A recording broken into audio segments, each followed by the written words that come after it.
fun smelling my pets, bitches.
Welcome to the stream.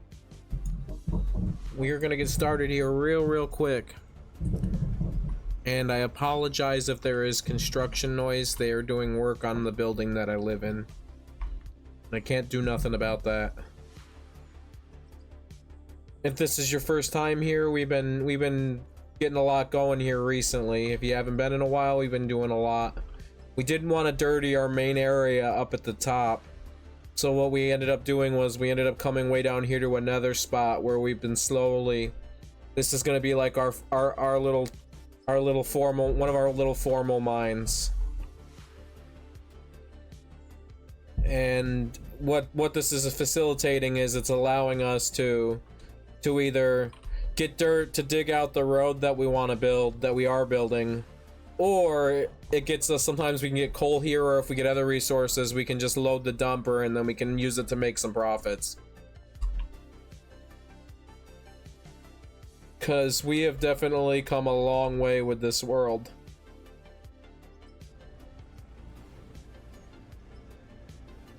Yes, I actually live like 20 minutes from the cafe where they sold it originally and from where they make it. So yeah, I'm very familiar with Death Wish coffee. It's not my cup of tea. I'm not a big coffee guy, but I definitely know about Death Wish coffee, and I've definitely had it before.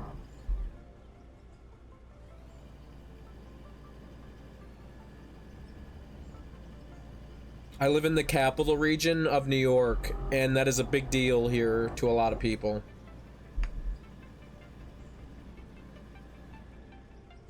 I used to have a problem with caffeine, so I kind of had to stop cold turkey because I couldn't help myself but have a ton of caffeine, and I was getting real bad anxiety, and it was giving me heartburn in the ways that I was consuming caffeine, so I ended up having to give it up entirely, which isn't the worst thing. But even then, I wasn't really into the really strong coffees. That was never my thing. Ooh, on your stream? That should be how you start your stream, because you're gonna be fucking wired. Give everyone a chance to see you as you are, and then see you after you've had the Death Wish.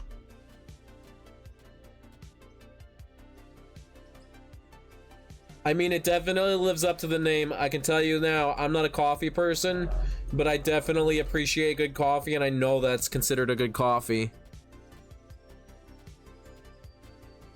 You're gonna be fucking wired, dude. If you're not used to having that amount of caffeine like that strong a caffeine, you're gonna be fucking lit.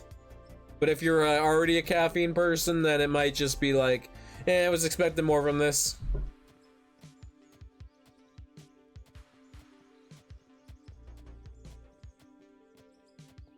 I'm gonna dig this out because I've been avoiding it anyway.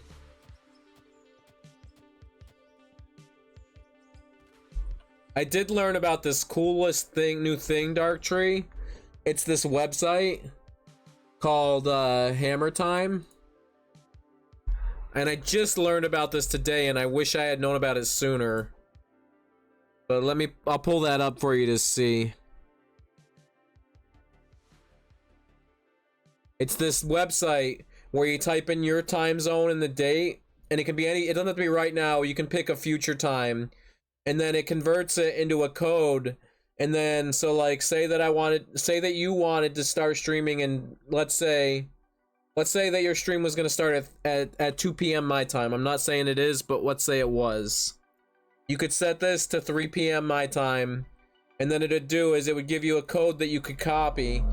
And then if you go in Discord, I'll put it in your Discord as like an example. I'll go to your general. If you put this code in, everyone will see that timestamp. Instead of it saying 3 p.m. like it does for me, you'll read it as your time, so your mountain time. So you'll read it 2 hours. You'll read it as 1 p.m.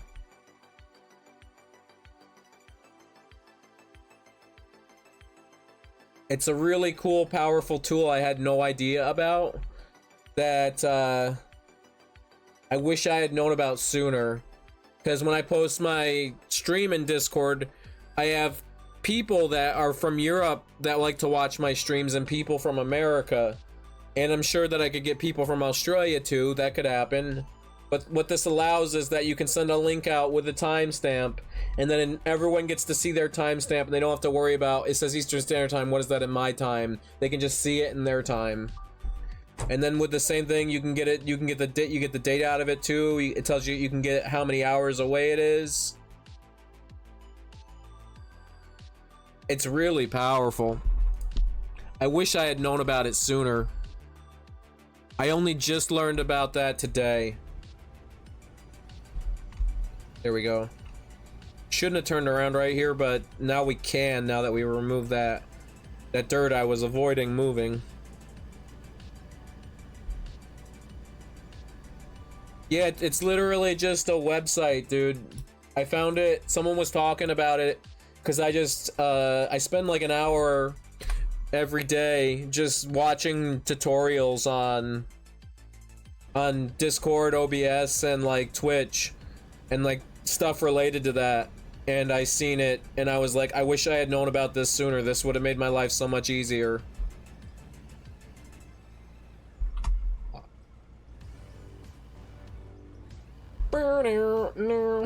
I got stuck. How did I manage this?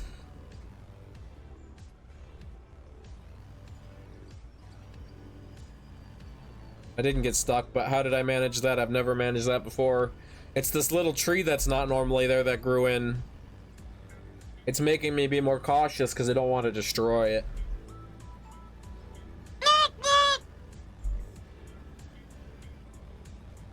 Bow, bow, bow. Bow, bow, bow. Bow, bow, bow. Yeah, this road down is a long road down, and it doesn't look like it. Every time we make a dump, it doesn't look like we have made it any farther. But if you really watch the stream to stream, and I do screenshots with the drone at the end of every stream, you'll see I've started doing that, and we'll see the progress as it goes. Every day we get a little farther, even if it doesn't look like much, because our goal with this road is to slowly get down to the bottom, and then we're going to start a big drilling mine into the side of either that mountain or our mountain, and then we're going to buy, that's when we're going to finally buy a tunneler, and that's going to be when we finally make the most impressive profits we could make.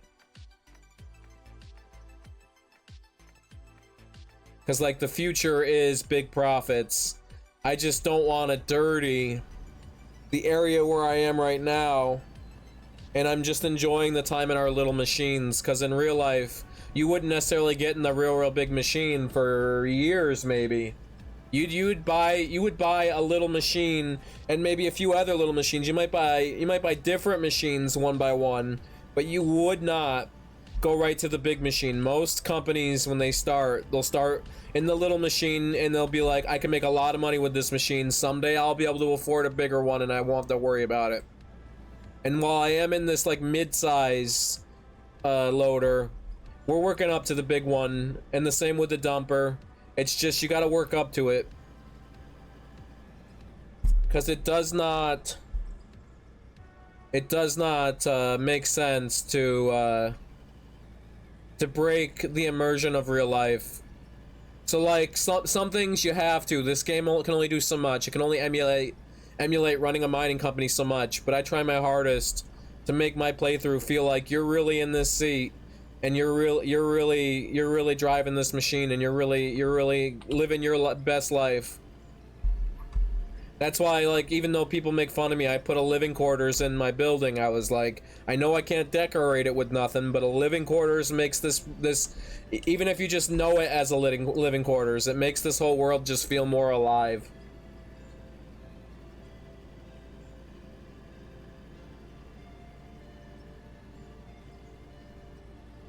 And that's another thing that I've done for realism is I worked for a quarry when I was younger. Not like this, but I did work for a quarry that had all these machines. And every time I've been to a quarry, I always see they don't put concrete everywhere. They don't flatten everything out and put concrete or metal floors everywhere. They will flatten it, but what they generally do is they'll put concrete where they absolutely need it. So like if a machine's gonna sit there and get loaded, that's where they'll put the concrete. And I see a lot of players, they just put concrete floors everywhere. And that's just something that most companies won't do. Now you could probably prove me wrong and find some mega corporation that does, but like even Cranesville, they make concrete. They have concrete trucks in the same area every day. You would think they would benefit from concrete. And the only spots where they really have concrete are like necessary spots, like where the truck sits when it's getting loaded, that gets concrete. But where they park the trucks or where the trucks are driving, that doesn't get concrete or asphalt. That's all just dirt. Sure, they run over it with a roller. They make it as smooth as possible, but they don't just put floors everywhere.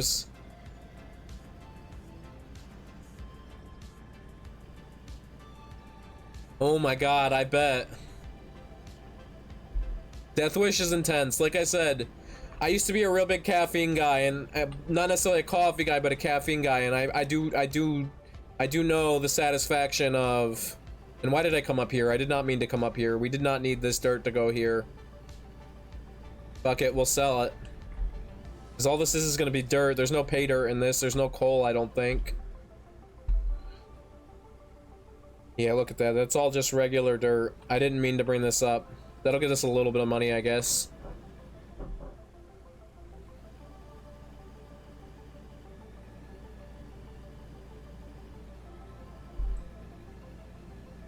I've been learning a lot from this streaming thing, Darktree, though.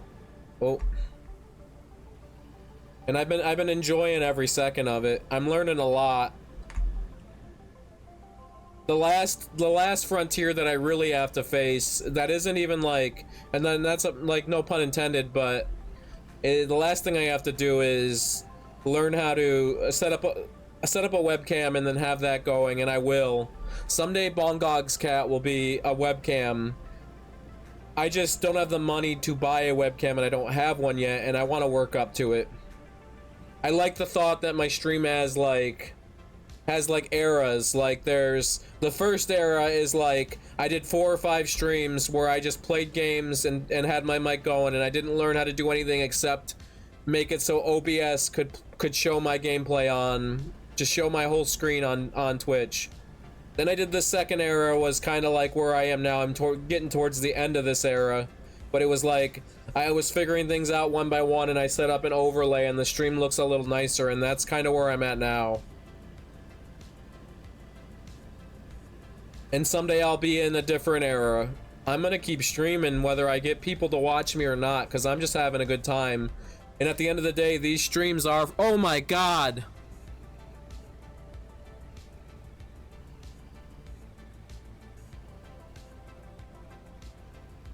Oh my god, it's the Rafflecopter! They've raided!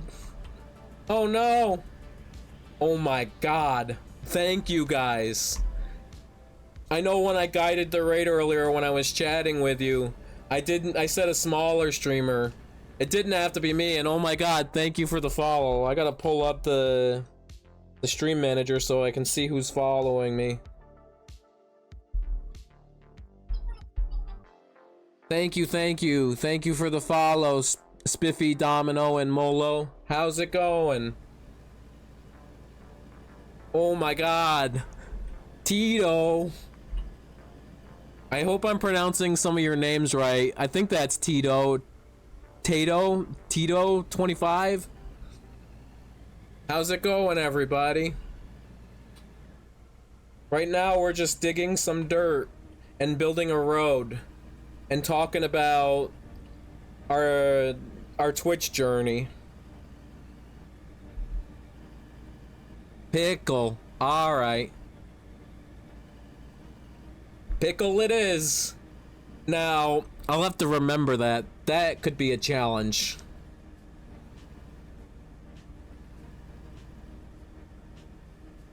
Pickle. I'd swear, but this isn't yours. I mean, you're allowed to swear in my chat. And I even swear on stream sometimes, so don't worry too much. Just don't be obscene or, like, obnoxious about it. So, like, swearing here and there is fine. But if you just start spamming swear words, then it might be an issue. And then also that's more of like a spamming issue than a swearing issue. So you said I got it right that it was Tito, but I also said Tato. So now I don't know whether you said yes to Tito or Tato. And pickle is way easier to remember. Man, oh man, I have no idea. Tito, Tato, and Spiffy. Alright, I figured it was Tito. That was my first thought. I just wasn't sure because I know someone else named Tito in real life and it's spelled really differently. It's potito, like the vegetable. I thought it was pickle. Now it's potato. Potito? Potato? Jesus. How am I supposed to get these usernames straight when everyone has like 16 nicknames? Potato. Indeed.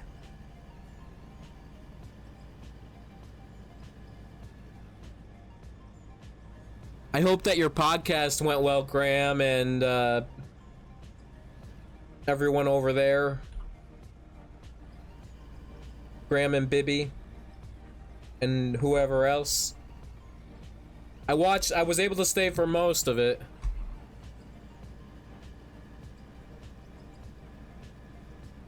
Fuckface. Alright, who is Fuckface? Alright. Now, I'm not opposed to calling you whatever you want to be called. If you want to be called Fuckface, I will oblige to some degree, but I'm going to be hesitant about calling you that because I want to make sure that it doesn't come across like everyone's bullying you and you're just playing along with it to fit in, because I don't want that to be the case, dude.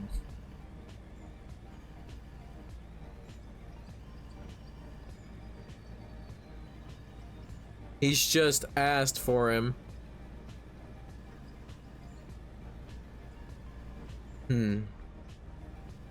That seems to be the case. And can you guys hear the music alright? It's a little lower than usual. I get surprised by the songs sometimes because sometimes they cut out when they're switching songs and I don't realize, and then it'll come back and be really loud. So we'll have to keep an eye on that. It's not, more or less that I'm not just that I'm confused, because it is totally a confusing moment, but just like you're getting me into this zone where it's tiring to have to remember your name, so it's less confusing and more like, he likes to be called Tito, Pickle, Potato, Fuckface.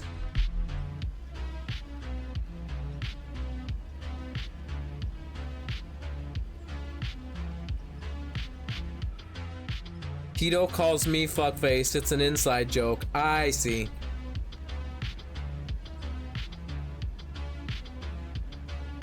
That makes sense. That makes sense indeed.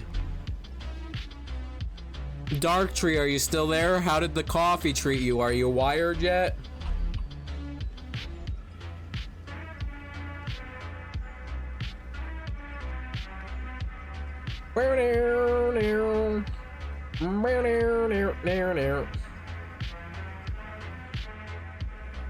Alright, so Fuckface it is for Spiffy. I see. I can tell you right now, you're in for a treat.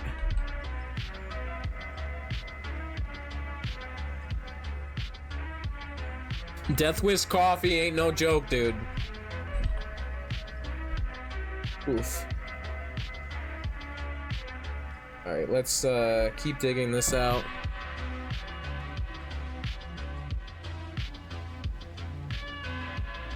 I mean, if you stick around long enough for me to realize, eventually we will have our own inside jokes about said names. And I'm gonna need to make more of these wood floors for the ceiling So we'll have to make that happen. We'll have to make a stop to go get wood. So let's go dump this load of dirt, and then we'll swoop back around and we'll park it so that we can go chopping down some trees. Keep thinking I'll try the Skull Crusher coffee, but I'm also scared. I have a troubled past with caffeine. I have a troubled past with a lot of things, but caffeine's like one of the more recent ones. Because my early 20s were kind of rough, and I had to give up a lot of things that I'm the type of person where it's all or none with a lot of things, and so I had to give up certain things because I couldn't handle myself with them, and I couldn't be oh, okay, it's just one. And so I switched to caffeine when I started my sobriety journey. And then in the last year, last winter, I realized that I was just as addicted to caffeine and it was causing me just as many problems. So I had to cut that out too. So I've also, I've been completely sober from caffeine. It'll be the last week of March.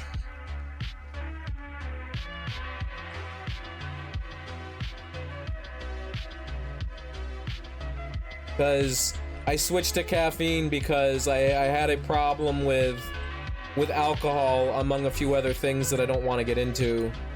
And at 23, I gave up alcohol, among other things, and I switched to drinking Red Bulls and caffeine because I needed something that was pleasurable to get me through each day. And then that just became a problem for me. And then last winter, I realized I was spending money I didn't want to spend on energy drinks, and then I was starting to get real bad heartburn, and I didn't know why, and I was getting real bad anxiety, and then I cut the caffeine out because it occurred to me that might be causing the heartburn, and then the anxiety went away. So then I was like, I made the right choice, and I haven't had any caffeine since, because I know I'm all or none with it, and if I have caffeine in any form, I will probably be like, oh my god, just one more won't hurt.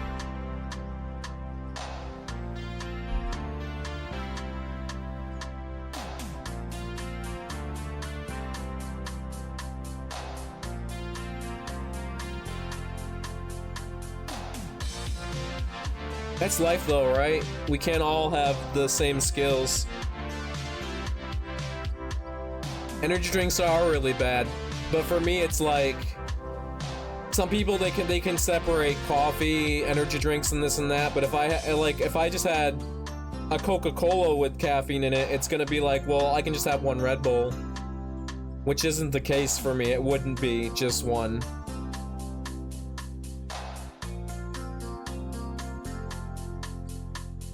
Right now, the worst thing that I do for the one thing that I do that's like my one guilty pleasure that's like a thing is that I currently consume this substance known as marijuana. That is my one guilty pleasure, and I'm very strict with how often I do it and how I do it, because the all or none thing, and I have the self-control to have the self-control over one thing if I'm very strict with myself. Alright, we're gonna need a lot of trees. Dr. Pepper is really good. That was another thing, when I cut out the caffeine, I ended up cutting out sodas too, mostly because a lot of sodas have caffeine, and I was like, well, maybe I don't need all that sugar either.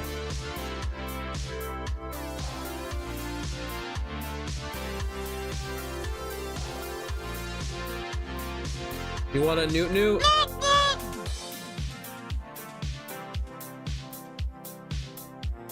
And actually, the most epic thing about your raid, guys, is that you guys are the first people to see the Rafflecopter in my raid, because that's a very new thing I've added. And since I've added it, no one has raided me, so you guys are the first ones to get to see it. And it means the world to me that you guys have been so supportive. because I'm just some guy who is like, I want an excuse to play games again, and I want to archive my footage so I can remember all of my happy times, because I was thinking about how in the last 5 years I got really into playing video games as a source of unwinding, and I was thinking I played with other people, I played with myself, and all I got left are some screenshots, and that's it. And I was like, I really wanted an excuse to get more and more stuff to look back at. And I was watching this YouTube channel called My Retro Life, where he makes content about home video footage that his dad recorded of him and his dad and his friends and his family in the 90s, and it's just like a decade worth of that footage. And he makes content where he talks about like when that happened and like how it felt. So like he makes a lot of gaming content about, because him and his dad, they would make home videos about the games they played in the 90s, in the early 2000s. And then I was like, well, I'm actually kind of really jealous. Like, honestly, like, that's awesome, man. You live one of the most privileged lives, because you can look back at an entire decade with your folks, and you can see it all on video, because your dad was there, and he was obsessed with recording things onto tape. So for me, this is sort of that, where I want to be able to look back and have more memories to enjoy. And this stream was that. This stream was like the ultimate amalgamation of that. And then everything else was just like sort of secondary. Once I started, I was like, I really enjoyed chatting with other people, and I don't mind talking. I talked to a lot of people that I'm friends with who have tried this, and they were like, the hardest part is remembering to talk. And I don't think that's necessarily the case. For me, the hardest part is the insignificant things and getting them right every time, like remembering to send out your live notification, or like spelling something correctly before you post it. Like all that stuff is like the stuff that I think is the hardest for me. Or like, I've gotten better at my audio now. I have it all set with filters, but like getting my audio perfect, before I had it all set to perfect, I would have to adjust it a lot, and that's something that I also struggle with. But I am getting better with, because I definitely like the idea of seeing this stream get better is satisfying, and it's something I really enjoy. Something that I never realized I would have enjoyed, but that I clearly enjoy. And that's crazy. I just got 1, 2, 3 followers all at once. That is wild. Thank you for that raid. Thank you for coming with your Rafflecopter.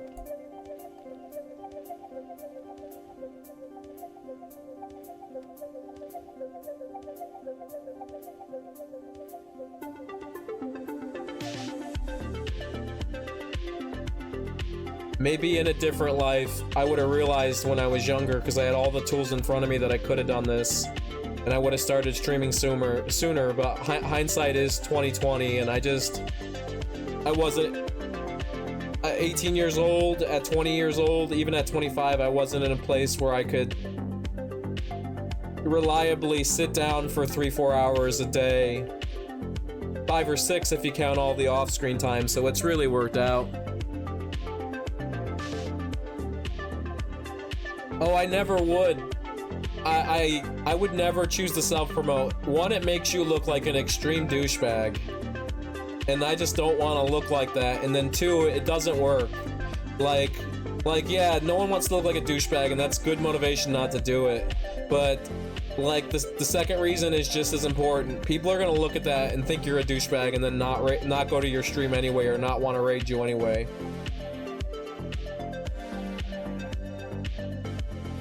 And I just have a great deal of respect for you, and I make sure to see your streams, because you guys have a lot of wisdom to give, even when you're playing games that I don't necessarily play. You always give wisdom bits in between, and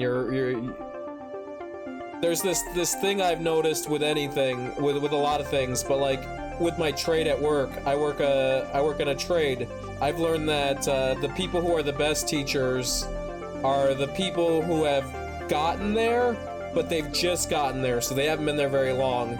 Not because they're the best, because they're not, but because they still understand what it's like to not be there or to not have the skills yet. So they can be they're usually more patient, and they can explain it in a way. Whereas someone who's done it for, well, in streaming terms, it'd be like 10 years, 5 years. Someone who's done it 5 years might not remember specifics the way that someone who's only done it for 5 years has.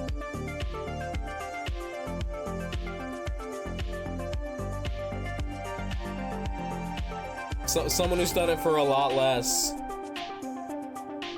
Like someone who maybe someone who is streaming now who just got big in the last year, they're gonna have a lot more knowledge. They're gonna have a lot more to give small streamers than I think someone like Penguin Zero, who's been streaming for 7-8 years, just because they know what it's like to not be big, so they don't have that, like, there's this thing that gets in your way, like you forget what it was like for certain things to happen. Because realistically, there's things that can't happen in his chat. Like, he can't talk with every chatter because he has so many viewers, because he's big. He'd probably be better for advice for someone who's now getting big versus someone that's still small. I hope that makes sense.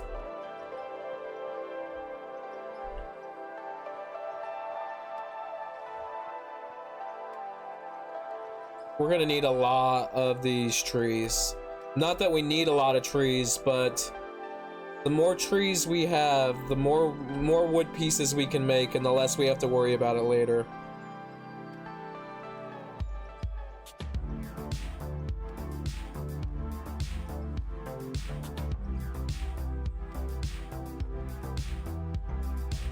Yep. A lot of people, I've noticed, they look at streaming like, oh my god, I can do this thing and I'm gonna make a lot of money, it looks so easy. And then they do it, and then they're like, that wasn't easy at all, why would I do that? And I've been looking at it like, this looks hard as shit, but I know I can figure it out. And that's kind of where I'm at. I don't think this is easy, and I don't expect to get any followers or a large amount of followers, and if I did, that's okay. Like, I don't even like having the stream manager up because it shows me how many viewers there are, and I just don't see the value in that per se. The value in the content is me being entertaining, and I should be just as entertaining whether there's 0 viewers or 100 viewers or like 7-8 viewers. So I like to use other metrics. Like, for me, I look for people talking in chat, or like when I got rated, or the follower notification, or like if I was to get affiliate, the subscriber notification. Those are things that I think are more useful than the view count. The view count is useful, it's helpful, and it's good to be there, and you definitely want viewers, you want lurkers, but it's not everything. And I don't think it's important to fuss over that metric. Hey, who just followed me? Yo, Primes, how's it going? This is wild. There is a lot of people here right now watching me play a game that's very much so in early development. That is crazy. This game is awesome, and everyone here is awesome. Thank you all for stopping by. If you can't tell, when large amounts of people come in here, I'm not used to it, so I get a little nervous. Whoa, it's a first-time chatter. I am in split streams a lot. I talk to him a lot. He's a great person. He comes across as very, like, serious and very, like, how's the best way to put it? He comes across as stern, but I think he has a lot of wisdom to give. And just hanging out, watching him play this game, I've learned a lot about this game, and I've learned a lot about streaming just from listening to him answer questions from people in chat.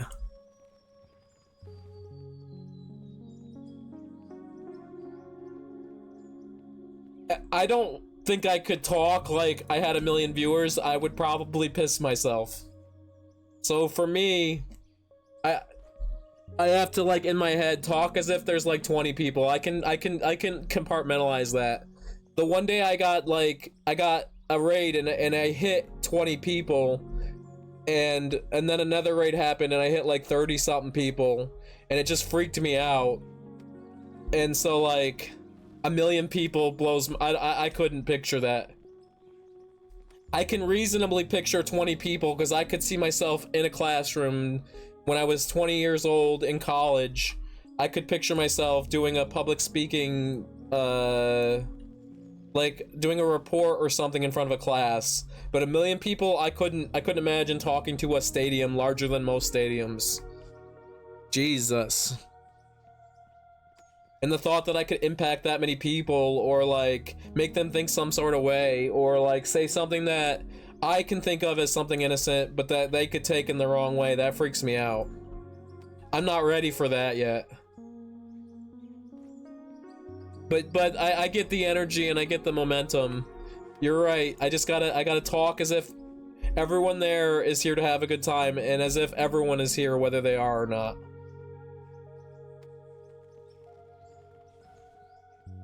I think we're good on the wood. Because right now we just want to make some more of those wood floor pieces because we're good on the blocks. So let's go over to our little workshop and we'll set this wood up to start crafting it into beams. We'll come up into our little wood shop here. And we'll do half here and half in the other.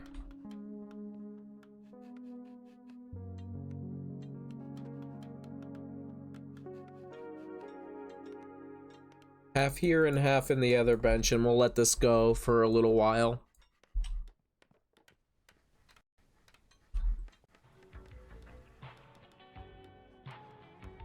And what I'm realizing is I'm definitely more of a fan of the simulator style games. Because I like the idea that you guys are watching me play a role rather than watching me as a streamer just play some game. I like the idea that you feel like you're in the driver's seat, or you feel like you're the one crafting those beams.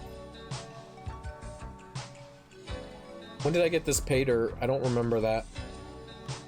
Let's throw this in here. How many one, right? Yeah, 1 gold ore is fine.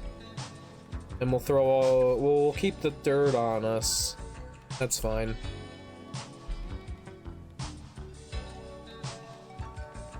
I do agree, Primes. I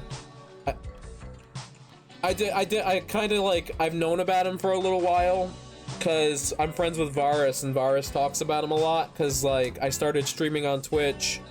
And Split is someone that used to stream on Twitch and then he stopped because Twitch, like, I don't know the details about what happened, but he had a negative experience with Twitch, so he switched completely to YouTube. And I've been aware of him, and I kind of had been aware of this game, but not really. But then recently Varus gifted me a copy of this game. Yeah, I do agree. I just wasn't there for it, and I don't want to speak on it because, like, I only know it's like me. It'd be like hearsay. Like, I heard from a friend of a friend of a friend that this happened. It wouldn't be right for me to speak on it. It's his place to speak on it.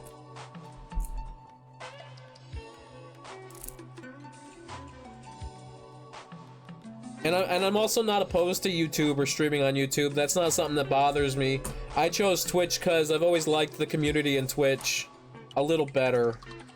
The people that are on Twitch.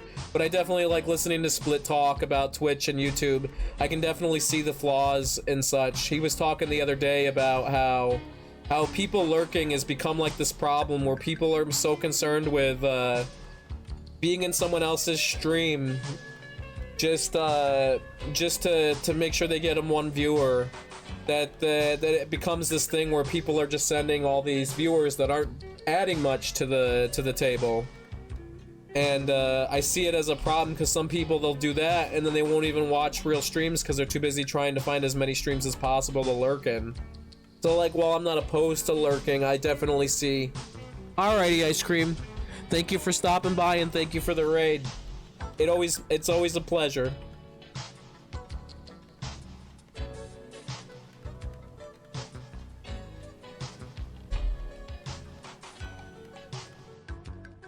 We're gonna give them a shout out too. 1 second.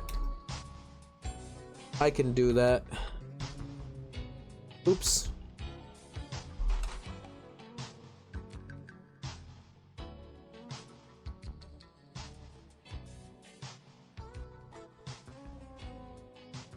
Actually, I think it worked like that. I didn't realize you didn't have to type their full name. There we go. Every day I learn a little bit more about this streaming thing. How's this wood doing? Ooh, ooh. Alright, so with these we need 3 wood planks to 1 beam. And we're making 300 beams. So that's, what's 300 divided by 4? 75? So... Oh, I do, I definitely see the appeal, Dark Tree. So we want to do 75, 75. We want to do three stacks of 75 of the beams. And then we're gonna have 1 stack of, of the planks, and then we'll have 1 stack of beams, and that'll get us 75 wood floor pieces. That's cool, Dark Tree. Yeah, it really surprised me when you asked me about that, because I was like, what's going on here? That literally is something that was invented and made like 20 minutes from where I live. That's wild.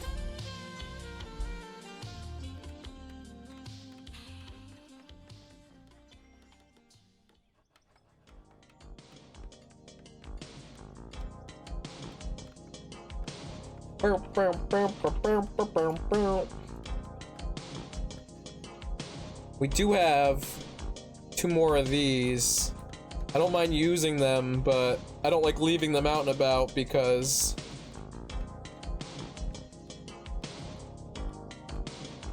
they're messy.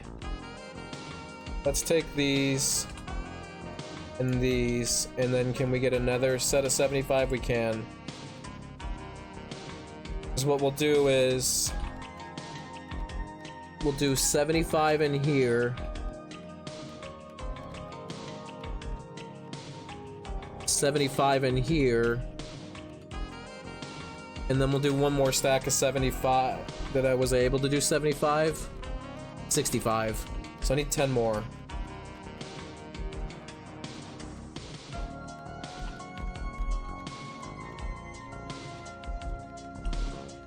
I see, I had it, I just didn't take it over. So 10 more, we'll make that a stack of 75, right? Yeah. And then we gotta do 1 more stack of 75, which we'll do up on one of these benches.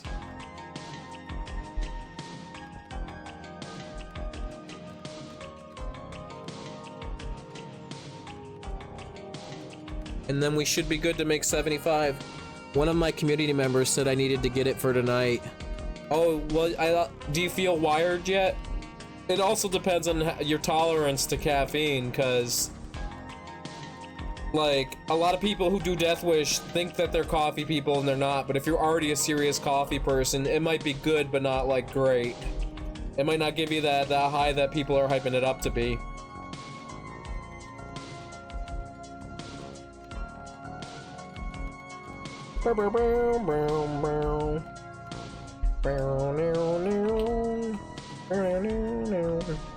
And it's cool, Dark Tree, you got to be here to see the first Rafflecopter raid. That's the first time I had that in here where people got to see it.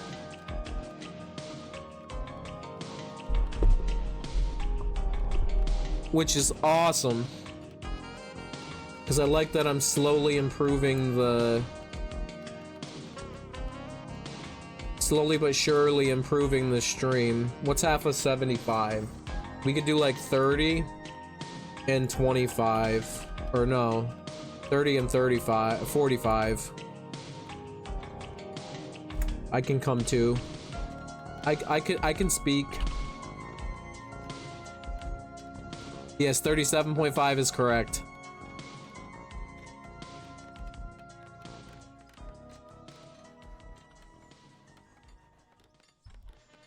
This should work out.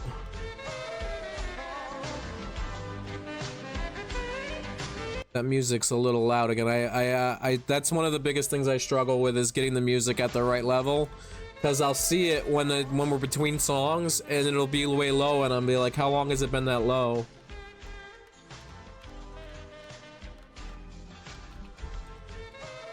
Because now what we do is we can just crank all of these into wood floor pieces.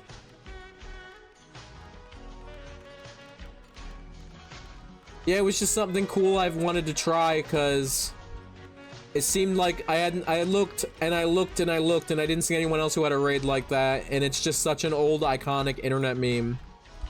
And I thought it would be really funny to incorporate that, since we're always talking about helicopters in this stream. Because one of my favorite internet memes recently was the helicopter meme, where that guy drove the truck into the helicopter blades. And then people made content about that little noise where it goes helicopter, helicopter.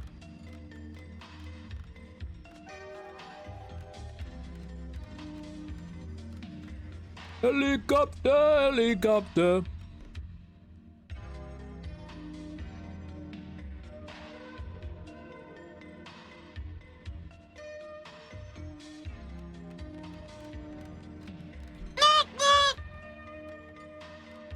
Oh yeah, we put that gold in here. Not that that's like pressing, but we can throw this over here.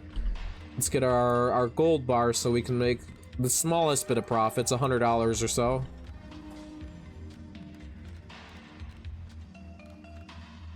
Honestly, this game is never-ending content. And if the game stays in development at the pace that it's staying at, and they make the game better as it goes along, then this game will just forever be more and more content.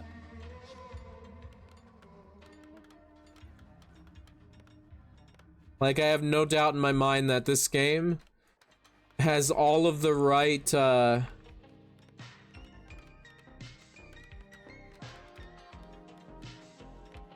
that's done.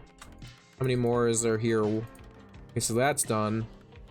And why is there only one there? We can totally crank this up.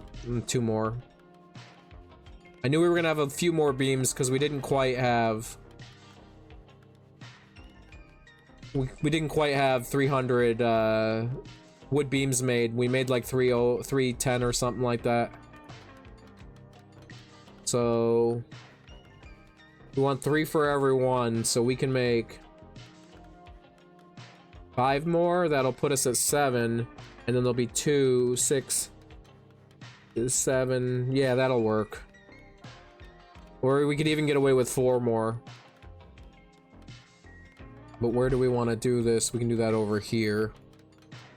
1, 2, 3, 4.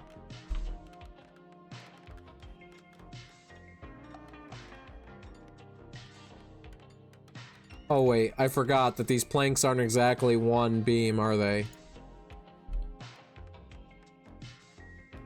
Oh. That's right. I'm just dumb. How many can we make now? 2 more, right? 1 more? Alright, so then we should be able to make... Whoa, I don't want to do that. We should be able to make 1 more beam. And then that should be able to get us 1 more floor piece. Yeah, that'll do. I'm not real worried about that anyway. Because we don't need all of these, it's just, while we're digging that out, we might as well have as many floor pieces as possible. And thank you, Dark Tree, for all of your support too.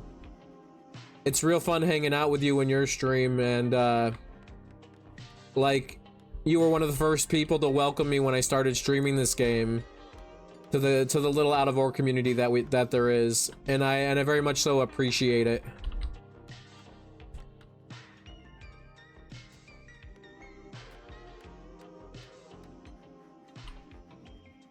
Because I don't think I would have gotten as far as I got in this game if it wasn't for, well, definitely for Varus, like, gifting me the game and, like, stepping in and being like, this is how you do certain things. Like, that was all really nice.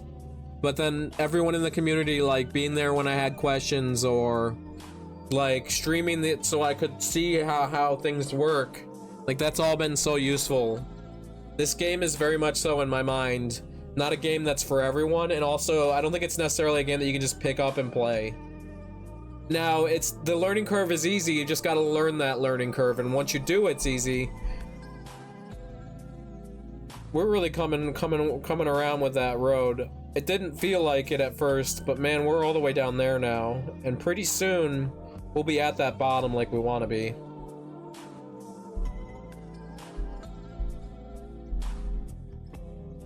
But we'll just keep going at this.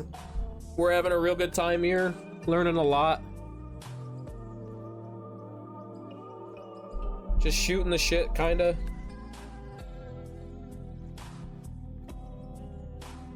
The one thing that I know I struggle with my streams, and this is something that I'm gonna have to learn to do. Not that I don't know how to do it, but for me, I need to get better at making my content into YouTube shorts and into YouTube videos, because I could make like some edits of my videos for like 20-minute videos. I know I put my VODs up there, but I think it would be very useful if I could do all that. And it's not that I can't, but my computer's older now, and until I get a new one, it's a chore to use any of the video editing softwares, because that's just like a resource hog on any computer. So, and that's something that I need to get better at, or I need to find a way to make it happen, because that's like all of the, if you can figure out that YouTube algorithm, the potential for like free advertising is unlimited. And it's not like free advertising in a way where it makes everyone feel like crap. It's like, it's not like self-promo where you feel like you're begging, but it's like you're putting something out to the world that everyone can appreciate, and it might enhance your experience.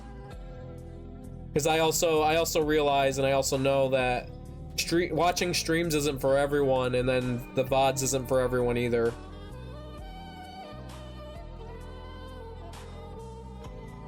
And that's something that'll come with time. I put it off as a not important thing.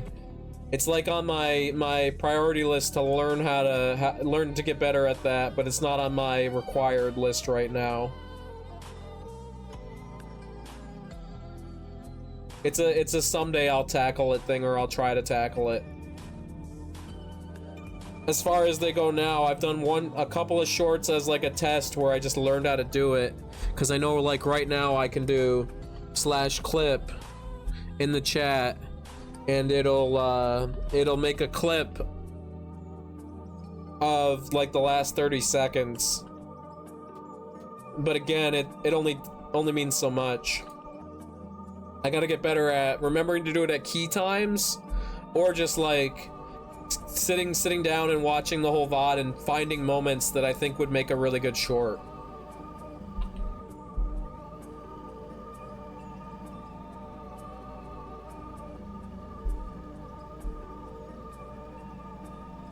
And at the end of the day, that's not the end of the world. Like I said, the whole reason I started this was so I could archive my gaming footage, so I could have more memories to look back on, so that I'm turning 30 this year, so that when I turn 40, I'm not looking back at my 30s the way I was my early 20s, where I wish I had more photos, more things, more memories. Like, I have a lot of memories, but a lot of the memories that I have are in my head, in my brain, and I can't go back and look at them with great detail, or like they're literally like I'm relying on my brain to tell me that these memories really happened, and that I'm not remembering them wrong, because it is definitely a thing that people can misremember memories and not realize it because it's your brain. You're not gonna think, oh, I'm misremembering this. I'm misremembering this memory. You're just gonna, that's gonna be the memory. And the whole thing that sparked this entire thing for me was when I was talking to someone I hadn't seen in a while, like a year ago. I hadn't seen him in like 6 years, and we were rekindling an old memory, and we both remembered it very differently. And then we came to the conclusion that that we were both probably right to some degree, but that we both didn't have the same memory of the situation, not just in how we felt about it, but like what had happened, and that it was very possible that neither of us remembered it 100% correctly. Not that it matters, but that if we had like video footage of it, if we had recorded it somehow, that memory, then it might look very different.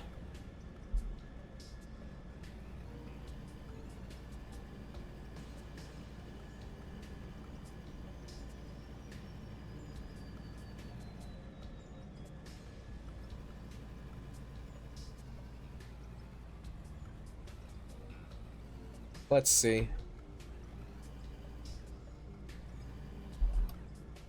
And I apologize if it feels like I'm rambling. You can let me know or tell me to shut up if I annoy you at all.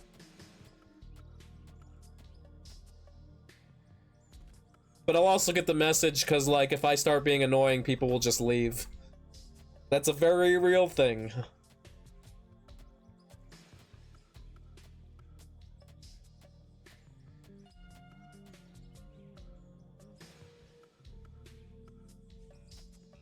All right. I could probably do this with where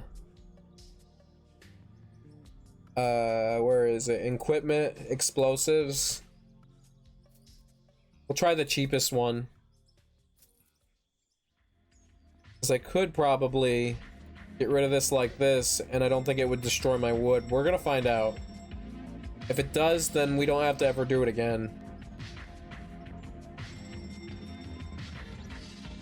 Maybe I should back up. I don't know how powerful this is. Holy crap.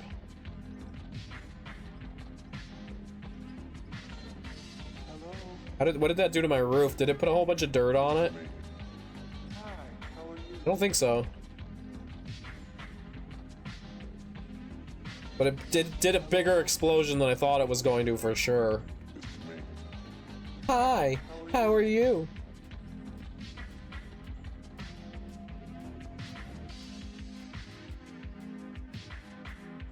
Hello, baby. It's me. Hi. How are you?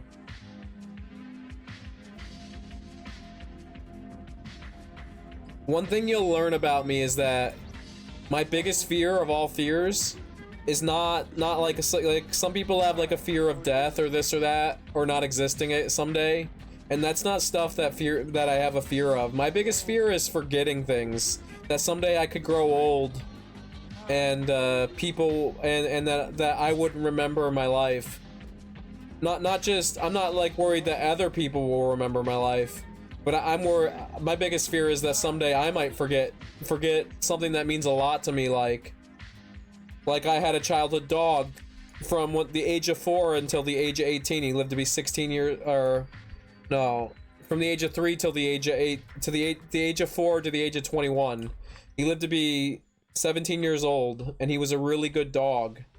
And I have lots of photos of him, which helps, but I always think, would I remember him so vividly if I didn't have all those photos and the couple of videos of him? Like, honestly, like, I know that dementia and like Alzheimer's is this thing, but like that's one of my biggest fears, even though I know that it's like generally it runs in the family, and if no one in your family has it, you have less to worry about. But it's still something that scares the crap out of me, that someday someone I love might not remember me, or that someday I might not remember them. So I decided, that's what I decided, was this whole stream was just me taking control of my memories so that I can ensure that I can look back and to some regard I'll be able to look back at everything that I did and be like, yeah, I can't say that that didn't happen, or I can't say that it happened this other way, because I know for certain it happened at least somewhat this way. Like, obviously, you can't remember everything about a moment. And obviously, it only works when you're looking back at the footage, so if I did this long enough to get 1,000 VODs, I can promise I wouldn't look at all of them, but it would be like one of those things where it's like, it's fun to spend a day with friends when I'm in my 50s, where we're just watching old VODs of mine. Because I have them backed up in a couple of ways. They go up on YouTube where they're backed up for all of you guys to see. Then I also have copies on my computer that are there if I ever want to access them to do things with the footage or the files.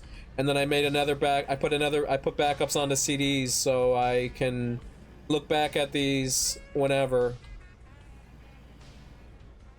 Or not onto CDs, but I mean onto DVDs. I'm taking great pains to make sure that I'll always be able to look back at these, because I can't do that with a lot of my past. I've been playing games on computers. I've been a computer gamer since 2006, and I only have like a handful of screenshots and like a 2-year period where I made a couple of videos to look back at, and that's it. Ooh, and it's been an hour. So now we're at the autosave.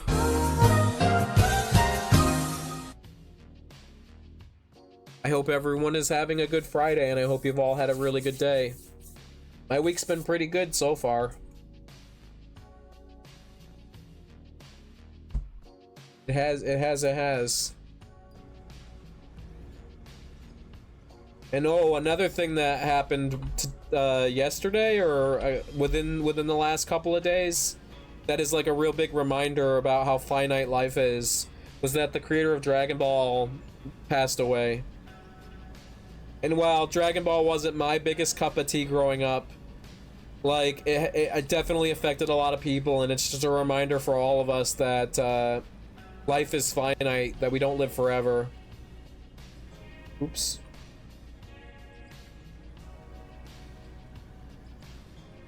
Because life truly is finite. Ooh, it is.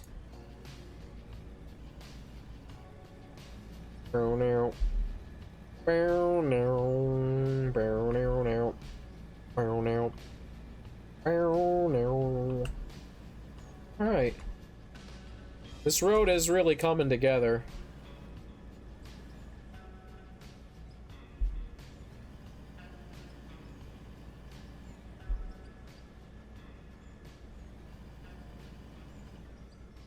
Yeah, I can't believe, like, every time I do this, it feels like every dump, it doesn't feel like I'm making any progress, but then you look after like an hour and you're like, holy crap, I dug all the way down this far.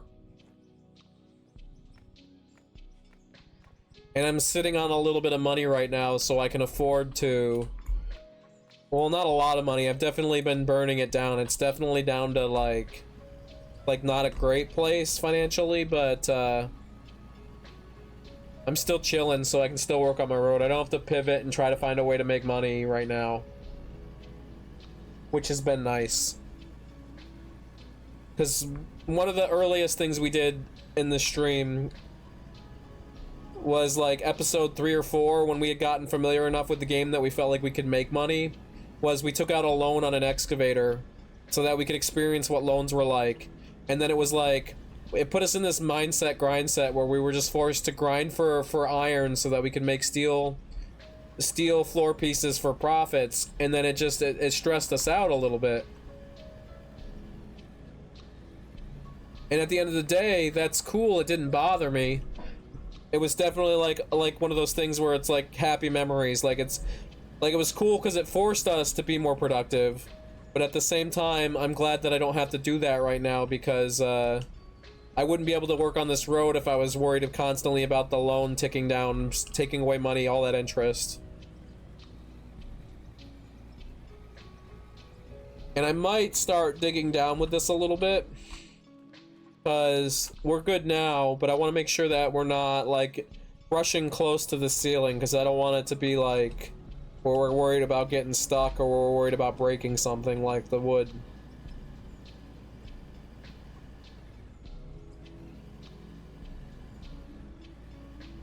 Ooh.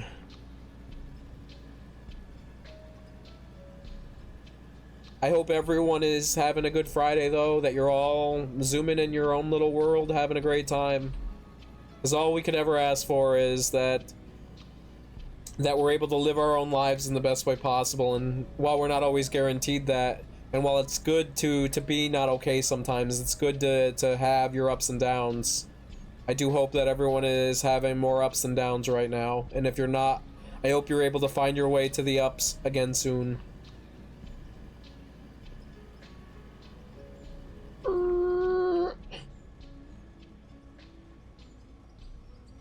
Let's see.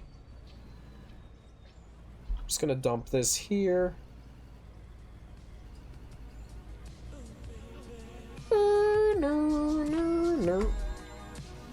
These songs, I say this a lot. I do repeat myself with some things, but these songs are rotting my brain. I listen to them so much because I like using them on the stream that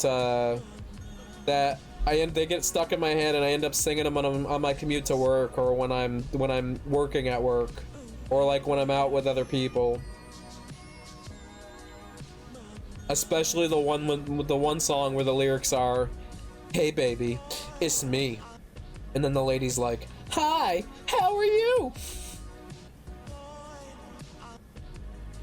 Because it sounds like it just gets stuck in my brain, because it reminds me of like how phone calls were before the internet, before like instant messenger. Like there was like this whole thing where people used to, you would get someone's phone number and you would just call them randomly, and you would say hey, and they would say hey when you called, and then you would be like, "Hey baby, it's me," and then they would be like, "Hi, how are you?" And that's just conversations that people don't have anymore, because like, sure, you can still get someone's number, but like if I got someone's number and I called them, the first thing that they wouldn't answer. They would be like, "What the fuck, dude? I gave you my number so you could text me. I'm not answering that." Like, I very much so am a person that I'll answer a phone call even if I don't recognize it, because you never know if it's going to be an emergency, and you never know if they're going to need you to answer then and there. Because I've definitely been in a situation before where my car broke down and I got towed somewheres, and I needed to call someone for help, and the person that made the most sense to call wouldn't answer because they didn't recognize the number of the tow truck company I was calling from. Because at the time my phone had died, there was just some issue where I couldn't use my own phone, and they wouldn't answer, and I kept calling more and more, and I was like, "Well, why didn't you call after like the fourth call?" And they were like, the more they called, the more I thought they were like some kind of scammer, or the more I thought that they were some creditor trying to get money from me. I was like, Jesus. And so I make a habit of always answering calls, because you never know when it's gonna be someone calling in an emergency. Like if someone calls me from a number I don't recognize, and then it turns out that they were calling to tell me that my mother was in the hospital, that's something I'm gonna want to know.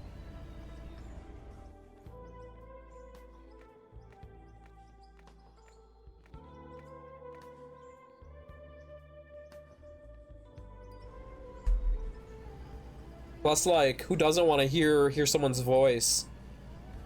Like, I definitely prefer talking to people over the phone than I prefer chatting with people over text, because you lose so much over text. English isn't necessarily a tonal language in the classical sense, but there is a lot of tone in English. So there's a lot of emotion that you get through how someone says a word versus the word they're saying. I could say "fuck you" in so many different ways, and depending on how I said it would be how you would take it. But if I said it over text, he might take "fuck you" in the wrong way and me not even realize it. Because there is some tone in the context of a conversation, sure. So you can get some of the context that way, but like there is a lot of context that you get just from the tone of how someone says something.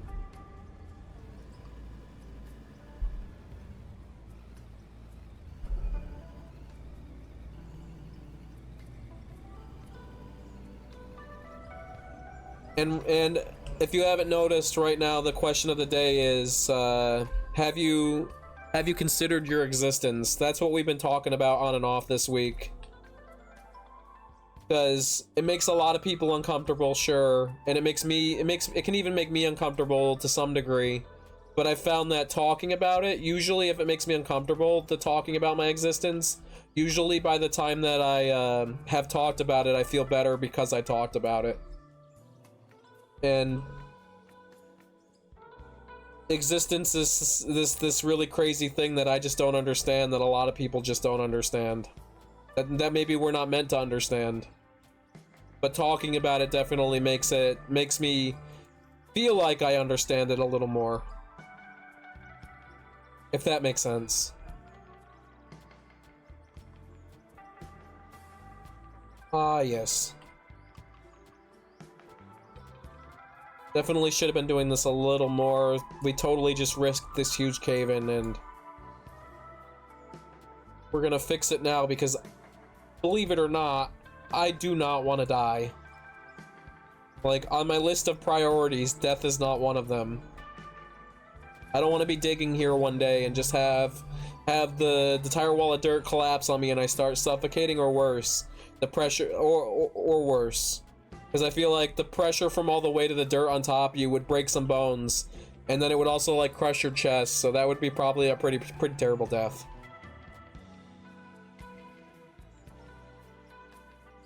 And if you hear any construction noise in the background, I do apologize. They're doing work on my building that I live in, and it's a little out of my control, so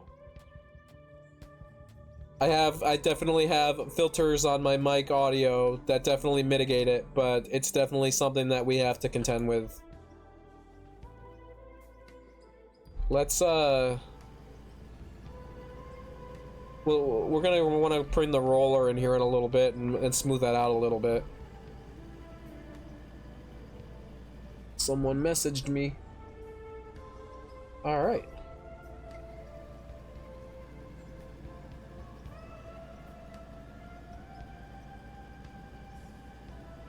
Oh, wow.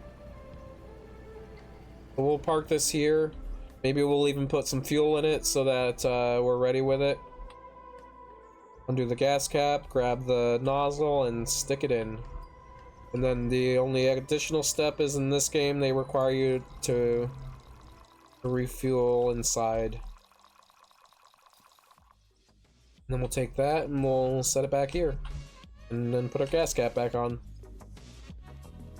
So the roller is parked, and this has to move for us to use the roller. So let's move this dumper out of the way for a second.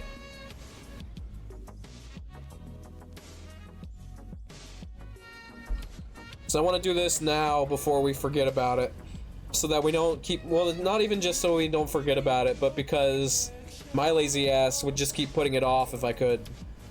Because this doesn't directly make us money or directly build our road, but this is like a necessary thing because it smooths everything out, it makes everything go smoother, like it definitely facilitates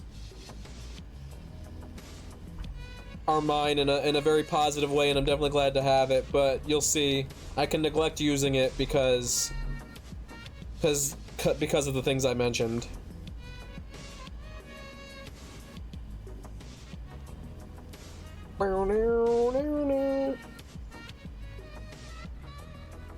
Yeah, this will be nice. It'll smooth this out so it's less rough coming in here, and then it'll because of that, it will make getting these scoops easier.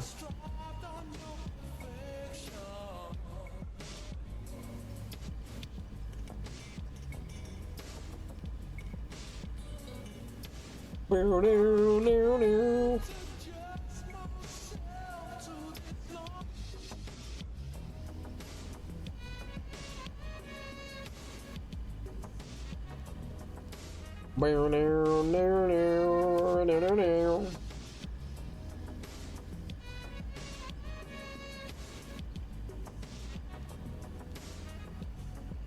could park this here and leave it here. The problem is we turn around in here in so many different spots, and it's nice just to have the freedom to do that. Whereas if we park another machine in there, there's one less spot where we can turn around in, and then we have to be conscious of it, because what will happen is we'll end up backing into it because we forgot we put it there. And we don't want that to happen. Plus, at some point, we might even want to do it up top, which we could even do right now. I'm gonna put that off. We're not gonna bring this all the way up top. That can wait.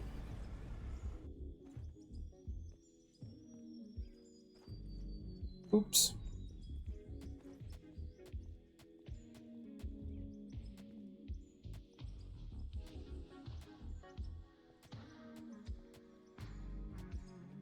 There we go. We can get back in this and we can back this up.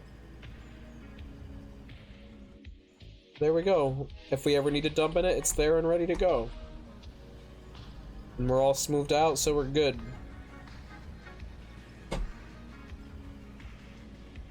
Bum bum bum ba da ba dum bum bum ba dum.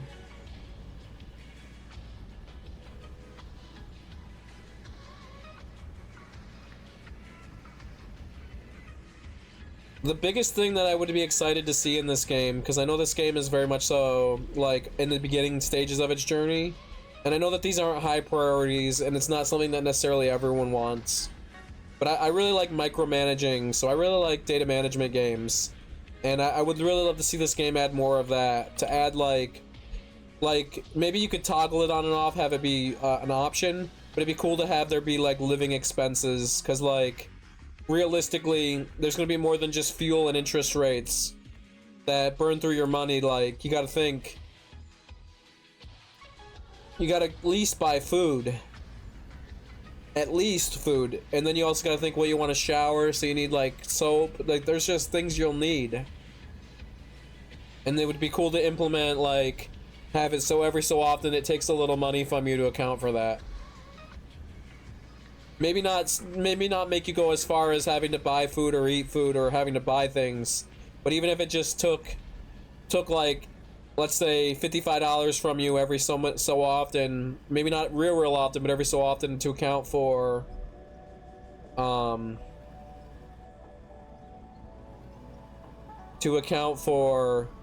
like living expenses would be cool. It would add more realism to the game. And one thing I like about simulator games is I like simulator games that go for as much realism as possible. That's why Lawnmower Simulator is just such a fun game for me. Because while it's kind of boring, and while it is like, oh my god, why would you play a game that is literally one-to-one with real life? Why wouldn't you just go mow a lawn? And it's just like, I don't know. The big thing for me is that I can't. Where I live, there's just concrete everywhere.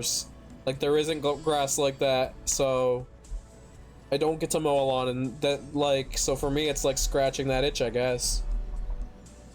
But I'd love to see this game be the simulator game that itches more and more towards the more realism and less towards the having fun in a game aspect. But at the same time, it'd be cool to have them be like features you could tick on, so you could add more realism, but they're not required. Because with Lawnmower Simulator, it is very much so.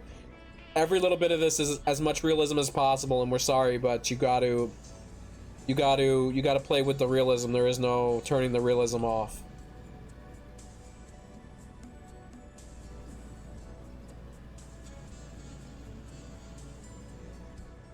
All right.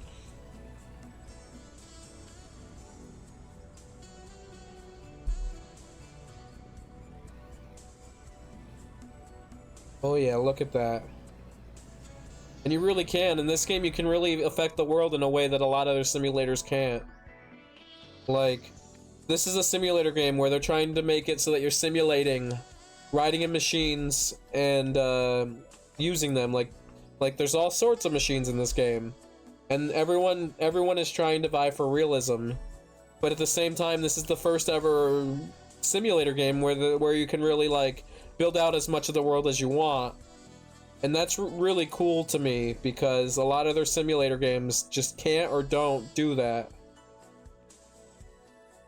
And then we're gonna want to keep going down with our wall because this'll ensure that we're staying on the right track, not going too wide. I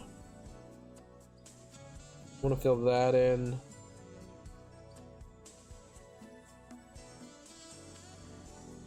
Yeah, that looks alright. I'm also kind of doing it in a way where there's no rhyme or reason, because I think that chaos looks better long term than patterns. Patterns end up looking, unless you can do a really good pattern, it ends up looking really sterile.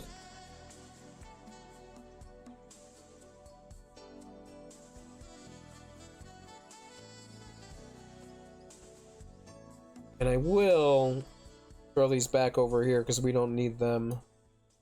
We're gonna just move this like this.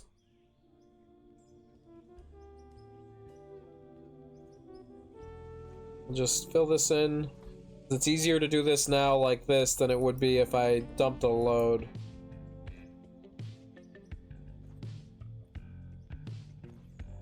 Yeah, this'll work.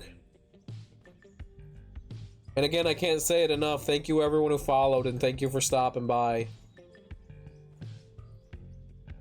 I really didn't think I would grow this quickly. I literally started doing this just as a way to archive my footage, and then it was just like, well, I might as well do it in a nice, pleasing way, so that I can look back and enjoy it. So it was like, well, let's get my mic working nicely, and then it's like, let's have a nice overlay, let's have scenes. But then it's like, if I'm making it look nice for me, it's making it look nice for everyone, and I see that, and I definitely see my stream growing. So don't think I don't notice it just because I don't talk about it constantly. Just because I'm not trying to be hip with the view count doesn't mean that I don't appreciate that people are here. Like I said earlier, a lot of people have this negative opinion of lurks, and I don't necessarily have a negative opinion of lurkers. I like lurkers. I definitely can see how they are causing a problem that is like cyclical, but it doesn't necessarily bother me, and I definitely get it.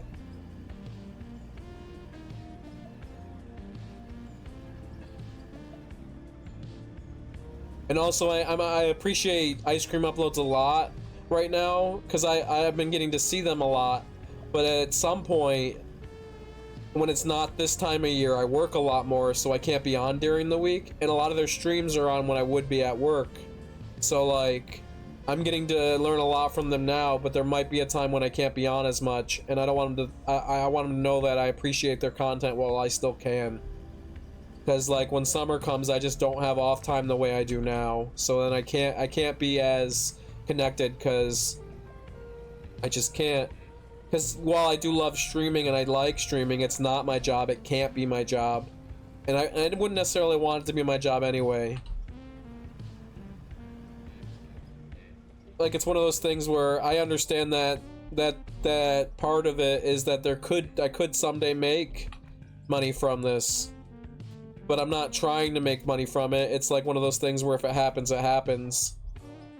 I set it up. I set up a PayPal and I set up the Streamlabs donations, not because I expect people to give me money, not because I want people to give me money, but because only reason I did that at all was because I knew that someday it would make sense for me to do it, because someday people are just going to want to give me money, and who am I to deprive them of the right to do that?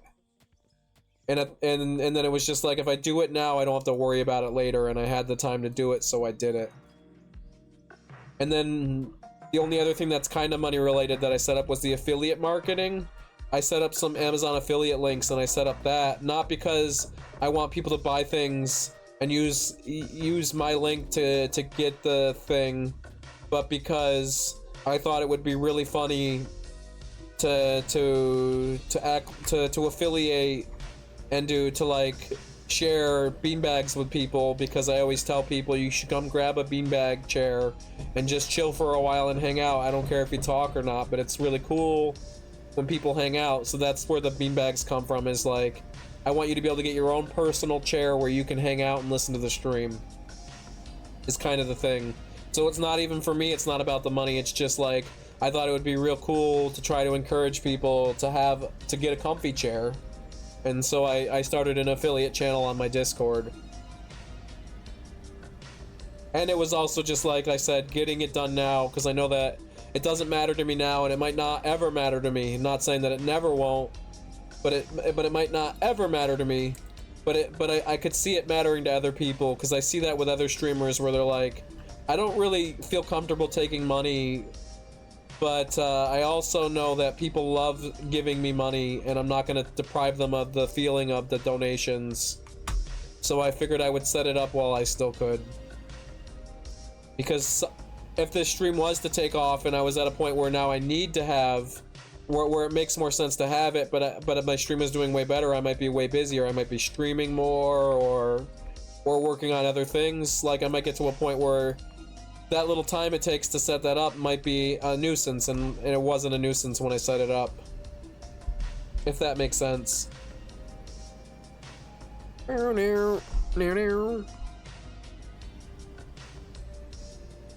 And I really hope that your birthday stream goes really well, Darktree. I'm real excited for it. Like I said, I won't be able to be there for the whole time. I'm not gonna try. I'm not even gonna try to act like I will be, and I'm not gonna go in there and just say lurk and then not stick around. I definitely want to be there for part of it. I just know that it's Saturday, and that's one of the days when I'm usually busier, because my stream schedule is Monday to Friday. I guarantee 5 streams a week, and then Saturday, Sunday are possible streams but not guaranteed streams, because I don't want to commit. I think that committing to a stream schedule is like one of those things that's real important to me, and it's real important to the viewer. But the idea that I would commit to a weekend is something that I don't want to do, because if something comes up with family or something, I don't want to have to feel like I'm canceling a stream. So that's where Saturday and Sunday are. Sometimes I'll do extra streams, bonus streams. How's it going? You missed out earlier. We had our first raid since I added the new raid animation, and you missed out on it, Glenn. How's your day going? We've been having a real good time here today. That's alright. You don't have to apologize. I can assure you that it's more in the joking way. Maybe someday you'll get to see it yourself. I'm sure that if I do this long enough, you will. That works. Do you think you're gonna stream today at all?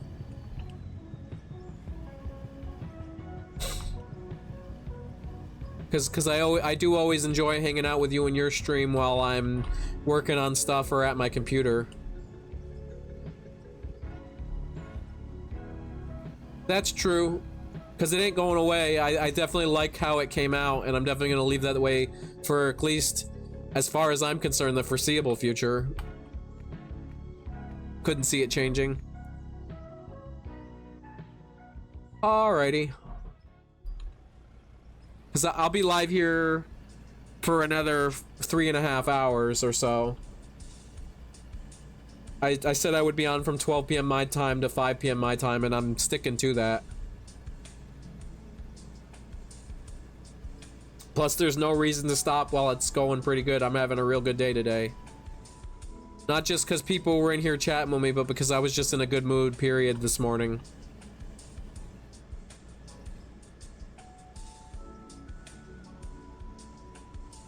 Oh, I know. And I definitely don't mind that. Sometimes I like incorporating it in my stream, but for me, it's something I still need to work on. I'm still a little awkward chatting with certain people on stream, and so I'm working on that. I definitely like chatting with you in your Discord. I definitely like, it's a good time. It's just I'm learning to find that balance, because I want to make sure that my stream is still interesting. And I'm terrible at being in conversations, because I don't like to cut people off. And especially like if I'm streaming, there's way more things that could come up where I need to cut you off, and I don't want to do that. It could be a thing where I could come in and stay muted, and I could unmute myself when I want to chat. Yeah, I definitely could do the press to mute. And I have that set up. I have a nice keybind for it. But, it's something I'll have to work towards.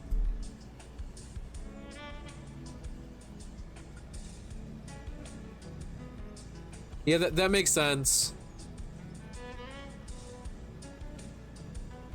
I actually set that up like a week ago because sometimes I stream with someone I know in real life because he's also wanting to stream, and I found that it's useful push to mute, and I have push to deafen, so I can both mute and deafen him. I can mute myself and deafen him if I need to.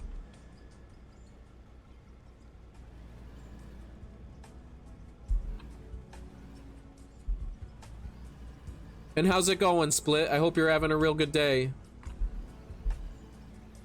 Whoa, that frame rate. I definitely noticed what you said about how a lot of people don't like playing in first person because of the frame drops that this game just has.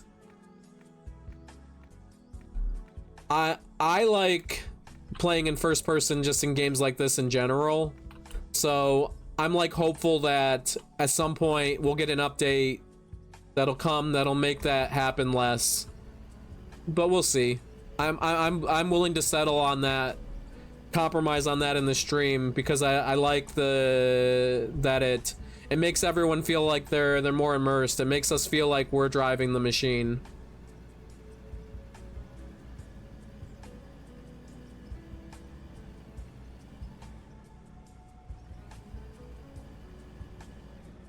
Are you going to be streaming today, Split? I'm sure you have a schedule somewhere, so I'm just not privy to it, but because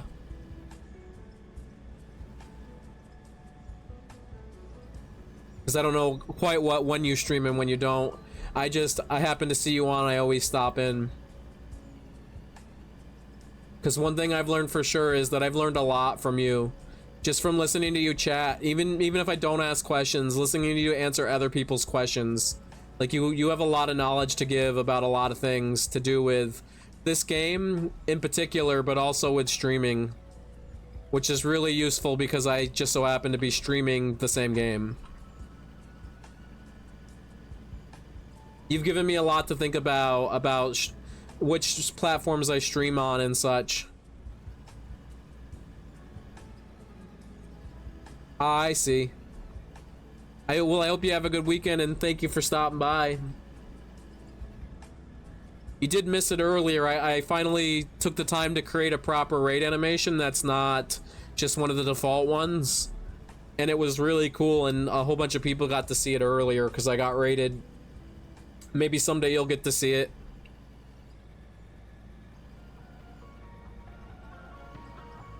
It's just every day I like to try to improve the stream a little bit, so any day that I'm not I'm not super busy, where I can spend 6-7 hours on the stream, I like to make sure that at least a couple of hours of that is me either watching tutorials, networking with other people, or figuring out how to make my stream better in some way. Because I know that I'm not like the best at this, but I also know that these are all skills you can learn.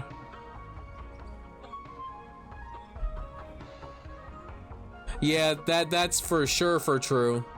And I know that I'm no good at this. I know that I mess up all the time, and I know that that's okay.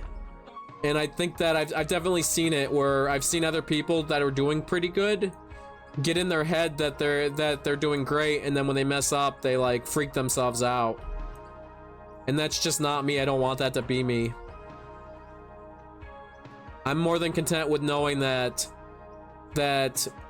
not necessarily that I'm a loser, but that I'm a nobody, and that if I want to be a somebody, I gotta figure it out. And so that's just kind of where I've been at. And it seems like we're gonna need to get more wood again because we ran out of these wood blocks. How long have you been streaming, Split? Because I only like I've known about you for a little while because Varus talked about you and has talked about you on and off because of your journey with Twitch and with YouTube. But I didn't really get to know you until fairly recently.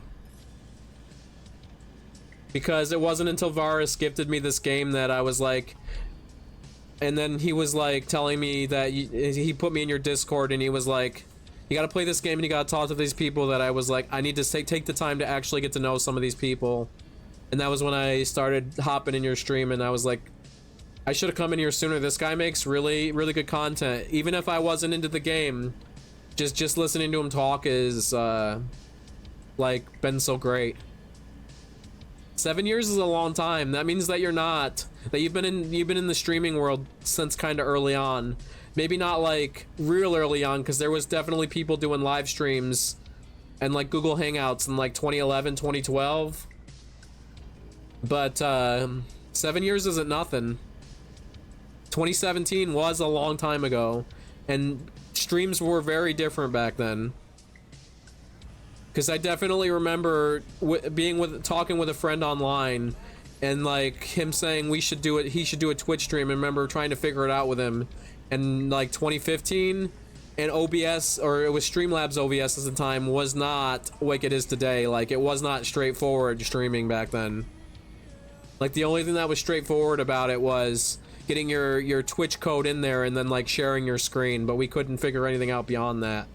And it is, OBS is so streamlined today, and Twitch is so streamlined, and there's so many helpful resources now that. But that's also probably like a double-edged sword, right? Because now that anyone can do it a little easier, it makes the competition a lot steeper. But to me, who cares? Like, I'm all for whoever wants to stream. As many people stream as possible. I want there to be competition. Twitch does better, YouTube does better when there's more people on there making content.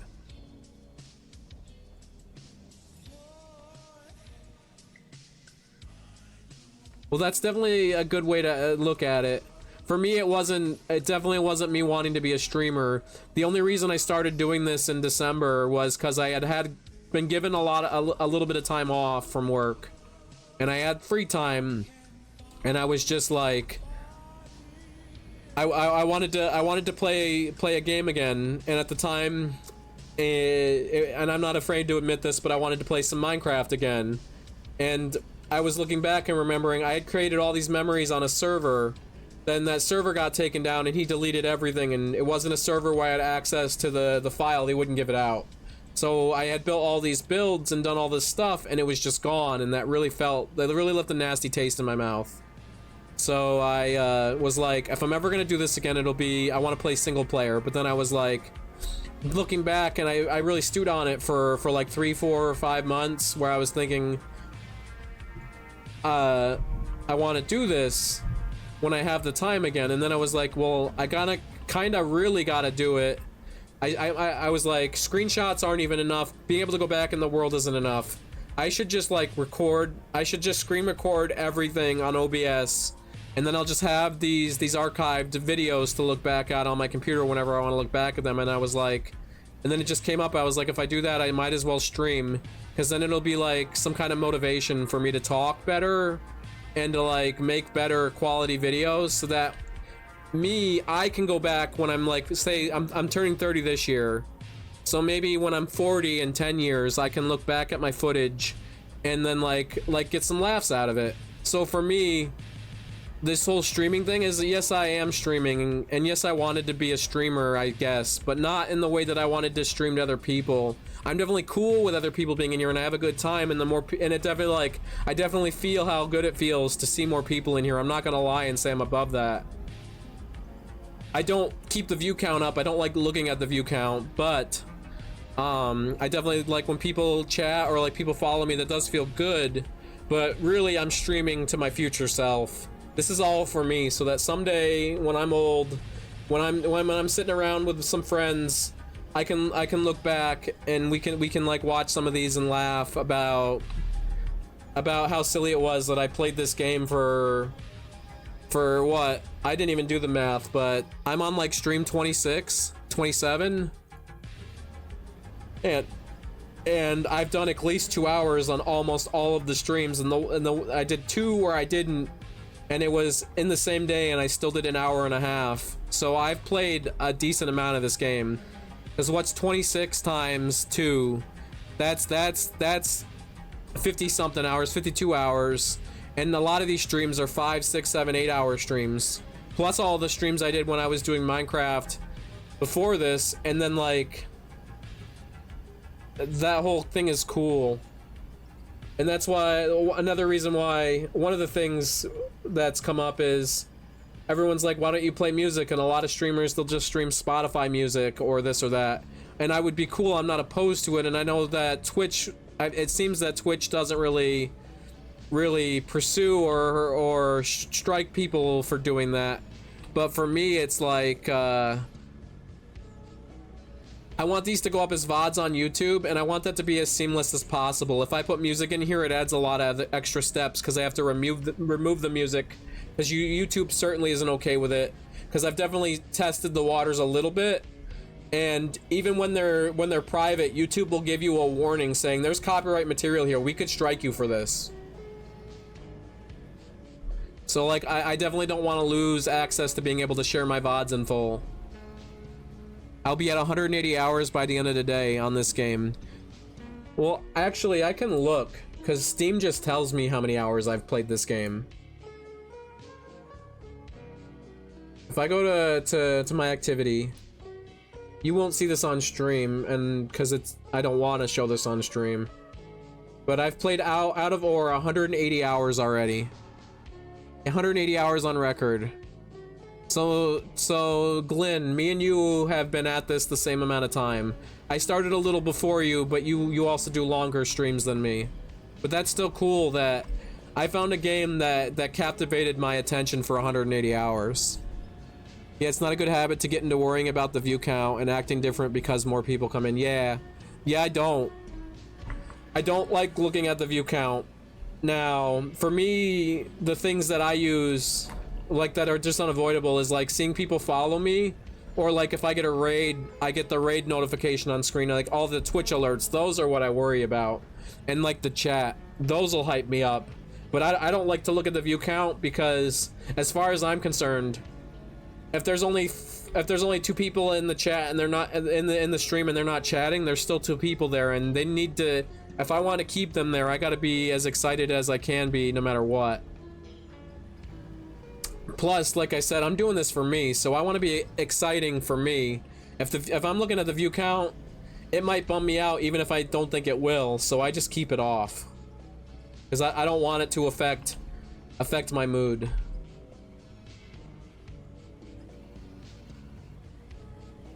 Alright.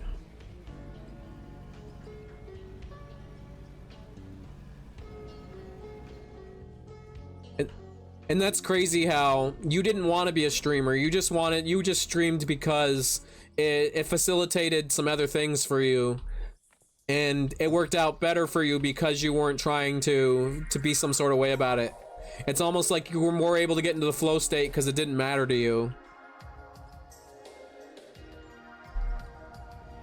Yeah, that's exactly it, Glenn.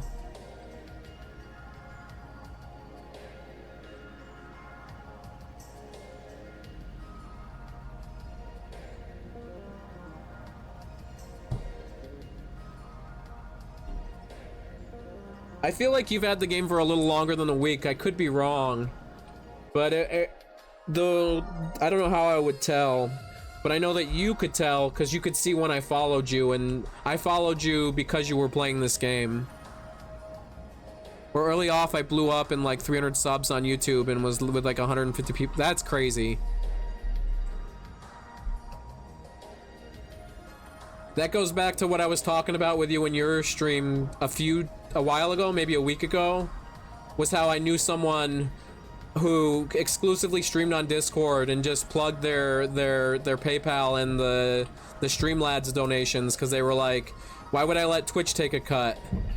and like discoverability's poor, but that just comes from they started streaming because they wanted to share their gameplay with their friends, and then it just sort of happened and they were like, well, it's working, so let's just keep at it. So this game was that with what's the game, Gold Rush? You got real big because of Gold Rush, and then it stalled out, and then you were just like sitting there with your dick in your hand, for the lack of a better terms. See, I've never played that game. I've like known about it, but it didn't interest me in a way that this game does. I like simulator games, but that game, it just never felt like you could toy with the world enough or do enough with the world where it felt worth the price.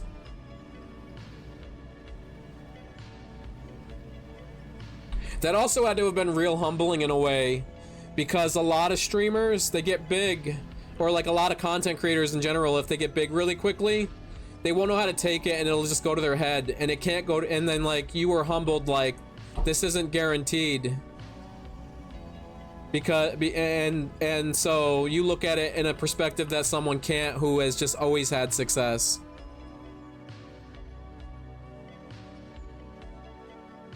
It's cut and dry, and they do it. Well, but it's limited. Yeah.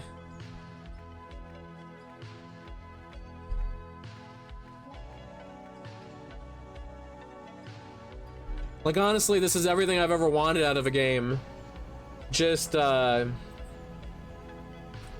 I like open-ended games where I feel like I can impact the world in a way where I can go back and look back at my saves and feel like there's other games I love, like GTA San Andreas is one of my favorite games of all time, but that's not a game a game I love in the same way, because the games I play the most are the games where I can go back in 5 years, pull up the save file, and then I can see all the things I've done to affect the world. And then this is one of those games where it's doing that really well. Like, I can see all the progress I've made. I can take screenshots every day, and I can like see how I've changed and affected the world. And I like games where that's the case. Which is why I've had this strained relationship with Minecraft over the years, because it's a game where I feel like they're ticking a lot of the boxes for me, but at the same time they're not ticking all of the boxes, and I always end up going back to it because it feels familiar, because I started playing that game when it was in beta, and I felt like I was really a part of seeing that game come together. But at the same time, it's just never really been the game I wanted it to be fully. There was other games I always wanted to be more like that. Like, another game that I really like for a similar reason to that is I really like Dwarf Fortress, because you can really see the world come together. Now, that's a civilization simulator, so you're not necessarily creating the world yourself, but you get to see the changes the world makes over time because of what you do to make the dwarves part of the dwarves in your civilization do what they're doing.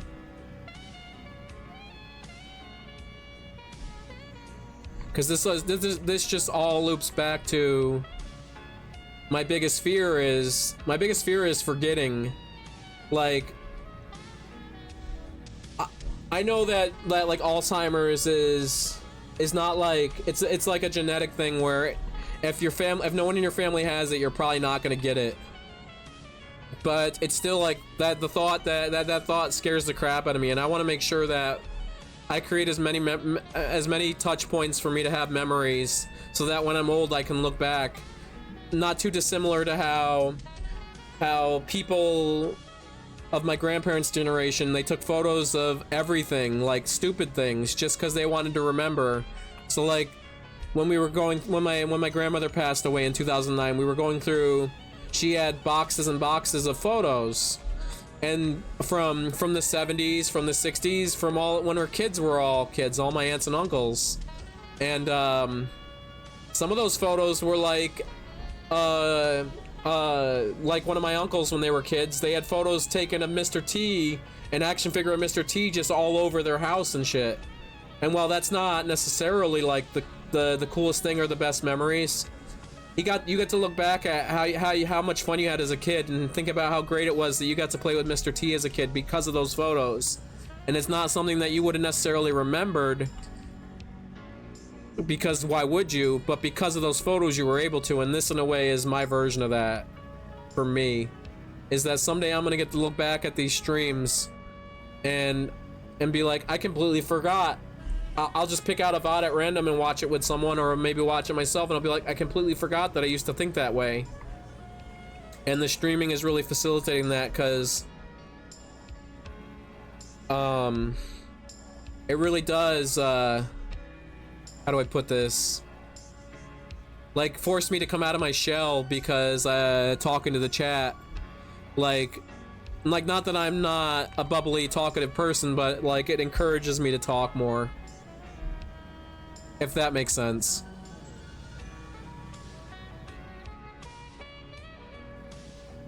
Honestly, this streaming has been really good for my mental health.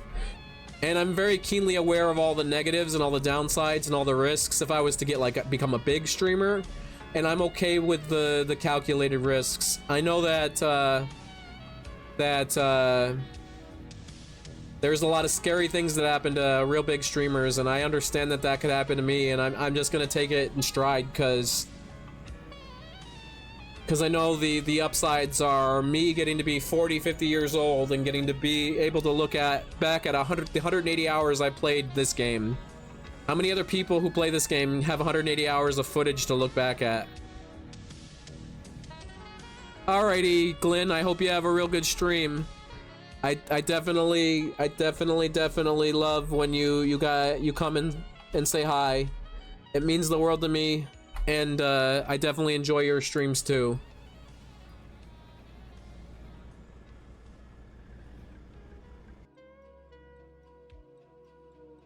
Trust me, they can happen to small. I know. I'm like definitely keenly aware of. I know it's a naughty word. Some of those words are naughty words that people don't like to talk about, because they don't want to encourage it or like bring attention to it. But I'm keenly aware that some of those things could happen to me at any time, and if it does, it does. I'm doing this for me, and it's just that. It's not like I have anything really, really awful to hide, or there's anything that I'm really, really worried about. Like, some of those things are like annoyances and stressful, and some of them are scary, sure. Some of those things are really scary, but at the end of the day, it's all right. Because the upside of me getting to look back at this when I'm 40 and 50 is makes it worth it. And the upside that I get to make new friends, because like the other thing that came out of this that I didn't realize was that I could create a little Discord community, and then it just gives me a place, like it makes it easier in my head to have a place to hang out when it's my own place where I feel like I'm obligated to be there. Because I really like Discord as a social media, and one thing that I learned was that Discord's very cluttered. And now they've added tools to make it less cluttered, but it always feels like, where do you talk? Where do you hang out? And one of the other upsides that I've found from having my own Discord and having my own community growing is that it's easy for me to know right where I need to hang out, and easy for me to find conversations and to like see memes. Is just having my own Discord. It's been really nice in that way. And like I said, nothing here is I don't want anyone to ever feel obligated to do anything here. It's just they're just niceties that I've added for me and for you, and if you want to, you can join the Discord, and if not, you don't have to. It's just me adding things to make this more worth my while, and it's been worth my while getting to learn how to do all this, because like, how do I put this? It's just like, I didn't even realize that it would be exciting and it would scratch some creative itch I didn't know I had. Learning how to lay out a Discord and make it look aesthetically pleasing, and learning how to get all the commands working, and learning how to use OBS and to make overlays. Like, those are all things I didn't realize would be fun, and I'm just having a good time with those. But those are like bonuses on top of my original mission statement to myself, which was I want to stream 5 days a week, at least 2 hours a week, just so that someday I can look back at all of my gameplay and enjoy it. because for the most part I have crushed that goal. I've only missed 2 streams since I started in December, and I only missed those streams, and I was very vocal about how something came up and I needed to prioritize those things, and that was okay, and it is okay to prioritize your life. But I think it makes me feel more confident that I haven't had to call out of the stream any more than that. And both times, I think that both times when I had to miss the stream, I made sure that I streamed on Saturday or Sunday to make up for it.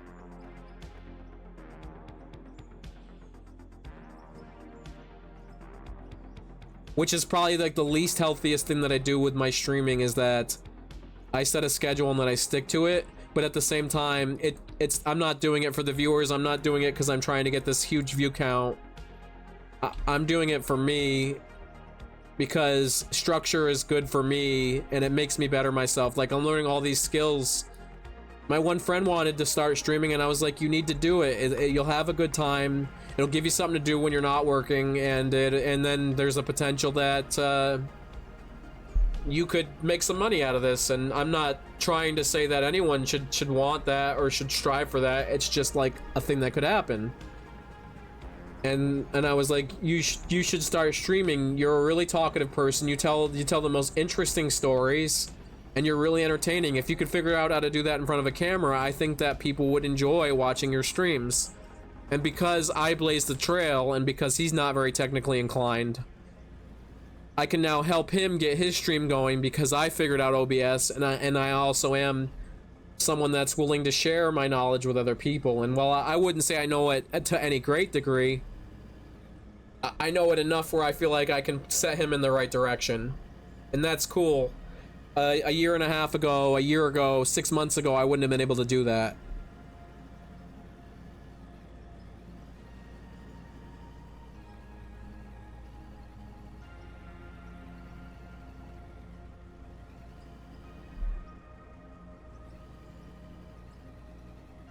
And if it feels like I'm traveling a lot with this machine, I kinda am. I could definitely, like... Oh, there's another hammer. Someone in the North Mining Code Discord, I asked about it, and I was like, I wasn't gonna do a full-on bug report. I didn't think it was worth that. But I asked about it, and then someone said it's an Easter egg. You found it, you win. And now I truly believe that the devs put that in there as an Easter egg to surprise us.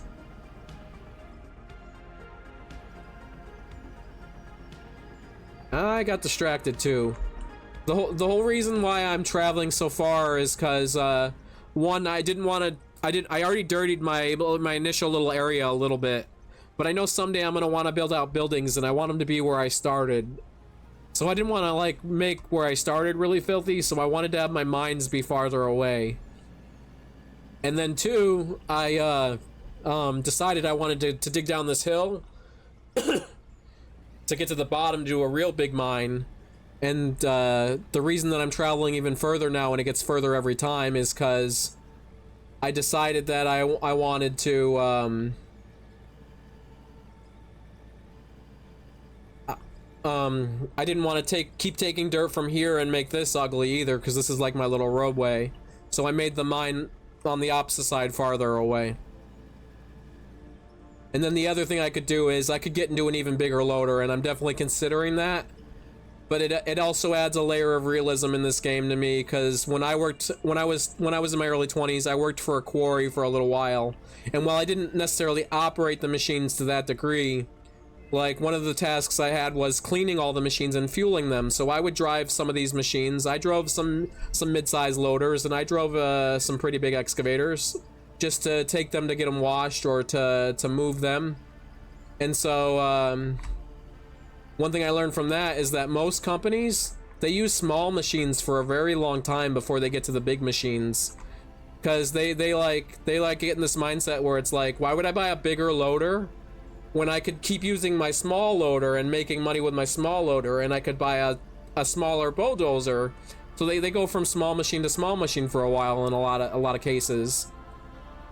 So I feel like I'll appreciate those bigger machines, that larger dumper, that larger loader, if I build up to it. So I'm like for a while I was exclusively in the LW 300 200. Yeah, the LW 200, and now I'm in the LW 500 because I feel like I earned my time in that machine, and now I want to have some time in this machine, and then someday I'll build myself up to one of these bigger machines. And then we'll be where we're at. I just want to work up to it because I feel like it adds a lot more realism in that way. Because while this is still a game, for sure it's still a game, I understand that there's some things there's some caveats you have to make because it's a game. But at the same time, I like to try to push the envelope towards realism. Which is why you'll probably see me, I'm the only out of Ore streamer I see that exclusively plays in first person. And then I do a lot of extra animations, like when I get fueled, I get out and pretend that I'm hooking up, I'm putting the gas pump into the machine. Or like I'm very strategic with where I place things. Like I could have just placed everything in one spot and made a real cluttered mess. But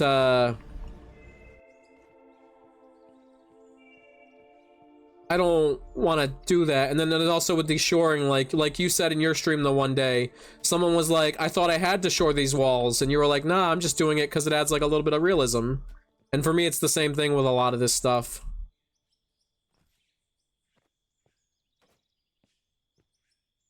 That's alright. No worries, dude. I think what we gotta do, and I might just leave this loader here, is we gotta go collect a lot more trees, maybe 200 trees, because we need to get more wood blocks so that we can keep building out these walls.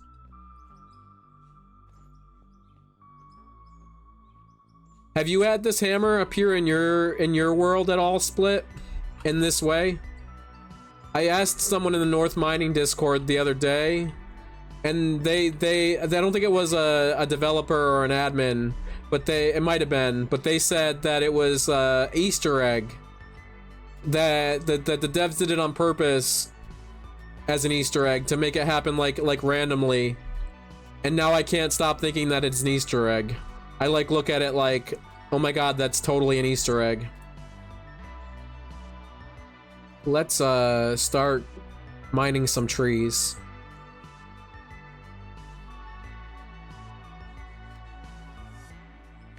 And this just so happens to be one of my least favorite parts of this game. But I also tolerate it because I know this game is in early access, and I know someday it'll get better. Someday they'll do some kind of update where they update all of this. They have to prioritize what's important. Do you think it's a bug, or do you think it's an Easter egg, a feature? Yeah, like a troll, but to me a troll has like a negative connotation, like they're trying to make you feel silly. In a way, and to me it's less like a troll and more like just like an Easter egg, like how in Halo 3 you could find monkeys sitting in one of the embankments if you knew where to look. In the middle of a war zone, a battle zone, you can find chimpanzees. Or like there's just Easter eggs in a lot of games. Ooh, it's been another hour already. Wow.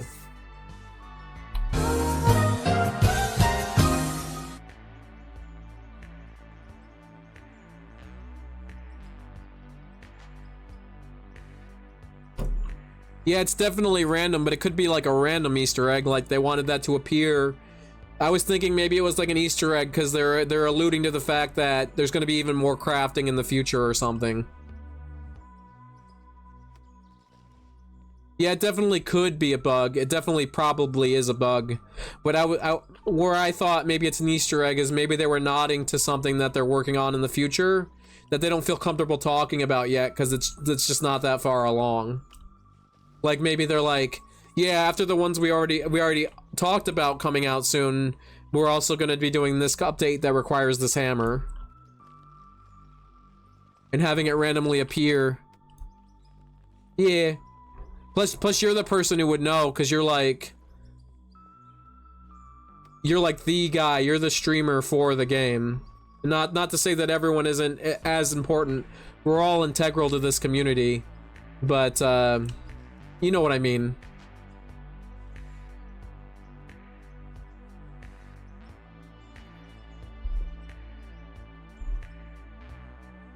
Wow.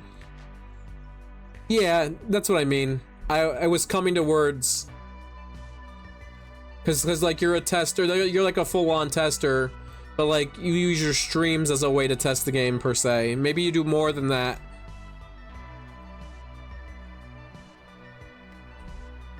I just wasn't sure that tester was the right word. Oh, your tunneler is doing the same thing that oh wait, no, you told me that before. Have you tried selling the machine and buying a new one, or tried buying a different one?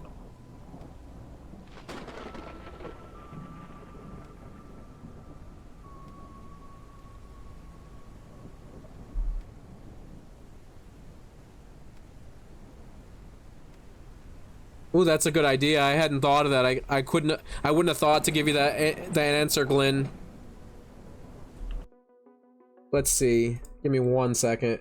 He said he was going to be live, so I'm going to tell him in his stream.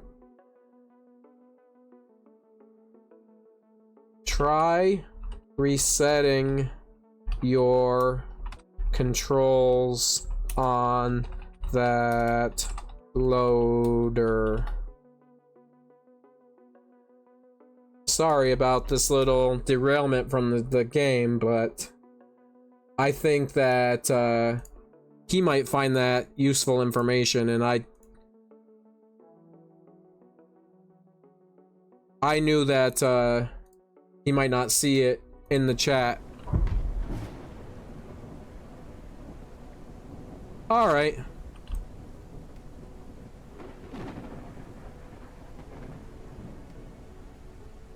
Let's see.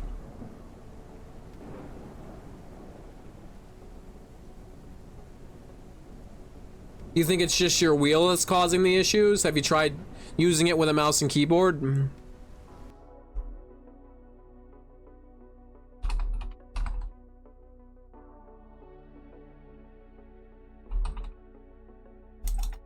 Alternative controls. All right. Oof, it's storming pretty good. Chopping trees in this weather is awful. But you know what?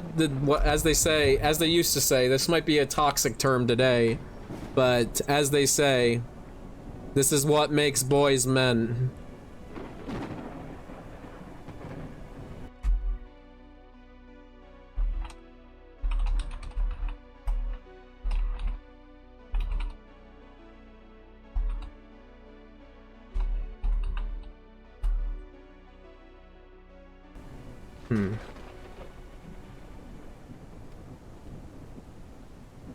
Get to 200, I think. Then we can make 33 blocks. That'll be good. That'll be a good amount for a little while.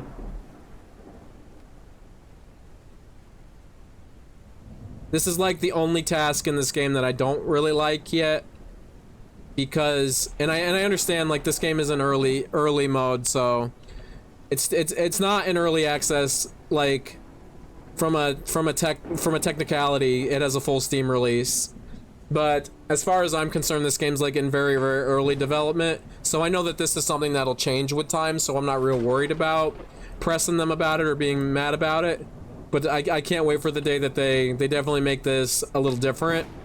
Because it's just so not satisfying that you swing the hammer once and it just falls.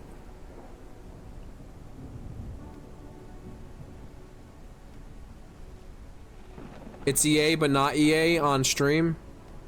It's EA, but not in EA.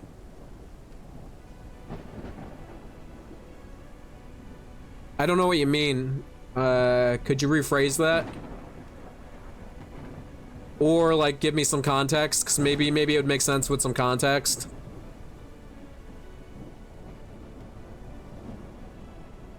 Because I'm very torn on today's world. It's the only world we have.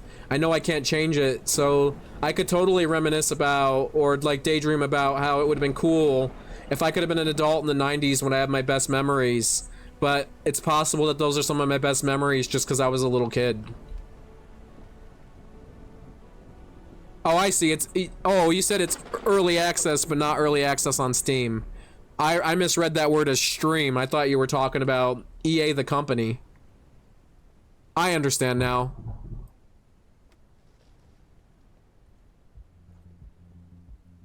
And it might not have nothing to do with Gotta Love Today's World, right?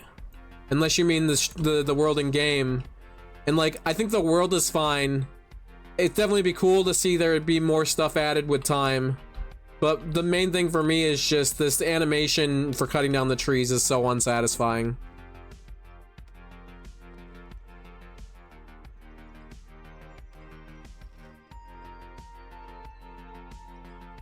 Yeah, I know what you mean now. Yeah, I'm definitely like in this weird spot about that, where like I get where they're coming from, and I get why we would want some quote unquote social justice, but at the same time, I think that if you try to appease everyone, you end up appeasing no one, and then it just makes it frustrating for everyone and a mess. Not that I'm gonna go out and say certain things like there's a time and a place, and the time and the place for some things is not now. Like there is just words that are just not okay, and that's okay.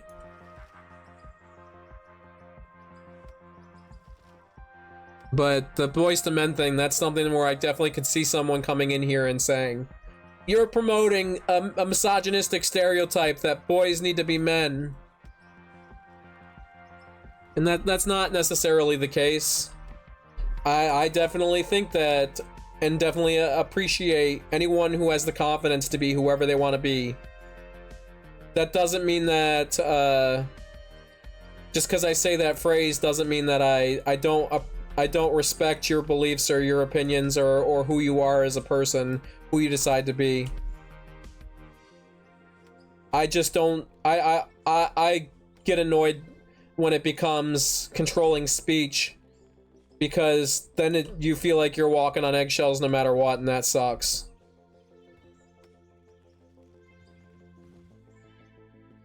Oh, that's definitely a good way to put it, and that's definitely how I felt about it before. I've definitely had altercations with people in the past where they annoyed me because they were trying to force me to respect them in a way with like, because like I have no problem giving someone the respect they deserve. If someone comes up to me and says, hey, I prefer such and such, I prefer to be referred to as such and such, or this such and such bothers me, then I'll respect them and I won't do it, or I won't say it, or I'll say whatever they want me to say. But I've definitely been in a situation where I had just met someone minutes earlier, and the first thing that comes out of them is this annoying sound of like, you referred to me with the wrong words, or you used the wrong pronouns, and then it doesn't become a, I'm sorry, I'll respect it and I'll make sure it happens again. It becomes you must be the enemy because you didn't use my right pronouns, as if I'm supposed to know. And I think the confrontation that comes up in my mind was someone had pronouns on their social media, specifically on their Facebook, and I had seen it, so I just assumed that was what their pronouns were, and then when I met them in person, they were different than I had expected, which is fine, but then I referred to them as their Facebook pronouns because I didn't want to offend them, and then it ended up being wrong, and they were like, how dare you?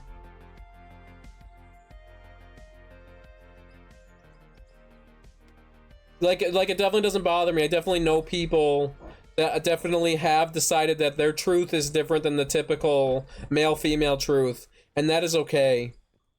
But it is not okay for you to come over here and tell me that that if I don't use your exact pronouns, that you're gonna be mad at me before I've even gotten the chance to talk to you. Like, it makes it sound like you don't respect me from the get-go, and it also makes it sound like you have it in your head that you're just gonna hate me no matter what because you've looked at me at a first glance and you just assume that I'm the person you're not gonna like. And that's just something that I've never liked. I said 200 logs and then we got lost in the convo. I guess we'll go to 300, maybe 400. Because, like, it isn't bad. The more we get, the more of those blocks we can make. I mean, it could go to this instead. No. What? Who the fuck are you? Who the fuck are you? Why don't we just have it be everyone is required to meet when they meet someone to say, who the fuck are you? If we all come at each other with confrontation from the get-go, if we all come at each other aggressive, then no one can be the outlier. That guy can't be disrespectful to me by being aggressive if I'm just aggressive from the get-go, right? Who the fuck are you? Who the fuck are you? I'm Deandra, the new girl. Well, Deandra, there is rules around here. I don't care about your rules. I know the rules.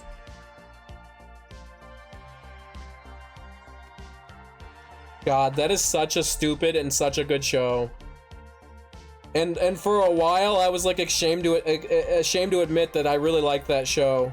But I'm not ashamed of it anymore. Most Popular Girls in School is just a really awesome animation, and those guys did a lot with a lot in the 5 seasons that show was online. They definitely blazed the trail for future animators online. They made it. They definitely, like, there isn't too many stop frame animation shows on YouTube, and there's even fewer that are like full-on shows. And that one was like a full-on show. Like, they did seasons and like they fully committed to the YouTube thing. They are the rules. Who the fuck are you? Who the fuck are you?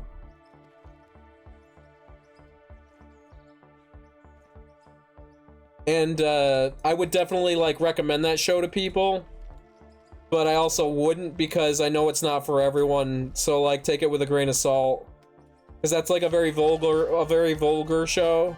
It's like about high school girls being annoying as possible, and it's just told through the lens of a stop frame animation with Barbie dolls, and it's just really funny to me, and it's one of my favorite. Like, when I absolutely am willing to give myself 100% free time where I'm not worried about nothing, that's a show I will watch. Like, when I'm ready to sit down and smoke a little pot and just relax for the rest of the day, that's something that I'll watch.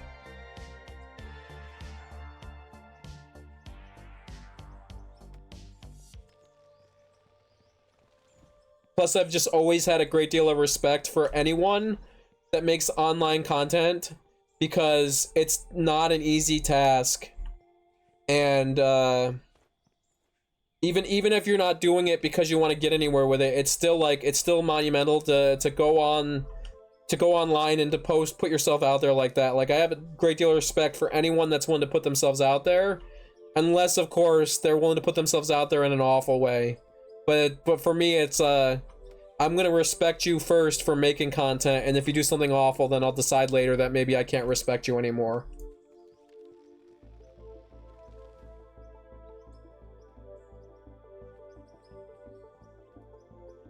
People do, that is true.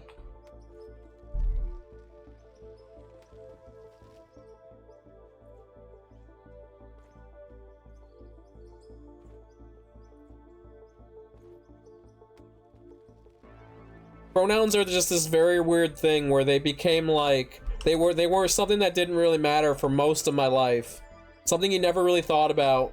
And while, like, the people that made pronouns matter kind of always existed and they were always there, and while I always respected and wanted to respect people who live their own truth, it was just like something I never thought of. It, like, in my mind, if you had told me 12 years ago that if I called someone by the wrong pronouns, they would be really mad at me, I wouldn't have believed you. I would have been like, what? They're just gonna correct me and then eventually I'm gonna get it right.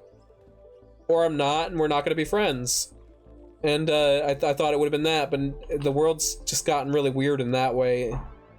And maybe they feel like that's the truth they need to live, and that's okay. It just, for me, that just doesn't seem like wholly beneficial. Like, I don't see how you making sure that people know that that these are your pronouns, or making sure that people know that you need to be respected. Like it's just very much so just like the streaming thing. If you ask someone, if you go to some big streamer and you're like, you got to start rating me now, they're not gonna raid you, they're not gonna respect you. Or like begging in a way, and it comes across that way to me when you're going up to strangers and telling them they need to respect you. They're not gonna respect you. Now that's not because of who you are or the truth you live. They're not respecting you because you decided that you wanted to be something that was different from the paradigm. No, they're not respecting you because you demanded that they respect you, and that's just the thing. Like, I'm never gonna respect someone that thinks that I need to respect them. You gotta let me figure that out for myself.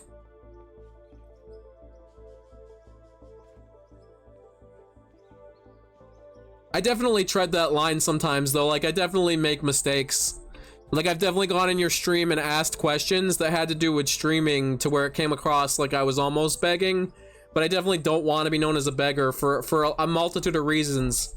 But the main reasons is that, one, I know that if I was to beg like directly to someone like you, that you're not gonna give a shit, and you're not gonna do what I asked. Like what good does it do?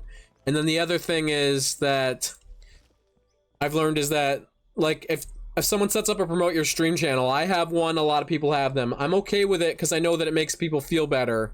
But you bet your ass that I know for certain that channel does nothing. My promote your stream channel does literally nothing but make people feel good about themselves. Cause like, I consider myself kind of like a normal Twitch viewer, a normal streamer, and I consider myself a normal a normal person that watches content. And I know that I don't go into those promote your stream channels and like click on random streams. I just don't. Sometimes when I'm in them, if something might catch my eye, if you say the right thing and it's the right advertising, it might work. But realistically, like, it doesn't do much. Like, I know that realistically, if I really wanted to grow my stream, that's not gonna work. If I really want to grow my stream, I need to learn how to make my stream better. I need to make better content. I know that I need to, like, for me, the biggest thing I'm lacking is I need to figure out a workflow where I can make YouTube, that make some of these VODs into shorts and into medium form content, to make like 20-minute edits.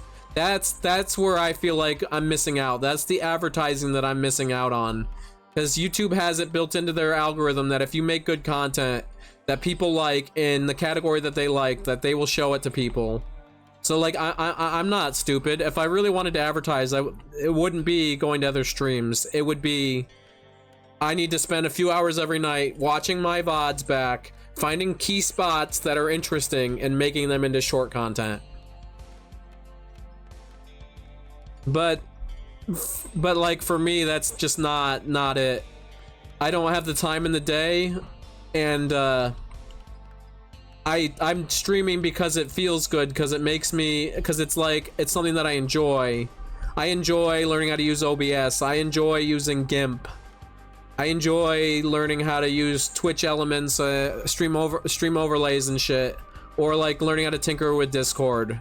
But I don't enjoy video editing. I don't know what it is, but, and then my computer is a little older, so video editing is tough for it. So like, I don't have the patience for it. So it's like a double lose situation. So for me, it's not that important. If I grow slower because I didn't make short form content, that's okay with me.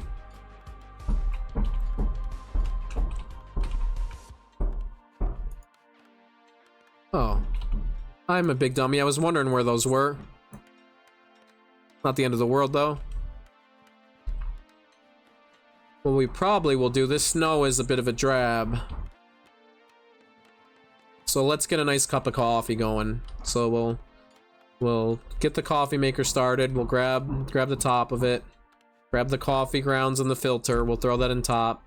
Dump the coffee grounds in. Put that in and get it going. Grab my cup and set it in there.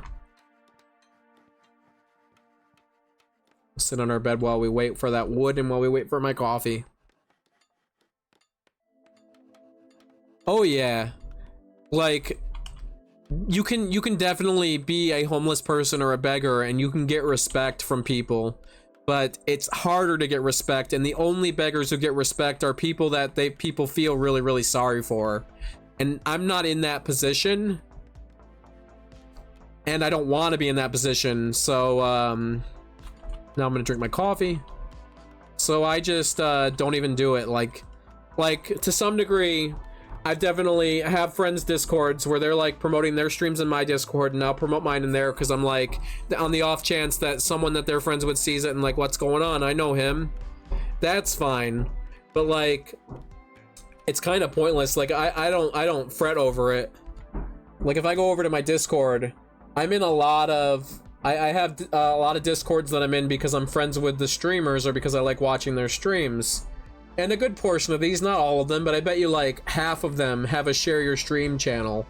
And that's fine and it's cool, and I don't mind that it's there. And I'm not necessarily even opposed to putting my stream in there. I just don't bother to worry about it because I know that it does literally next to nothing.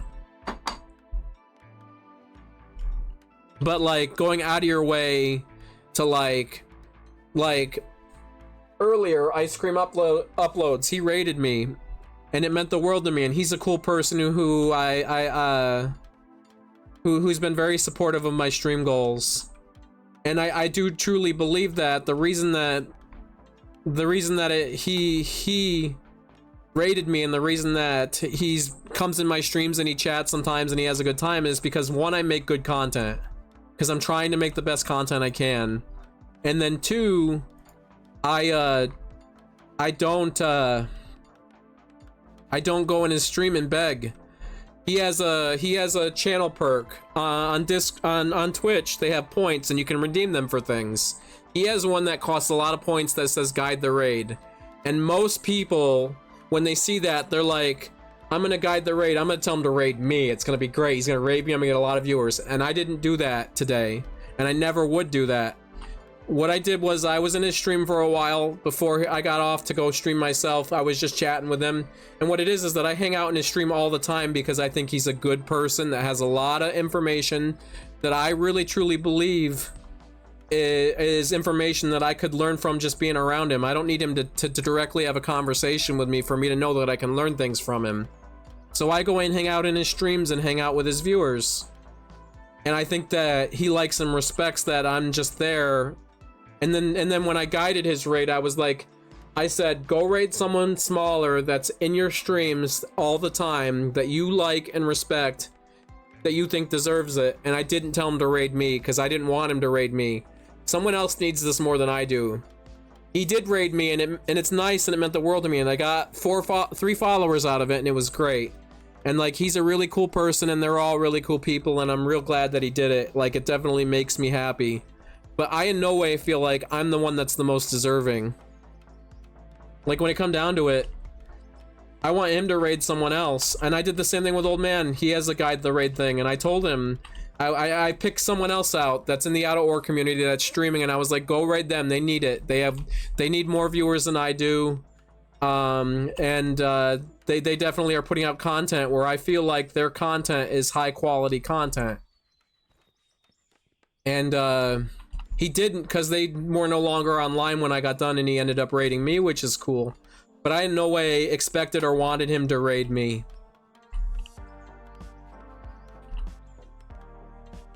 I love to raid down, then up. When you raid down, you see how happy they are. I agree. I've been working on this thing in my mind where it's not the raiding down that I care about, or raiding up. What I want to do is I want to figure out a raid schedule, not where I'm raiding specific people on a schedule, But I want my raid to be like this thing where certain days of the week I only raid people who are playing the same game as me, whether I raid up or down. And then I want to have one stream a week where I raid friends who are playing different games, where it doesn't necessarily make sense for me to send my viewers over there, but where I want to show some love to them, regardless of what they're doing. And then the other thing that I want to do is I want to schedule one raid a week where I raid someone bigger than me. Because I do agree, I do understand, and it makes sense that 132 that rating up is good to get your name out there. So like I'm not like dumb about it. I just don't think I don't want to rate up all the time.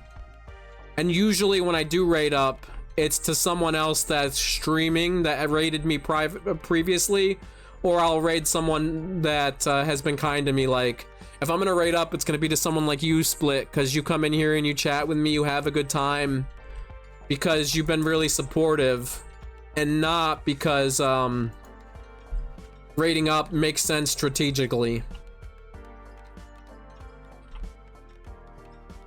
And I also, one of the other days I wanted to set up was I wanted to, now this doesn't matter yet because I don't have enough viewers yet, and maybe I never will, and maybe this will never matter. But if I ever did get enough viewers, I would want to have a day exclusively where I make sure that chat decides who we raid. Because I think that would be a really cool little interaction that we could have.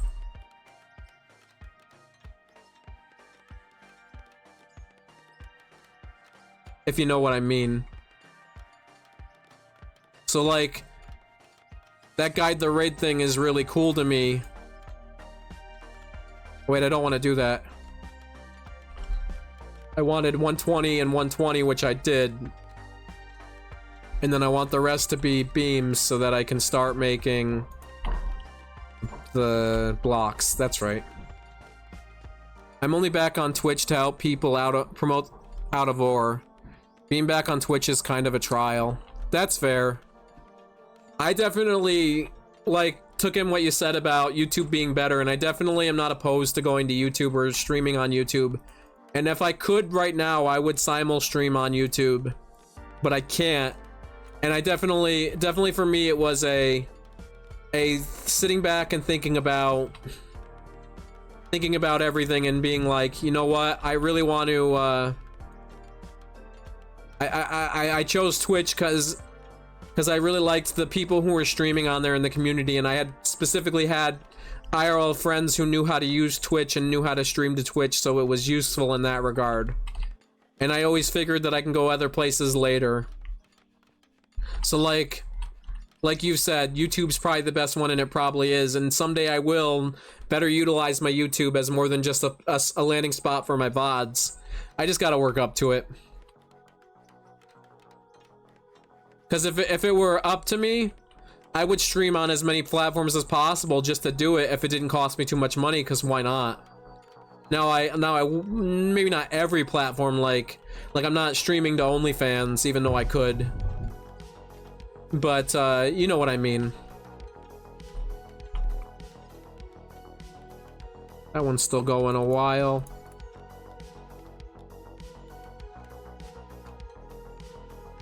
YouTube does seem harder than Twitch, at least initially. I feel like YouTube is better than Twitch, but I feel like it's harder to get established. So going from 0 to 5 viewers average is harder on YouTube, I'd imagine.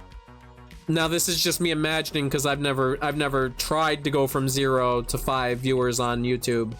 But it feels like growing early on YouTube would be harder, but once you figure the YouTube algorithm out, which everyone figures out eventually, you see everyone who's a content creator with 100,000 subscribers, most of them had to figure out how the algorithm could work for them. Once you do that, then YouTube is like just free advertising. It's just like, there's no reason for me not to be over there.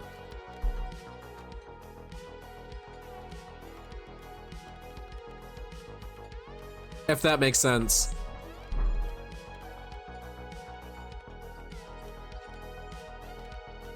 And like you said, you also have a really negative opinion of Twitch because they screwed you over.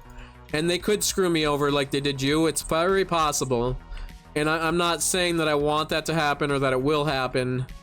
But if it did, it did. It's not like... It's like whatever. But I still think that Twitch made sense for me. I did a lot of soul searching and a lot of thinking, and I wanted to be able to save my VODs, and Twitch made sense. Someone would be like, well, why doesn't YouTube make sense? Then they're just there as VODs immediately. But I don't know, Twitch just made sense to me when I picked it. And it's getting dark out, isn't it? I can't see what time of day it is because it's cloudy, but if it is, we'll call it a night. You know what? We're over here. We earned a little break. We'll call it a little early. Not the stream, but for the sake of realism, I don't like moving the time around unless I'm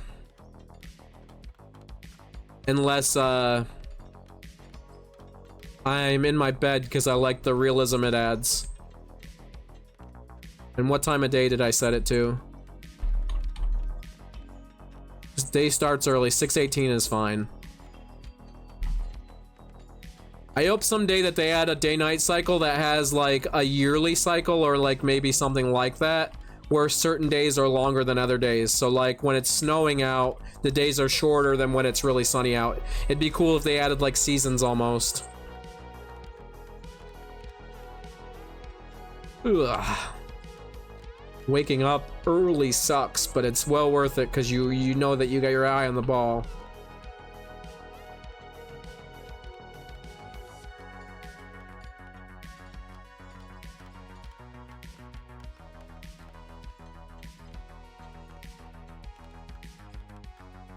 Oh, you mean you don't try to come off as negative, or you mean me? Like, are you telling me that I just gonna try not to be negative on stream all the time? Because, I think, unless you mean when most people multi-stream, they start on Twitch and then multi to YouTube. I don't try not to come off about Twitch. Yeah, I know. Varus told me about what happened to you, like, forever ago. Not you specifically, but he told me he had a streamer that got screwed over by Twitch, and he said you should think twice about streaming on Twitch. And then I just did a lot of soul searching with it, and I was like, it just seemed like Twitch made sense to me. And I was like, I definitely agree. Plus I also think that, I don't think anyone should be loyal to any one platform. They're all mega corporations. Like, it's good to be nice and respectful, and to be like, yeah, I love Twitch. Or I love this. You definitely want to be positive about them. You don't want to go in there and be negative about Twitch and be like, yeah, I'm only streaming here because it makes sense, but Twitch is awful. Nah, you got to show them respect, but at the same time, they are just a multi-billion-dollar companies, and they won't care about you. We saw that with Ludwig. He switched to YouTube, not because, well, he might come back to Twitch now that multi-streaming's allowed. He probably could. But the reason that he went with a YouTube partnership over Twitch was because he said YouTube made him feel like he was important, like he mattered. And he said when he talked to Twitch, he still liked Twitch. They were still cordial with him. They were nice. But when he told them that YouTube was willing to give him more money, YouTube went to bat for him, and Twitch wouldn't. And that was crazy considering he wasn't on YouTube, but he was on Twitch.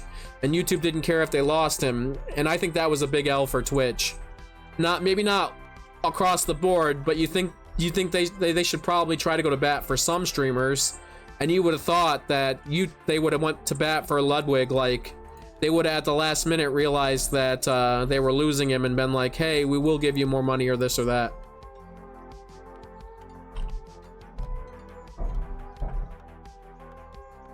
Let's throw these away. Or maybe I do want them. I just realized something. Let's throw this dirt up here for right now. Yep. Trust me, YouTube did go to bat for Ludwig, but not because they like Ludwig.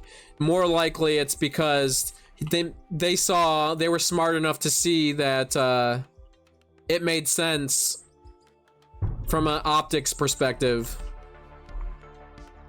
And Twitch should have had that foresight, like, not because they care about Ludwig, but because if you care about your platform, you want to have good streamers. Like, Twitch is only as good as their biggest streamers, and losing someone like Ludwig really hurts for them.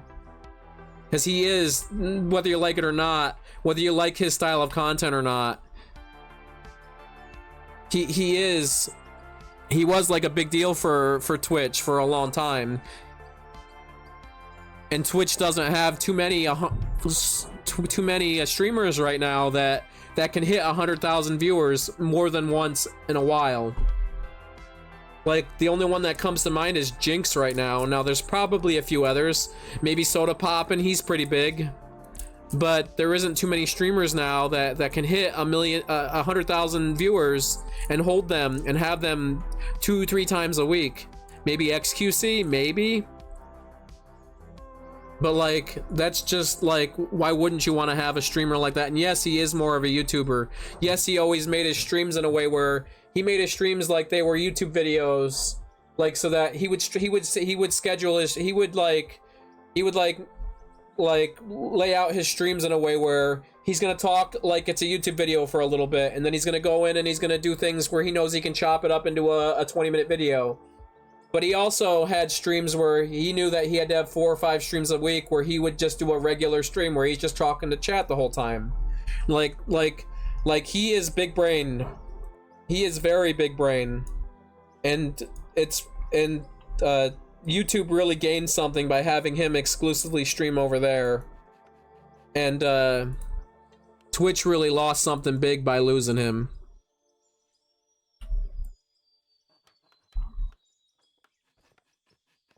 He did go to Kick, didn't he? I know he took the big deal, but then I kept seeing him on Twitch after, and now that I think about it, I haven't seen him since. He did a $100 million Kick deal. But I didn't think it was exclusive, because after that deal was announced, like for a few weeks after, I kept still seeing him. Doc did leave too.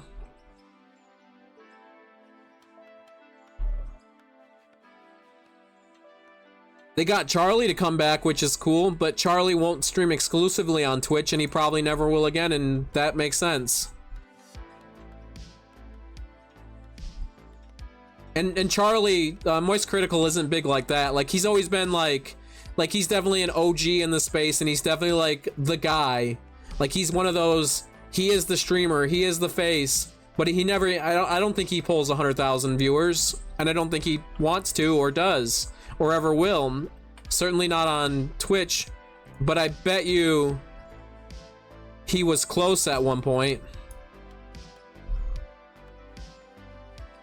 So now we're done with this one, and now we're done with this one, and then we'll put these planks. I accidentally made one too many planks, but that's all right. We're gonna put these, we'll put these planks up here. That'll be fine. Oh, I agree. I've been a fan of Moist Critical for a long time. I found out about him because he was on Equals 3 way back in the day.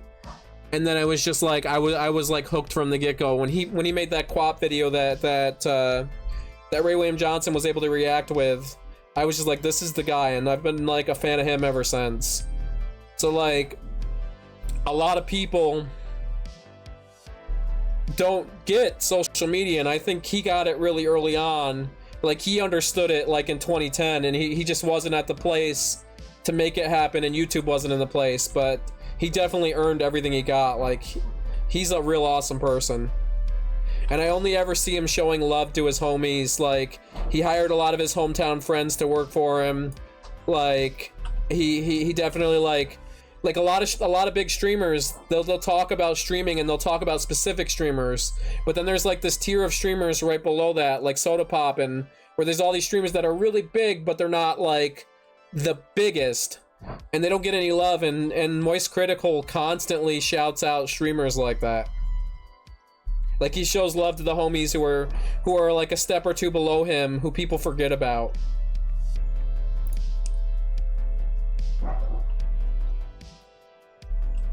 That's still like 20,000 people is still a lot for a live stream.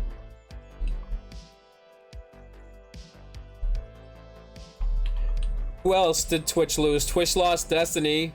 Now Destiny wouldn't have left Twitch, but they banned him because of some stupid technicality with one of their policies, and I feel like maybe a temporary ban would have made sense, but they like gave him like a really long ban for no reason at all over something really silly where he could have just apologized and not did it again. And now he's on Kick and YouTube and like he's killing it. Why would he ever go back to Twitch? Like they didn't even try to like, they like took away his entire livelihood in a moment's notice. Like that in a second, and we're like, sorry, you shouldn't have done this. And then if you look at why he was banned, he was like talking, he's like a reporter, he's a news guy, and he was talking about something that can be controversial, but he was reporting on it and they banned him for it. Like, Twitch has lost so many people. Like I said, Jinx is the only real big person on Twitch who's been real big on Twitch a while, where he still gets 100,000 followers. Like, whenever I look at his stream, he has over 100,000 or around 100,000 a lot of the time.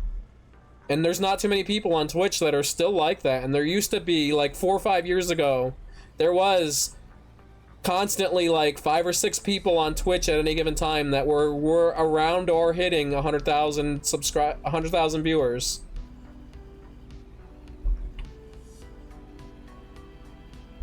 I know, and that's also another thing is, I would never want to set myself into a situation where I'm afraid of a platform, afraid of losing money from a platform. So like, even if I got growth on here, I might be afraid, and the simul streaming definitely is one of the best things Twitch has ever done. The fact that they opened up multi-streaming is just like one of these great things. Like, Twitch hasn't had too many W's recently. That is a W they have had. I'm gonna give credit where credit is due. And that gives people a lot more freedom to be like, well, now I don't have to be afraid of leaving Twitch. I can stream to both. What the hell? Did I not dump this all? Or did I pick it up by accident somehow?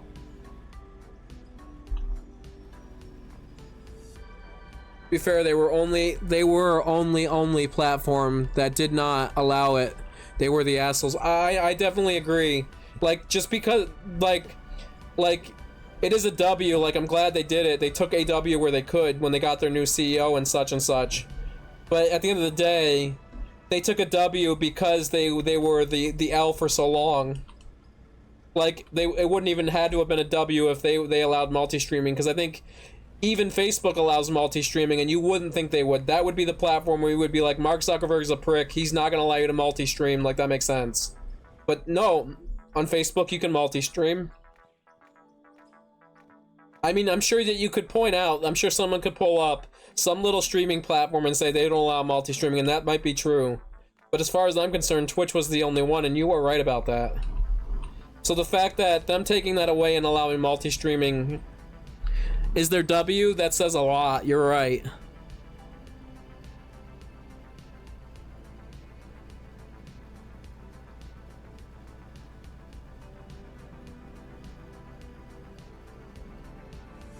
I honestly don't. I know that you were saying that you think Twitch is done for, that eventually they'll teeter out into irrelevance like Tumblr or something. And that's very possible, where they'll never really die, but they'll never be the platform they once were. And I don't necessarily think that's the case, but I think that they're in the position now where they have to do a lot of restructuring, and they have to try really, really hard if they want to not lose anyone further. Like the fact that they just lost XQC after losing a whole bunch of people and knowing this is a problem. Like, how did they let that happen?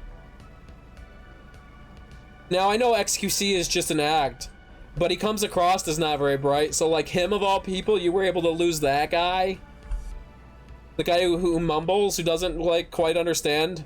I'm like, I know that it's a bit, I know he's not really that dumb, but you know what I mean. Like, how did they F up that bad?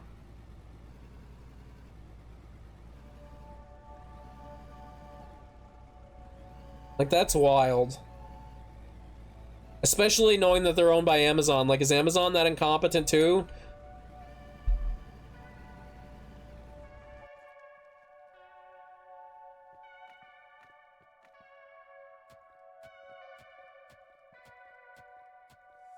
I really couldn't tell you.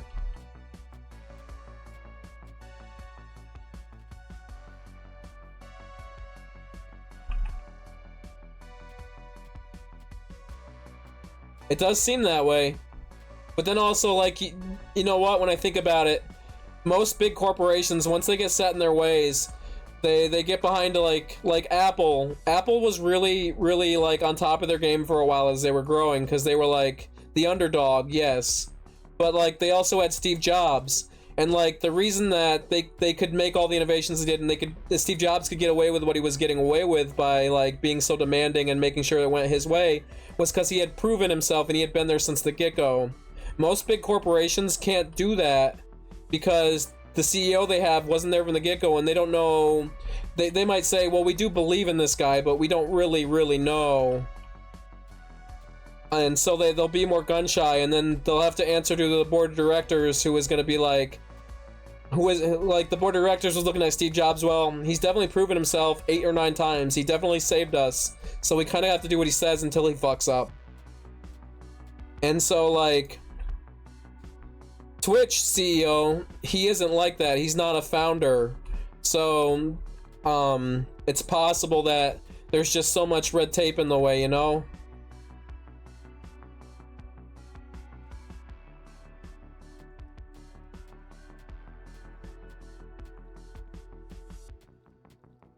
Like, it's just this really complicated thing, but you see it with big corporations. Disney's going through that right now, where they just keep fumbling the ball, where you're like, it's so easy. Just make good movies, and then, like, don't be an asshole about it. And, like, they just don't get it. They're like, I made the social justice movie you wanted. We catered to the people who need to be catered to. Why are people not watching our movies? It's like there's like no way for them to be in touch because they're stuck behind a board of directors, because they have a board of trustees who bought large swaths of stock in the company, and all they care about is making sure that they make money, and they can't just let some CEO do whatever he wants because there's risks involved, and even though you have to take risks to be the biggest thing. That's true. Somehow I'm always surprised that somehow YouTube and Google, they've like treaded that a little better. Now, not perfect, because they definitely get in their own way sometimes, and they definitely fuck up sometimes. But it seems like for some reason they do that less, and they don't even have their original YouTube founder. So it's like, how did they manage to handle it as gracefully as they did? Couldn't tell you. Now, is this a little lower than I would like? I'm not sure. Because I could definitely go up with the ceiling.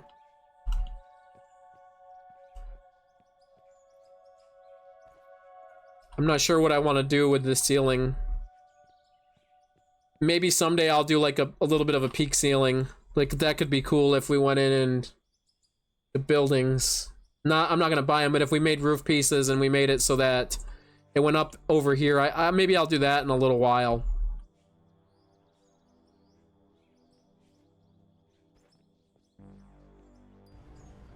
That's true. I think that what happened, the reason that YouTube's doing so well at it is because they went through their growing pains in 2016 with the adpocalypse. So they're like, they've been through it and they're on the other side, and they're like just treading the water, trying to make sure that doesn't happen again. And they realized that the best way to do that is just let a CEO be a good CEO, and like just be innovative. Like you said there's a raid feature on YouTube, or a similar feature, and you said you like it better. I had no idea, because YouTube live streams just, they don't speak to me like as a viewer, so I'm never staying all the way till the end. Like when I'm in Twitch, I feel like I understand that if I stay till the very end, they're gonna throw me somewhere else, and I didn't know about that at all, and I think a lot of people don't realize that. Not because I don't watch live streams on YouTube, because I do. There is creators who only live stream on YouTube that I do very much so watch. It's just like, I feel like Twitch has like this better layout for discoverability with streamers. Like, I really wish YouTube had a page you could go to where it showed just live streams, which they do kind of have. But at the same time, I wish that page had all of your followers on one side or the other, so you could just like click to their stream right away without having to just scroll through a mess of streams. And Because I like that on Twitch.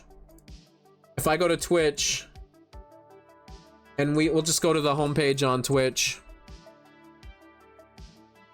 If I just go to the home page on Twitch and we go over here and we share my browser. Like, I just really like this layout. This used to be a lot more cluttered, and they used to not promote smaller streamers, which they're getting better at.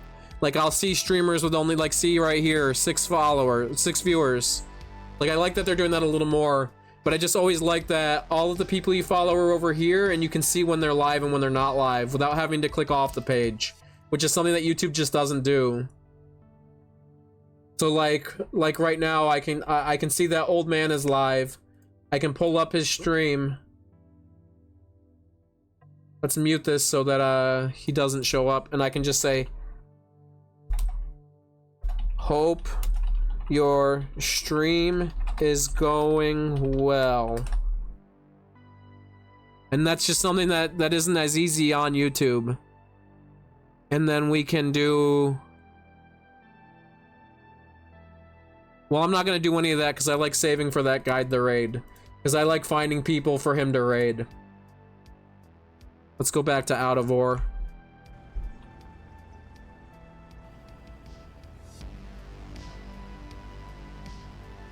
Yeah, that's true. It only lives on for 7 days, and even then, like, discovering VODs on Twitch is not it. Which is why what I do and what a lot of people do, and this is like a failure of Twitch for sure, but what happens is I then immediately export the VODs right to YouTube on a private, and then when I get the chance, I set them all up and then I post them over there.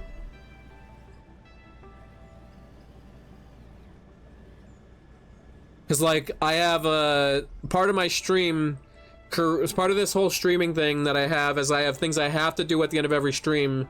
And one of those things is that I have to make a backup of my world at the end of every stream. And then at the end, and then after the backup, I have to put that in a separate file so it can't get corrupted. And then the other thing that I always do is I have to go into Twitch's studio and I have to click export to YouTube, and I do that right away. And if Twitch had better discoverability for content that isn't live, I would be able to just go back. I would just be able to leave it there and people could just find it. And that's something they can't. But at the same time, I think that so many platforms are trying to do so much that they're spreading themselves so thin. And I would worry that Twitch, if they tried to do permanent content like YouTube, that they might be watering themselves down too much, and they might lose some of what's special about them.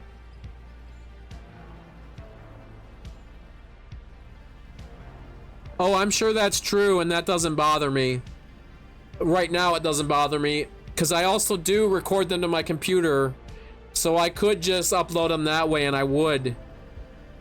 But the reason that I don't is because I'm not at a place where I feel like I have the time to do that. And uploading to YouTube on my internet takes like twice as long as it would uploading than just exporting from Twitch. I can't leave my computer. I don't want to leave my computer on all night. And setting aside the time to upload a YouTube video, a VOD that's 5 hours long that's going to take 6 or 7 hours to upload is just something I can't do currently. Someday I'll have faster internet, and someday I'll be able to do it that way, and I will. And someday I will really prioritize my YouTube. But right now, it's just like, I'm not trying to really reach the algorithm. I just want to have a spot that people can learn about through my Twitch streams, where they can just go and rewatch my VODs. That's the biggest thing right now. Someday I will full on really promote YouTube, and I will use that as the advertising that it is. If I stream long enough, like, because there's nothing obligating me to do this. I could at any point decide I don't want to do this. That doesn't seem likely because I'm having a real good time, but it could happen. But I also don't feel like I'm at a point in this where it's worth justifying the time it takes to spend the time to upload the video to YouTube separately, and to like I said, I would love to make short content, but it just doesn't make sense for me to make short content right now because of the time it would take. So like right now I do this. This is the extent of making a short.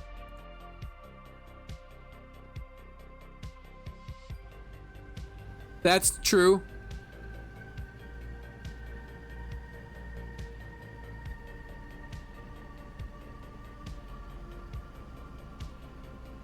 And like you said the other day about Facebook, not to change the subject too much, but in the similar vein, you were like you have to pay to get followers on Facebook. And you know what? I was thinking about it. I haven't used Facebook in like 2 years. I completely decided that I don't like the way that platform makes me feel. I don't like being on it. It's just not for me. So I stopped using Facebook and Instagram for that reason. But I will admit, I remember that every time that I would watch something on Facebook or something would be shown to me, it felt like someone had paid for ads, and it felt like it was an ad being shown to me. Even if it was someone live streaming, it felt like the only reason I was seeing it was because they paid for ad space for me to see it. So like, you saying that just triggered something in me where I was like, oh yeah, I kind of realized that, I just never put it to words.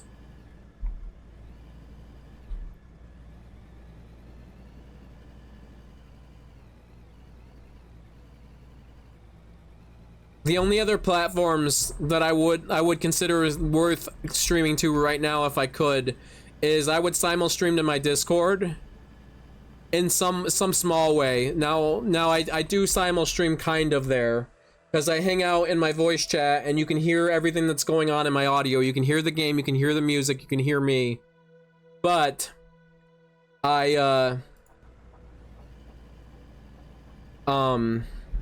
I won't do video there. It doesn't make sense optics wise.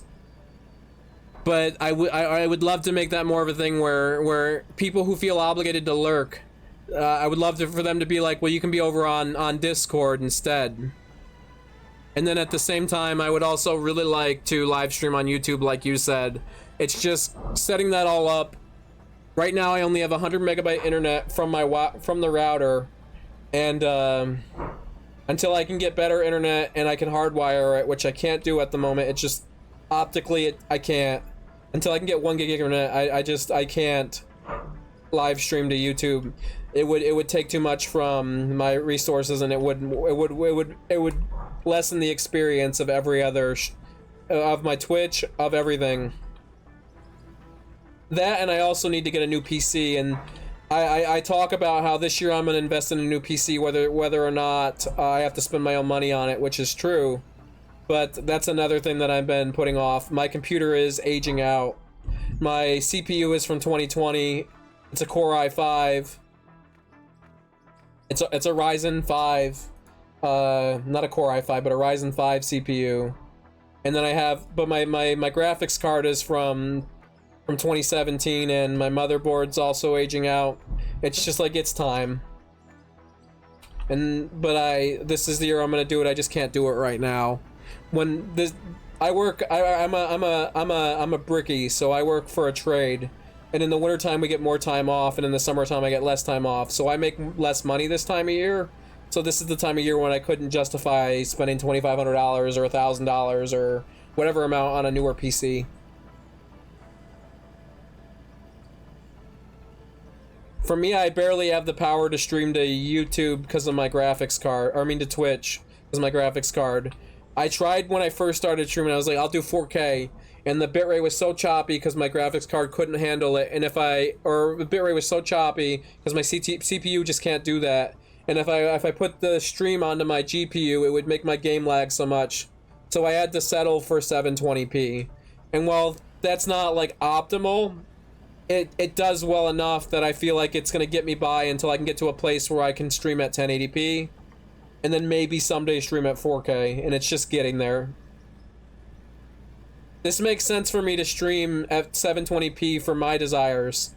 If I'm gonna stream at 4K, there has to be a little more incentive than just me wanting to save these VODs for my future, because I'm more than content with 720p for me.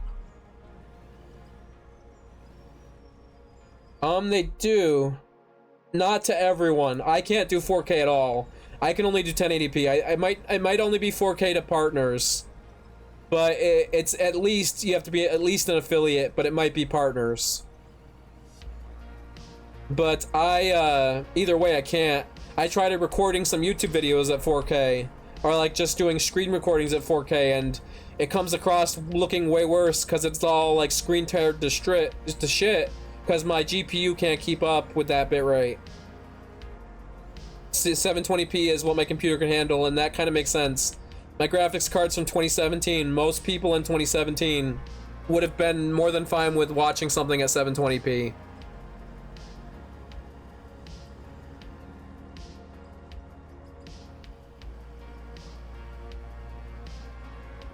Yeah, I couldn't imagine. I'd imagine that even if I had like a brand new graphics card, like a I feel like unless you have a high-end graphics card, you're still gonna struggle to do 4K. Like you could get a low-end modern graphics card, like I'm not super familiar with modern graphics cards, but like if you were to get the lower end of the NVIDIA line of graphics cards today, a lower end of the 440 series, I feel like you might even struggle to do 4K streaming.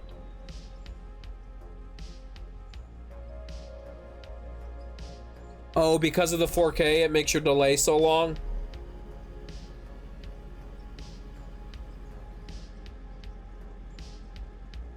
I wonder what Discord has, because I know you get different, you can stream at different qualities depending on what tier you are with your streams boost.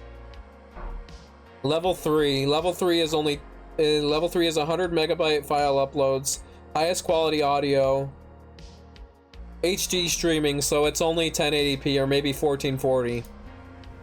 So Discord doesn't offer. Yeah, that's true. I do got to.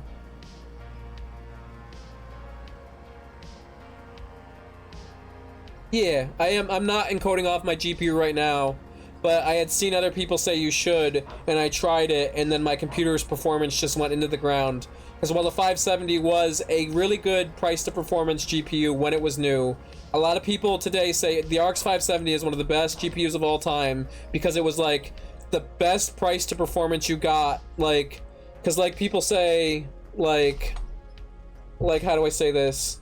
Like for a very long time, owning a PC was like this really expensive thing in the 90s and the 80s and even in the early 2000s. Like you had to be someone with a lot of money to own a PC and a PC game, let alone to do something like streaming from a PC. And then what happened was between 2010 and 2020, the cost of owning a PC went way down, and I think like 2017 when that RX 570 came out, like we were at like the best point where the price to the performance was the best it was ever going to be, and then the RX 570 was like the RX 570 and the RX 580 were like they were there where they were like, for your money, that's the best CPU, the best GPU you're going to get. Now, certainly there was better GPUs at the time, more powerful, but they weren't priced to performance better. And like now since we've had the, it's been another hour.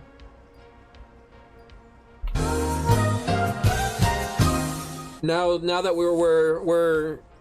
we're 2 years on from the pandemic and from the GPU shortage from the crypto mining boom. I don't think that we're ever going to get back to quite the price to performance ratio we had in 2017, 2018. And I apologize if there's construction noise. I know I've said this a couple of times, but if you're coming to the stream now and you weren't here before, they're working on my building. The building that I live in, they're doing construction elsewhere in the building, and I can't do nothing about that. So there might be construction noise here and there. I've attempted to mitigate it with filters and with my mic, but the mic I have can only do so much. I think considering the mic I have and what I've been able to do with it, I think I've done really well. The only thing my mic is missing is I need to get a boom arm, and that's like a more immediate thing. I need to get a mic arm so I can put it a little closer to my face and then have that thing on it so that if your desk shakes at all, you won't hear it in the mic. Because right now the only reason you can make out my keyboard is because it shakes the whole desk. Alrighty, Split. I hope you have a good day. Thank you for sticking around for so long and for being such a kind person. Your wisdom means the world to me, and it's been very helpful. I hope that whenever you stream next, you have a good stream, and you said you were going to the in-laws this weekend, so I hope that you have a good time doing that too. I'll be seeing you. I'm always around.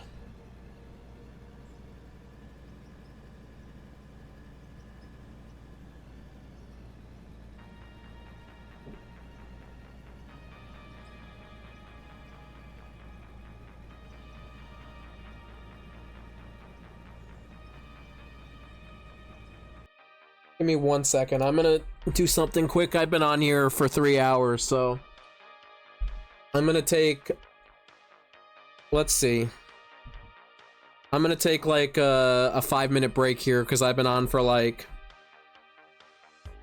I've been on for 3 hours and 9 minutes, so we're gonna take a little break here. So let me write this out. I'm gonna be back at 3:15. I wonder. Give me 1 second. Before we do that, if I set this to 3:15 p.m. and I take this and I throw this in here, does it work? Probably not. No. That's a Discord thing. I know that's a Discord thing.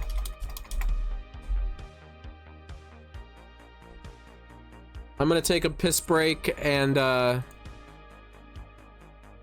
be back in 5 minutes because I've been on here a little while. Alrighty. See you in 5 minutes.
That's good to hear. You're still online on Twitch.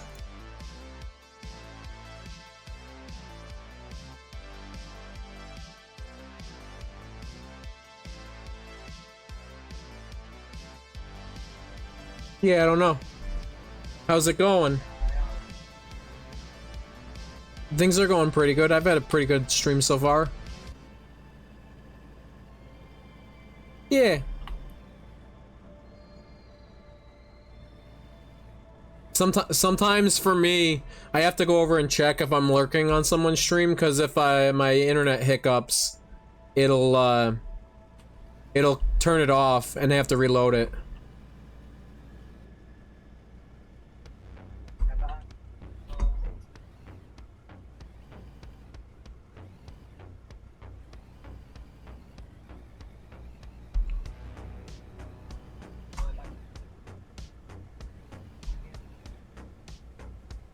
Yeah, it's all working out.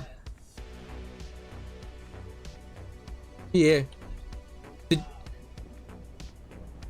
Did you end up figuring out your loaders issue? No, it's still.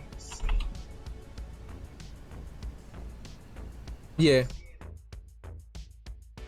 Yep. Yep.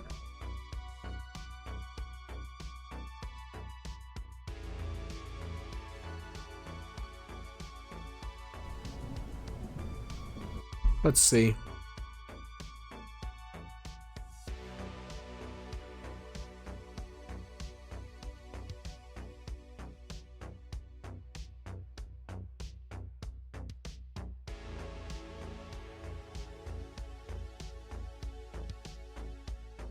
Have you tried to use the mouse and the keyboard with this loader?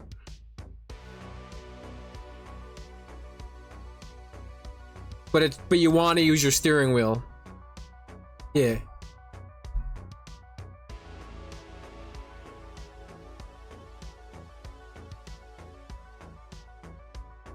Yeah, that's wild. I don't understand.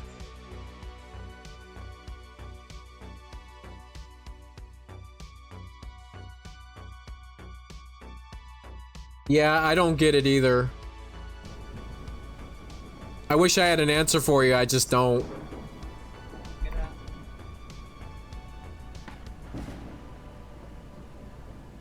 I just figured I'd stop in and say hi for a little bit, see how you were doing.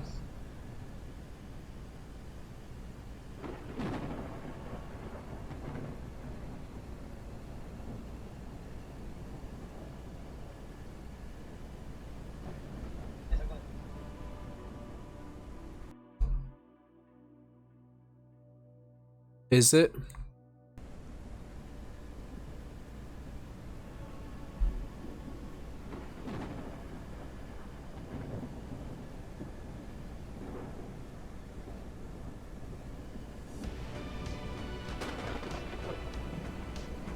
Oh, yeah.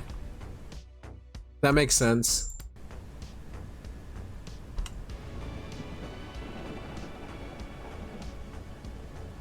Let's see. You think you'll ever get to the end of what your project is, or you think you'll burn out before then?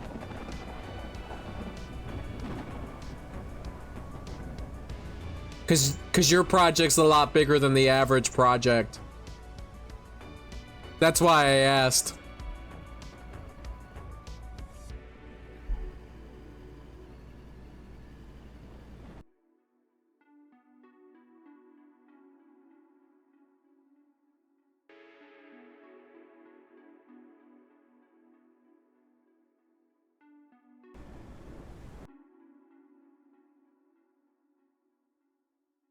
Oh, I should. I haven't seen him play Farming Sim. Why is the Discord audio not working on the stream? No, I meant on my stream. It's better. There we go. Got Elvis. is the new old man is better now. But see if you look at him, look at some of his old streams back in the day, the tractors and the mods and everything else that we used to use. My Jesus, and the fields. You have got no. You can't even comment, Elvis. Just because my combine harvester used to do 95 mile an hour while cutting and drifting. Exactly. Yeah, I don't see the problem with that. Aye, but that was me editing that though. Yeah, you made it, so how can you blame me? I know. So I said I wanted it to go a little bit faster. You made it do 95 mile an hour. Aye, that's a wee bit faster, isn't it? Well, yeah, but so people wait. were complaining they couldn't keep up. No, exactly. I can, you know, keep up. So wait, Elvis edits your footage? No, he edited my mod for me. Oh. I was a mod creator back in the day. Oh, I For see. Farm Simulator, so Yeah, he edited a mod, combine harvest to not combine at 7 mile an hour. Yeah, because I was bored at 7. And then the fields I were doing, 7 mile an hour was not practical, was it, Elvis? What you're No, saying you is it used to was take too the- close to real life. No, no. Aye. The Fields problem used to was take about 2 days. one field, yeah, with a normal harvester, yeah, normal speed harvester, I'll say, with capacity edited, yeah, so he had no issue about capacity, yeah, one field for one person, yeah, you were talking 6 days. Cause I know for certain in real life, like in America, we have farms where there's guys who are paid to operate a tractor, where they go in a straight line for 8 hours a day, and that's their whole thing. And then Yeah. once a week or so they turn around. Yeah, well that's what I was doing on Farming Sim. Yeah. Yeah, 32 times maps. Yeah.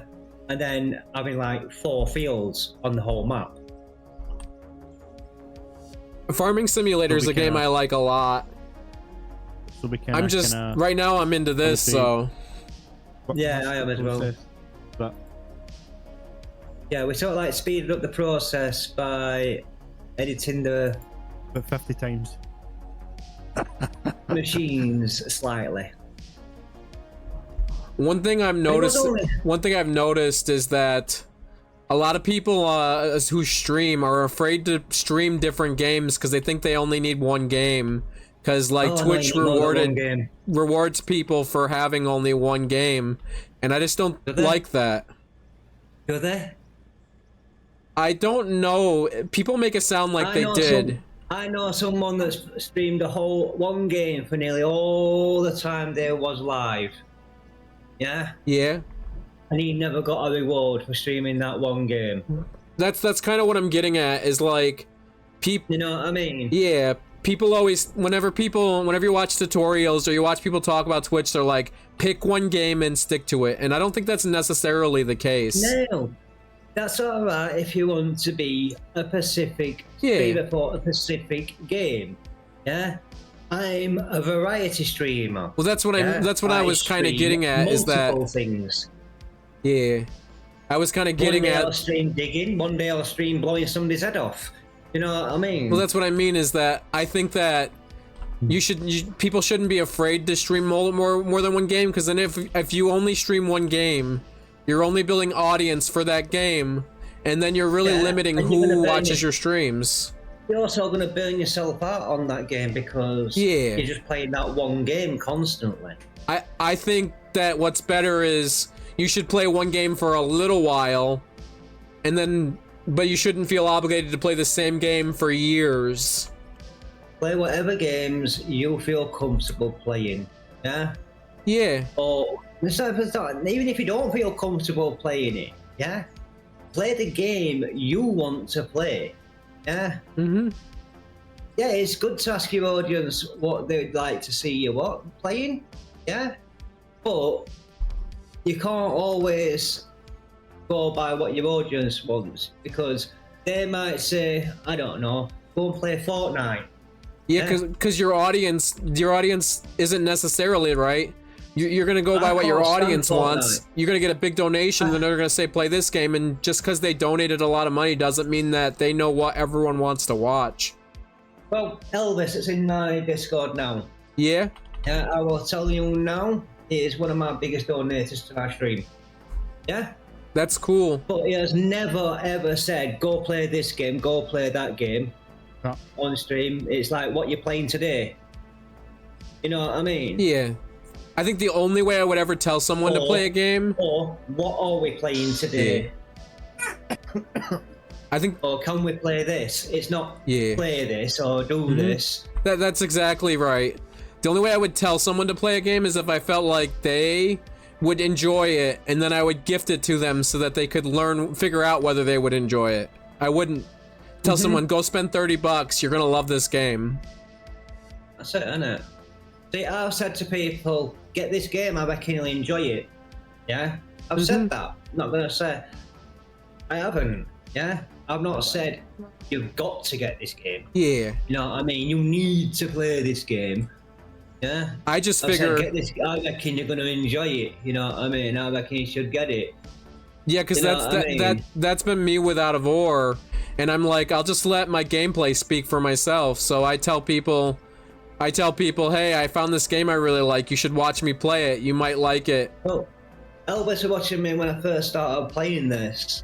And one of the first things he asked me to do was go and get a nuke. So I got 6. Yes. That happened to me when I first started, like one of my 3rd or 4th stream on this game. Someone told me about the nuke and they were like, you should use it. It's awesome. It's gonna blow up a big thing, but go far away from your base. And I didn't. Yeah, it does. It does make a big hole, but you don't get anything back for that $6,000. Yeah, no. You don't get no materials back or anything, because it just obliterates it all. The biggest thing was that I didn't take serious how massive that hole was really gonna be, so I didn't walk far enough away. And it just obliterated everything you'd just been doing for the last 2 days. I definitely did it in a way where I didn't save it so that I knew I could go back, but it definitely was like that. I put it on a map that I was just testing. Oh, I did it in my main world, but I didn't save it. Like I wasn't planning to save it. Oh, I put it on a different world totally and didn't even bother saving it. You know what I mean? Made a whole new save just to test the nukes. You know what I mean? Yeah. See, the best mentality to have as a viewer, a streamer, is you're not there to support the game, you're there to support the streamer. Doesn't matter what he's playing, you're there to support the streamer. That's it, what innit? I always say. Doesn't matter what they're playing, even if it's a game that I'll never play and I don't like, I'll sit there. It's I'll like comment in the me. I background. can, you know for a fact, Elvis, my game that I can't stand the most is Fortnite. Ah, Yeah? exactly. But I know a few people that love the game. Exactly. Yeah? In Mr. Invisible for one. Yeah? Aye. Jamesy for another. Yeah? I'll still go and sit in their streams. Exactly. Yeah? Or park myself there and not watch. You know what I mean? I mean, that's Just to give true. some support. Because I was thinking about Well, that too. I'll have a 5-minute chat with them while they're on that game. Yeah? But because they're playing that game, I'll just sit and lurk. You know what I mean? And go and do what I need to do. At the end of the day, the streamer has got to enjoy what he's playing. For the stream to have a bit of content. And Oh, a bit yeah. and a bit of morality in the stream. He's playing a game that he doesn't want to play, and the stream's going to be like a morgue. He's not going to talk. You can see it in his face, or you can hear it in his voice. He's not enjoying the game. Then it doesn't make a good atmosphere as a viewer. Yeah. No, I don't. That's why I don't tell. That's why I don't tell streamers what to play. I'm Because at the end loving of this the day, game. It's Yeah. their stream. Loving this game. Yeah? Exactly. But I will tell you now. Yeah? I'm getting bored. So you might not actually complete your goal. Oh, I'll do it. but I'm not going to say I'm going to do it all in one hit. You might go Yeah. play something else. I'm saying I am getting bored. I need multiplayer. Yeah. That's what I'm at right now. And this game is a few years, maybe a few months, at least a Yeah, few I months know. off from that. Oh, I know it's not going to be anytime soon. You know what I mean? Mm-hmm. But I'm saying I need multiplayer. I'm getting bored. Is that how you You know play what I Farming mean? Sim? Multiplayer, yeah. Yeah. That's how we play most games. We play most games as a community Yeah. and as multiplayer, so everybody in Everybody Discord joins is in. playing with each other. Is Farming Sim peer-to-peer or is it servers? Both. Both? Yeah, I haven't played that game in a It's better while. we are Daddy because This server's better because if like the horse is not on, you can still get on. You Oh, know you what I can still mean, play. and still do stuff. And you can host your own server? Or Yeah, you can host your own servers. Yeah, I just can't afford it at the moment. that's cool. I can put a server up. I can put No, one you up, could. But at the end of the day, you've got to pick a map that's got everything there. It's big enough for everybody, and then See, I because- found the perfect map. aye, Yeah. and because some But farming simulators Because of how that's big the hanging out. map is, yeah, because of what I wanted on the map, yeah, Aye, nobody wants to know the farming side of it. aye, Yeah. exactly. They all want to do the mining side of it for 10 minutes, Aye. and then they get bored. You know what I mean? That's the only problem with it. Yes, it leads to negative behaviors with the chat. But the good thing about farming simulator is if you've got like say 16 people on your server, and That's interested in it. and four of them has get their own farm. One of them's doing forestry, one of them's doing agricultural or cannibalism, Mining. and the other person's doing mining, and the other person's doing something else. And you've got 4 different farms doing 4 different things. Yeah. Mm-hmm. So if you get bored of, I don't know, doing cannibalism, then you can go to forestry. Do forestry for a week. Whatever, yeah. That was how I got into it. Was I was playing Lawnmower Simulator and someone said, you know, you can just do that with mods in Farming Simulator and then you get to do more than just use a lawnmower. Aye. And then I did that. I started playing Farming Simulator because of that. That's why I used to do it. 'Cause- That's how I actually got into farming simulator. Was that, and then like all the feed for the animals and plus the mods. You got right into modding there, didn't you, Elvis? I get right into it. By 15, it was absolutely brilliant. And then too many people just asked too many demands, and then that was me. I just See, just get bored. I never demanded a mod. No, I said, could you do me this when you've got time? exactly. You know what I mean? If it took 3 weeks, it took 3 weeks. I didn't care. I'd mention it every time I saw you. Have you had chance? Or Yeah, exactly. just to keep it fresh in your brain. People pay crazy amount of money. I mean, crazy amount of money just for a wee mod. Oh, I bet. Just for a mod just to get edited. Like everything was there.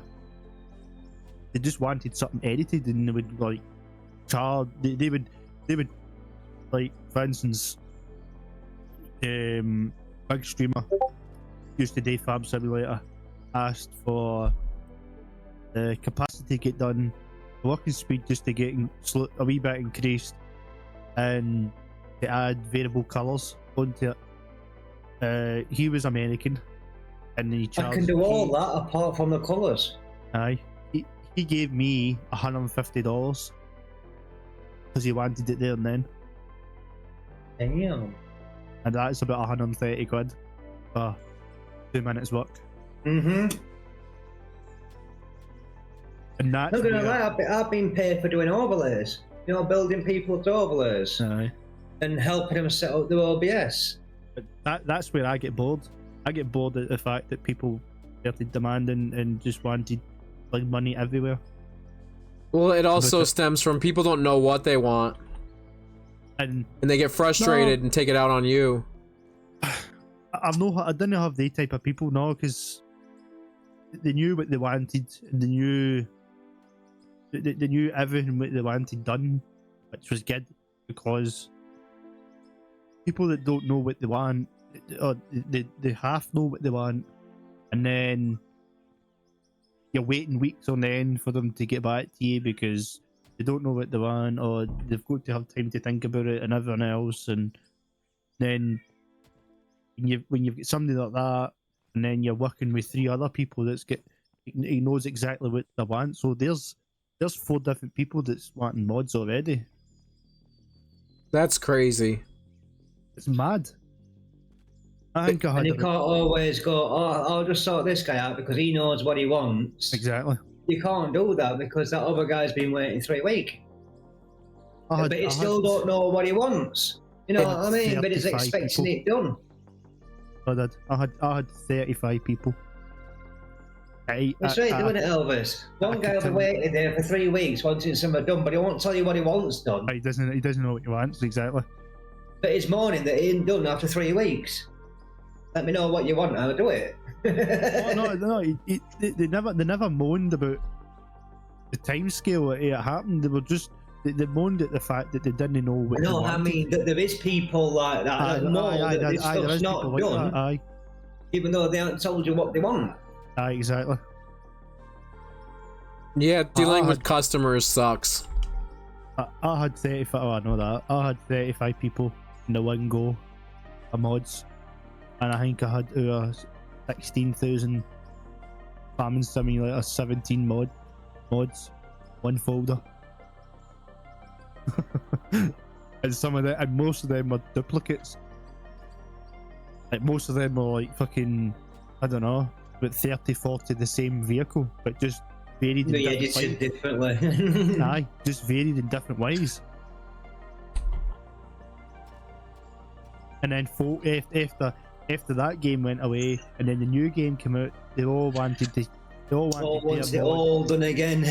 Aye, they wanted all their mods in the new game taken over. So he done all that, and then when Farming Simulator brought out the new engine, that was a killer. That was an absolute pain in the backside. After you done one, that was it. Mm. It was just a matter of copy and pasting the new textures and graphics and thingies into it. we edited fucking even in-game stuff though, didn't we, Elvis? Oh aye. Even proper original stuff. I left it in shop and everything perfectly where it was, original price and everything. You wouldn't notice no difference until you started using it. I then started doing that way, aye. I then started just stop doing the mods and just started editing people's game files. So it means I'm not downloading mods. We started that off with Stone Pickers, didn't we? Aye. Because we couldn't find a decent mod, so we just That's edited right. game files. we just done I done the Giants editor. That's right, aye. That's one way that we know we live in one of the better timelines, is that you're able to make a living with a hobby, or not a living, but you can find a way to monetize your hobbies. I'd love to be able to monetize some of my hobbies. Cause like, so many people in history didn't get to do that. Like, this is a very recent phenomenon where mass what's amounts of about to- people can monetize their hobbies. I'd love to be able to make money out of some of my hobbies. Not gonna lie. Yeah, but he was like talking about making mods for money. Like, you couldn't do that. No, I not once I made mods for money. I didn't ask for any money. People just chucked it. People just chucked it away and like, Well, that's what I mean. Actually- Like, you couldn't have done anything like that. aye. Like, even if you're not trying to monetize it, the fact that you were, it was monetized in some way. Aye.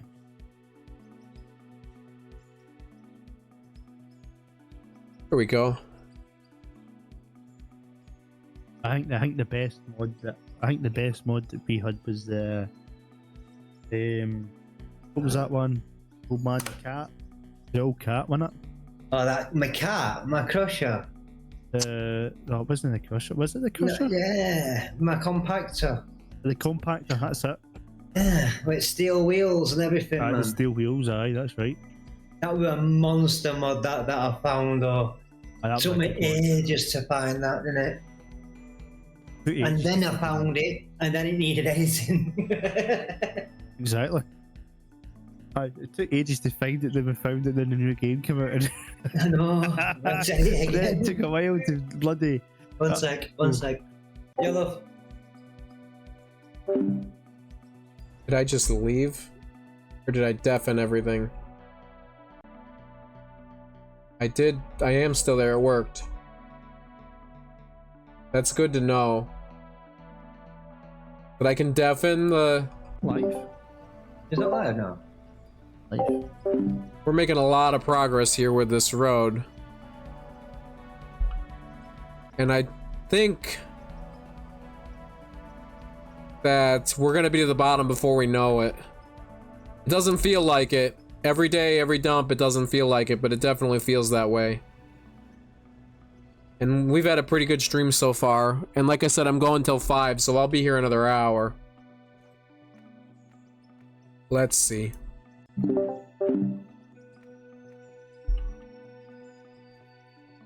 Alright, perfect.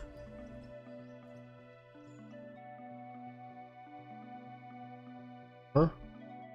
Can you move it a fraction down? Why down? It's a bit too much touchy ceiling. There's nowhere near fucking ceiling. It looks like it's touchy. There's nowhere near. Trust me. What am I listening to? My missus saying about a fucking shower head once moving down because it's too high near the ceiling. It's nowhere near the fucking ceiling. Maybe you need Gee, two I'm not shower doing heads so anything you can or an adjustable one. It's a new shower head I've just put on this morning, you know what I mean? And Yeah. like, it's too high. No, it's lower than it were before. You know streaming, Pengu? What's up? You know streaming? I am streaming. Is it not showing it up on my Discord? No. Usually and it it's does. You're not showing up on my follow list either. Let me For some see. reason. I Was it wasn't. offline? Oh, I know what it is. There we go. Oh. Let me see. It's on you on that. But why is it why are you not showing on my follow list though? That's weird. Yeah, I don't know what's going on. It's mental. Yeah, because usually if you're in streamer mode, it should just show that I'm streaming. Oh, it's saying I'm no following you again now. That's weird. That's Twitch. Yep. You follow people and then day after you're not following them for some reason. That is mental. Because you've got yours on follow only.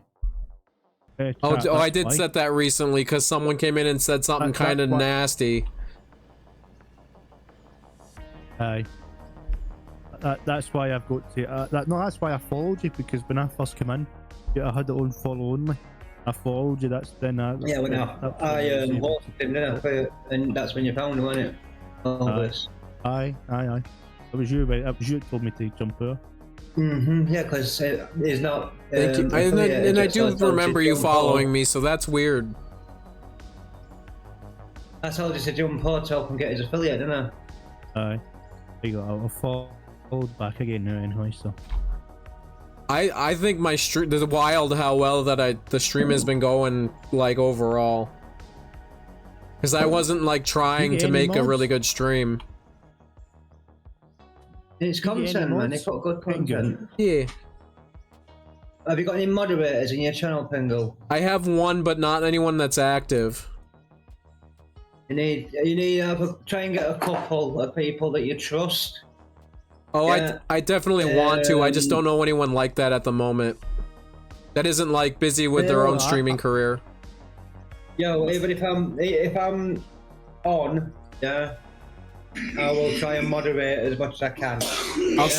I'll set Even that if up. I'm not, Even if I'm not a moderator, I'll still moderate and keep my eye on shit for you. You know what I mean? All right, I'll set that up when I get done streaming today. I do that with any streamer. You know what I mean? Any streamer that I watch. Yeah. If I see something happen in the channel, I will make sure that the streamer knows about it. You know what I mean? All right. Yeah, I can mod you if you want.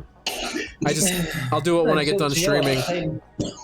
I'm not saying to actually mod me. I'm just saying you need some. Because it does help. Okay. If you need mod, Pengu, I'll be there if you need mod. Yeah, well, got all right. left now anyway, so. It's just like one of those things that I have to tackle little by little. I've been tackling every little check mark that I need to. Aye, exactly. And I normally catch people. So you start the whole way tomorrow doing the gloss. Oh, Pengo. What's up? I'm gonna say something. I don't think I'm having a go. Yeah, because I'm not having a go. Yeah, at all. Okay. Yeah. I've noticed that once or twice, yeah, not just in my channel, yeah, but you've said that you're going live. Yeah? Yep. In people's channels. Now, I'm not having a go in any way, yeah? But a lot of streamers do not like that when you say that you're going live. Okay. Yeah? Because they treat it as you are advertising in their channel and trying to get rid of their followers into your channel. Oh, I get what you mean. That's how they see it. Yeah? I'm not saying to have a go, I'm just saying it to let you know, yeah, that some channels will ban you for it. All right. I'll keep that in mind. Because I'm never, I don't try to be self-promote. Usually if I say that, it's because I've been hanging out and I have to leave. Yeah, I know, but that's why I just mentioned it to you so that you know what I mean. We are having a go, you know what I mean? All right, yeah, I definitely appreciate it. Elvis would have banned you. You know what I mean, for doing it. I see. You know what I mean? I'll make sure, I'll try to be more mindful of that. Holy crap. Yeah, I don't. It's just for you, for yourself. You know what I mean? Yeah. I don't want you to get banned in somebody's channel just because you said that. You know what I mean? But it's not offensive or anything like that. It's just they feel like you're trying to rob their viewers. Yeah, I get it. And that's why I wouldn't like go out of my way to do it. I think every time that I've done it, it was because I had been hanging out and I couldn't hang out anymore because I was going live. Yeah, but I just thought I'd say so that you know what I mean. All right, I had to be told. You know what I mean? Yep. Not gonna lie. Somebody had to tell me about it. I would ban you if you said it in my chat, Pengu. And I would respect that. Like, yeah, if you were just a new viewer to me and you came in and you spent like maybe 3 years in the stream and then you went painting oil stream. I'll put that other coat on in bathroom first. Yeah, repaint. They'll start the stairs. Yeah, once I finish painting stairs, I'll look at the bathroom and look at I take it as hostile, so I do. Well, I'll call you about 10:30 again tomorrow. 1 second. All right, I understand what you mean, and I'll try to keep that in mind. I've been more recently. I've been trying not to say it at all. It's all right if you've got a wee community like us and that, and you're saying, all right, I'm away to go and stream. Yep. Like, it's all right if you get a connection with the streamer, then but if it's just like somebody that you've just known for 3-4 hours, then with me, Penguin, I don't say it, do I? I say, look more active. I say that, you know what I'm doing. Yep. Yeah? You know I'm going live. Yeah? Yeah, plus like, in your channel, there's no reason for me to say it, because you'll see it. You're following me. You know what I mean? That's what I mean. But I'm trying to say it because not everybody always looks at Discord or looks at who's live. Yep. Either, you know what I mean? Yeah. But I say, alert mode activated. Once so that you know I'm going live and I won't be talking. Yep. Yeah, I'm still there, but I'm not talking. And you know I'm going live without letting all your viewers know that I'm going live. You know what I mean? Yep. I'm not self-promoting. Yeah, because the self-promoting rubs people the wrong way. Yeah. And that's why I tried to mention it to you in a friendly way. Yeah, but so that you know. One thing I learned is that even some people who have like some people will have like a specific channel in their Discord where you're allowed to self-promote. And one thing I've learned is that doesn't work at all. Like, it just doesn't do anything. I don't self-promote in any other channel. Yeah, I have the opportunity to promote in about 70 channels. Yeah. I don't post in any of them. What I think is that it's okay to do it like maybe once, but it just doesn't do anything at all. Because I don't do it in any of them because my name automatically goes purple when I go live. Yeah, Yep. that tells everybody I'm a streamer and I'm live. Yep. Yeah. If you want to come and find me, they will. Yep. See, I've got a Twitch integration onto my Discord where if I go live, it puts it in every single server that I'm in, that I'm live. Yeah, because Yeah, if I'm friends with you on Discord and I go to the home screen and you're streaming, it'll show up on the right and I can just click your stream. It shows up, but a lot of people don't look at that, but I don't look at it. And I don't look at people that's on live in people's channel. I go into my Twitch, and the very, very slim amount of people that I follow, which is quite small, because I'm got a very particular taste in human and streamers and what people play. Personalities. Also, one thing I don't know if you realized that I noticed was that when I noticed that the content share, like the self-promote channels don't work, what I decided to do in my Discord was I added a channel where I share people that I respect or that I want to share their streams. So I feel like that looks better to someone stumbling in here than seeing a channel where you yourself are promoting your stream. See, I don't even notice in my channel, in my Discord. Yeah, but right at the top of names, where everybody's names are, it has a section. Yeah. From a live, man. Whoever's live. Yeah. Where does it show that? The live room? No, if you go to Discord, where all the names are on the right hand side. Yep. Yeah. At the very top, it says now live. Yeah, that's what It shows I know what you mean now. Who's in my Discord, who is live. And that's anybody that goes live in my Discord. They should show up there. Anyone their that's streaming Discord is- mode on, it'll show them up there. Like, Yeah.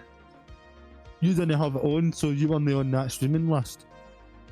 But now you've got it on now, so you're on that streaming list, sort of thing. You know what I mean? And it also posts us to a channel somewhere. Or should do. Yeah. I don't think that's working at the minute. It's not working anymore. Honestly, Discord's just such a powerful tool that I'm surprised some creators don't even try to utilize. Well, I'm in too many Discord servers. Yeah, that's a problem I've seen too. Discord's cluttered. I'm in way too many servers. I'm in like 98. You can put them in folders now. This is a fairly new thing. And then what I did was I labeled the folders. I do that anyway, you know what I mean? Like, I've got 3 rooms for the Twitch team I'm in. Mr. 2, cheers for the alert. Sorry I didn't get back to you, but I'd already pressed my button when you sent the last message, mate. Honestly, this has just been a great time. Like, I didn't realize that I would like every little bit of the streaming and not just the fact that I was archiving my game footage. Trust me, you'll get bored. Oh, that's probably true. You will. I've been streaming for 7 years, man. You'll get bored. I've been doing And it you know, for 15 years, and I can't deny Any day that I cannot get streaming, yeah, I miss it. Yeah. It's But like every- anything, it's ups and downs. No, I could be having one viewer a day, you know what I mean? Yeah. But I still miss pressing that button.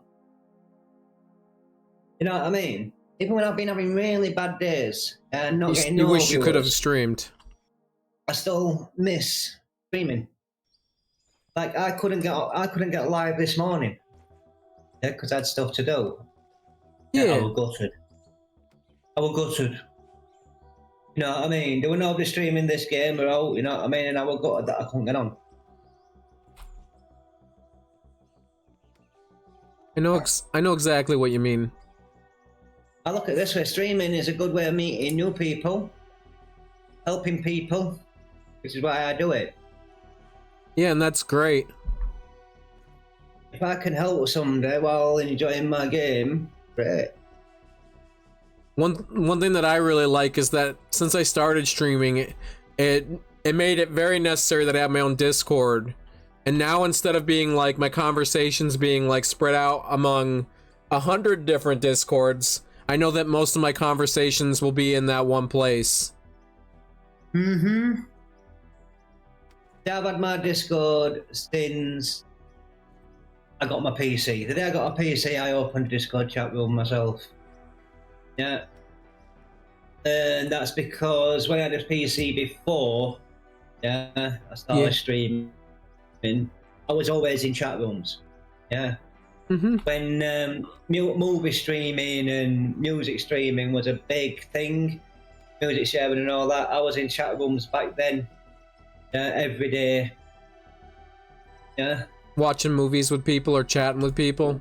Not watching movies, chatting with people, sharing movies, all that bollocks. Back in day, you know what I mean, on IRC. Yeah. You know what I mean? Which IRC compared to Discord, yeah, like most people said. When it Elvis. Yeah, that's really cool. I don't know if Elvis ever did IRC. Wait, what? But that IRC. What's that? IRC. It's internet relay chat. Oh, I know exactly what that is. I know what you mean. Did you ever do IRC at Elvis? What's that? IRC, MIRC, MIIC? MIRC, yeah. What's that? It was a internet relay chat service. Oh, Yeah, where you could aye, share aye, aye. files and stuff. Aye. Yeah, it was like before Discord, before a lot of things. Before Discord, before TeamSpeak. Aye. Back in the day then. Yeah, back People in the used to day. use it. I remember it For because everything. People used to use it for everything. I just remember early YouTube they added a live stream platform like called Google Hangouts, and I remember people would use it there to share files among the people who were in the live stream together. Mm-hmm. I forgot all remember about the days that. You had to save it on a floppy disk and then give it to somebody else. Get the file. I'm not even going to comment, Elvis. I remember 3.5s. I know. Elvis, no, it's 2.5. I remember your 3.5s. See, 5 inch. Aye, true. Aye, 3.5s as well. see, I'm just young enough that I remember, just old enough that I remember floppy disks and them being used in Floppy school and disks. such. But Yeah, well, imagine a floppy disk twice the size. yep, like I know I of used to them. have to use them. I used to have to use them in school. I remember the times you had to write it on a piece of paper then give it to somebody. Because it might blow your mind, but my first PC experience was Windows 98, which is way different than those really big floppies. Oh, that was... My first gaming experience, it wasn't a console, yeah, Yeah. was a Amstrad CPC 464 on green screen. What is that? We're talking. Oh, you don't know about that? Oh, geez, look I it might up. have seen it, but I don't know what it is based on you Right. telling me what it is. Right, that was a gaming PC, technically PC, because it had a keyboard and mouse. Yeah, it was technically PC, but you used to load your games by a cassette. Oh, so it's like the Commodore? It was before the Commodore. Aye, it was before it. Whoa. Because like I've definitely seen and used the Commodore, but I was never even close to being alive to use that. The Amstrad CPC 464 came out first. Yeah. Mm-hmm. The Commodore 64 came out, and the Amstrad CPC 464 Color came out. Yeah. Yes, I am that old, man. That was the good days when colour first came into it. And then you got your Commodore 64 Plus. So you did, aye, the Plus, that's right. See, I wish I could have been there for some of that, like in the 90s when there was. I had all these. Because like for a while now, we've only had Microsoft, Apple, and Linux. But like in the 90s, you had Amiga, you still had Commodore. There was other computer OSs. This was before the 90s. This is before 90s. This is 80s. Aye, this is 80s. Mm-hmm.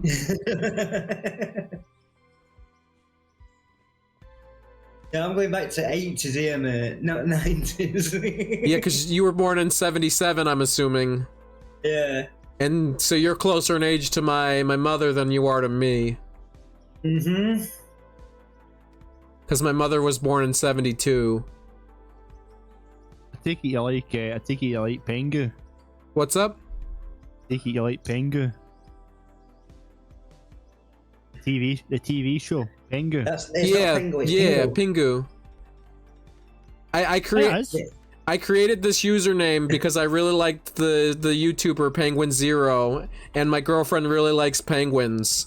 And then what happened was after I made the username, everyone I would meet would say, "Oh, Pingu, the TV show," and I liked that TV show, so I was like, "Fuck it." So I do the newt. That was a 90s show. Yep. Oh, Pingo, yeah. Uh-huh. And now when I go into his channel, I go, newt. Everyone does, and I kind of like, I'm okay with it. It doesn't bother me at all. I remember when that first came out. Mm-hmm. I think it was on channel. Everyone will get getting expelled. Everyone will, fuck off. It was on ITV. You couldn't when it first come out. Oh, wasn't it? Fucking Channel 5 didn't even exist when Pingo first come out. Channel 5 was out like early 90s. Yeah, early 90s, but that was out before. Well, we can look it up. Pingu. Sure it were. It can't have been the 80s that came out. Let's see. Pingu's pretty old. Pingu started September 14th, 1990. I knew it 90. wasn't it. It's before fucking Channel 5. Oh, Channel 5's been out in the 80s. Late 80s. Maybe Channel 5 was only in some areas at first, and maybe not everywhere. No, it come out all over because it was analog. Yeah, because I don't know how TV works for this. Yeah, TV used to be an analog system. Yeah, but I know how TV works, but I don't know how your channels worked in Great Britain versus America. Yeah, but all TV at one point was analog TV, and now it's all digital. Yeah, but back in the day, quite late.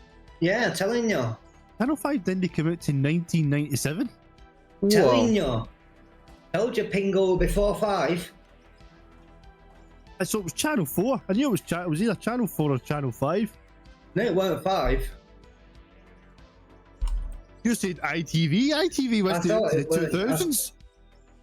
Independent television. When yes, did it Sky come out was. then? ITV were well before Channel 5. Aye. Because it was 1, 2, and 3. Then you got Channel 4. Yeah, everyone thought buzzing, we got an extra channel, and it was all shite. Then you got Channel 5, but they all thought same again. It was still shite.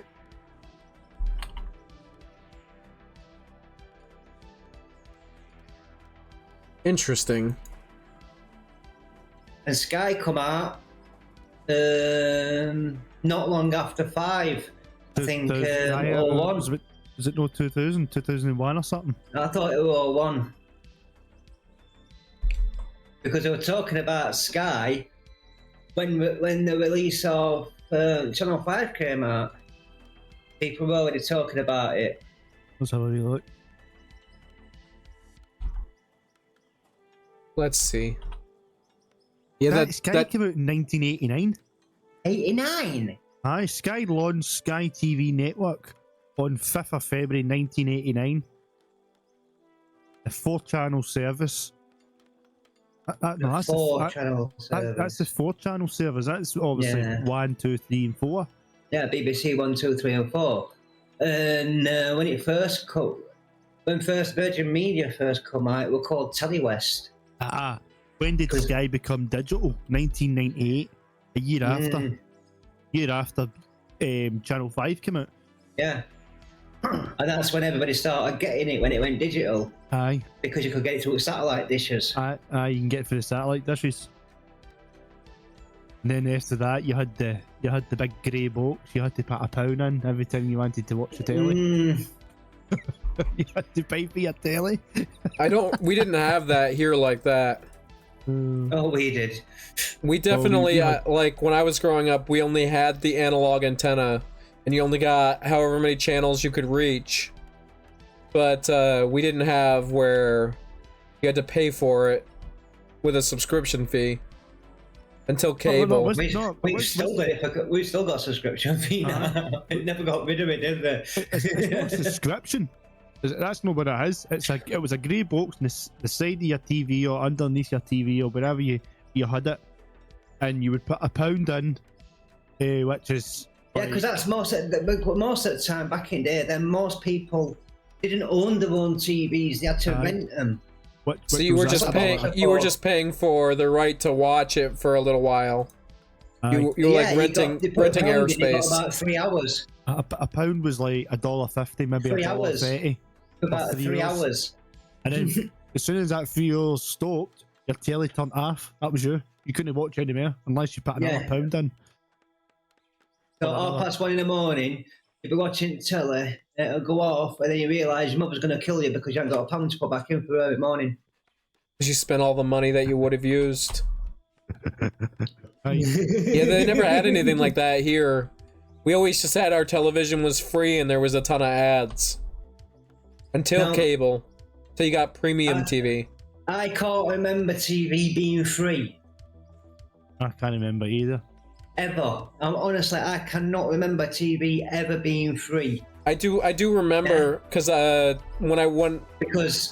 Because we have to pay for TV license, for BBC One and BBC Two, because they don't have advertisements on.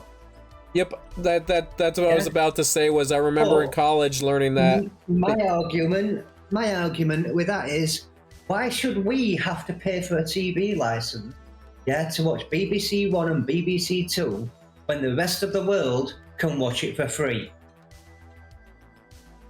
Yeah, that's shitty. Everyone in the rest of the world can watch BBC Two, BBC One, BBC Three, BBC Four, whatever they want, and not have to pay. We have to pay £100 and odd a year to watch the content.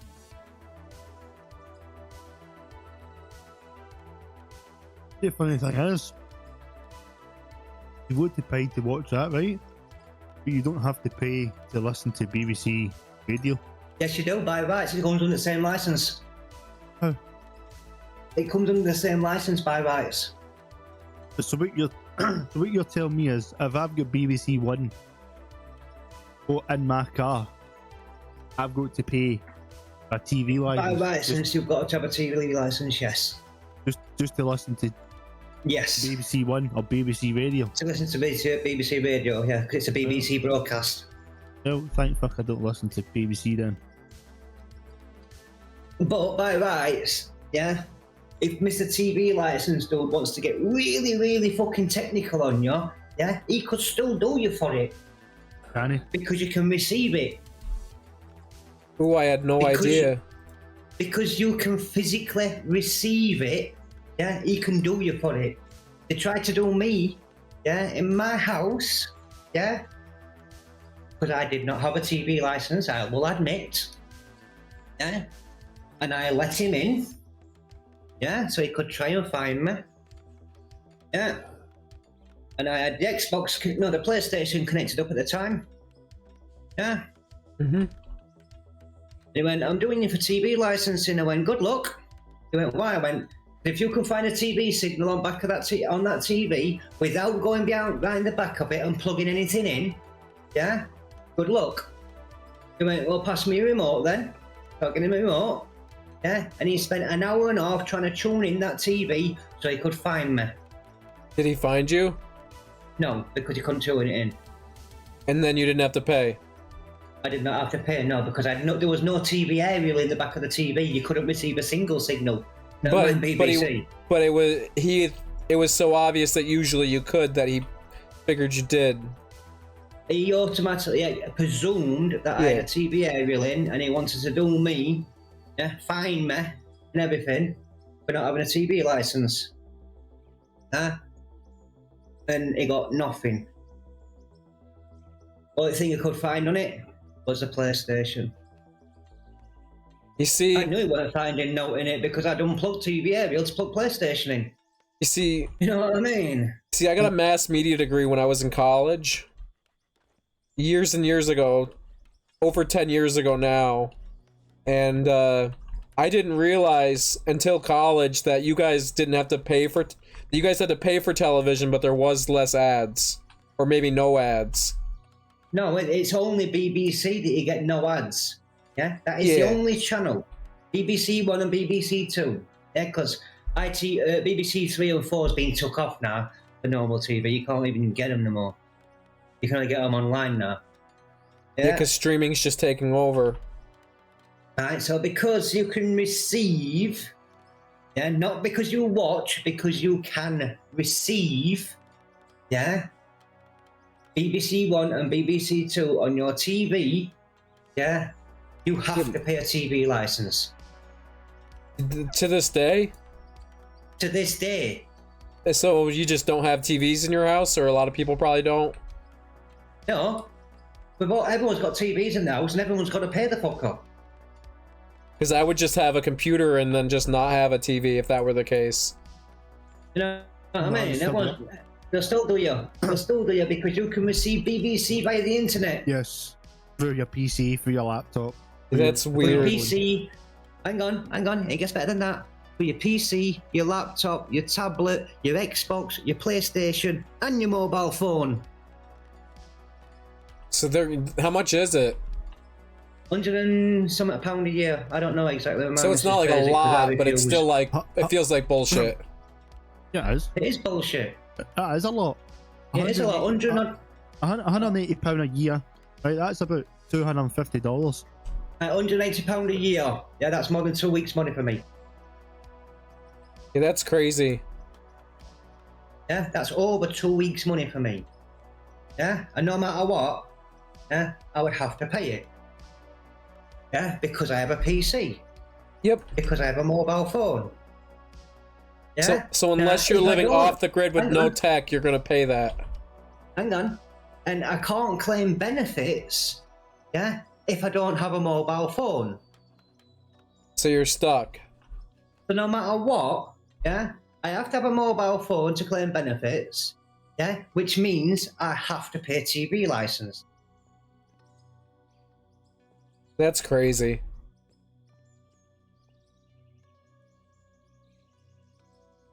It's just something that's like something I just don't like. I understand, but I don't understand because it was so different here from the very get-go in America with television. They were like, "We'll just have a whole bunch of ads and it'll be free to everyone."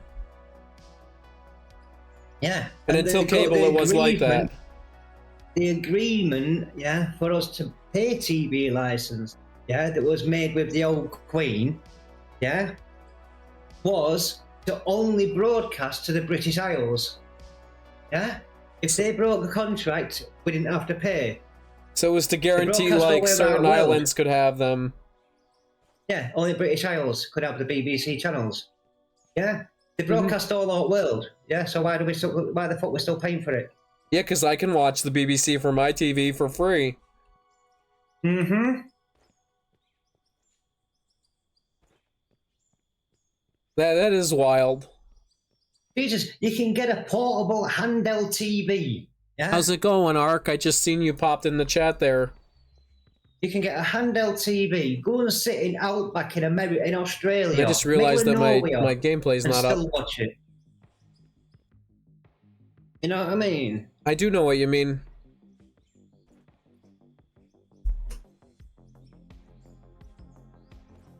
Anyhow. It's definitely an I'm moaning odd about topic. government, I don't like doing that. Aye. Yeah, I'm moaning about government. I don't like doing that. Alright, we can change the subject for sure. Don't like the government. What's the weather like here in America? What's the weather like? Aye. Where I live Warmer right than it is now, here.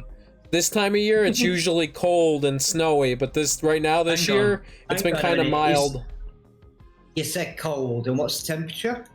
In Celsius, I do not know. In Fahrenheit, today it was 10 degrees Fahrenheit, which would be like, what?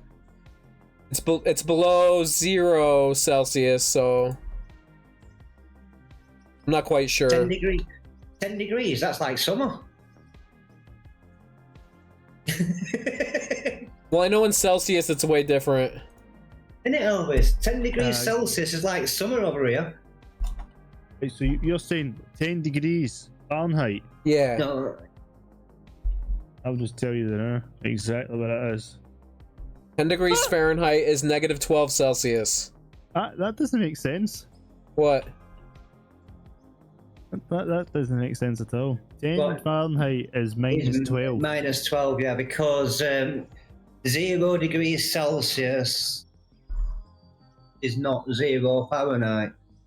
Weather finally getting better and oh, it is getting better. It is in the mid. Well, it's been a little warmer than usual. So our winters are usually below 0 Celsius for you guys. It's usually pretty cold, but this year's been really mild. It's been most of this summer has been above freezing, or most of this winter, I mean.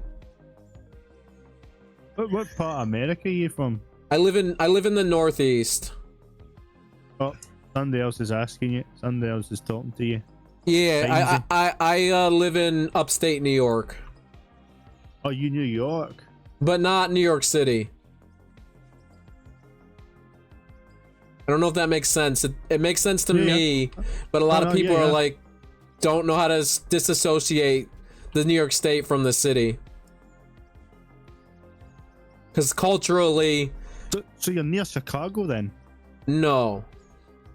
You're not. Right, so you're on the other side. You're on the other side then. I live near Albany, which is like, is just upstate New York. Is just one of the states, and I live. I don't like to be real specific with where I live, but I live in upstate New York. No. Yeah. No, you don't have to be right specific, but I don't want to know your street name and shit. Like, I know it's inevitable, like when you're putting yourself out there online, that someone will figure out who you are or where you're from, but I'm just not going to try to make it easy for them by giving them my address. Oh yeah, it's like me. I'll say the city I live in. That's as close as I get. You know what I mean? I don't even tell them that. I just tell And 'em Boston's West Coast really of cool. Scotland. I worked in Yeah, Boston all last summer. That's to the city, Elvis. But you know yourself, the city I live in is not exactly small, is it? Aye, exactly. Yeah. Plus, Oops, the what just city I happened? live in has like what 15, 20 subdivisions. Why can't I see my mouse cursor? There we go.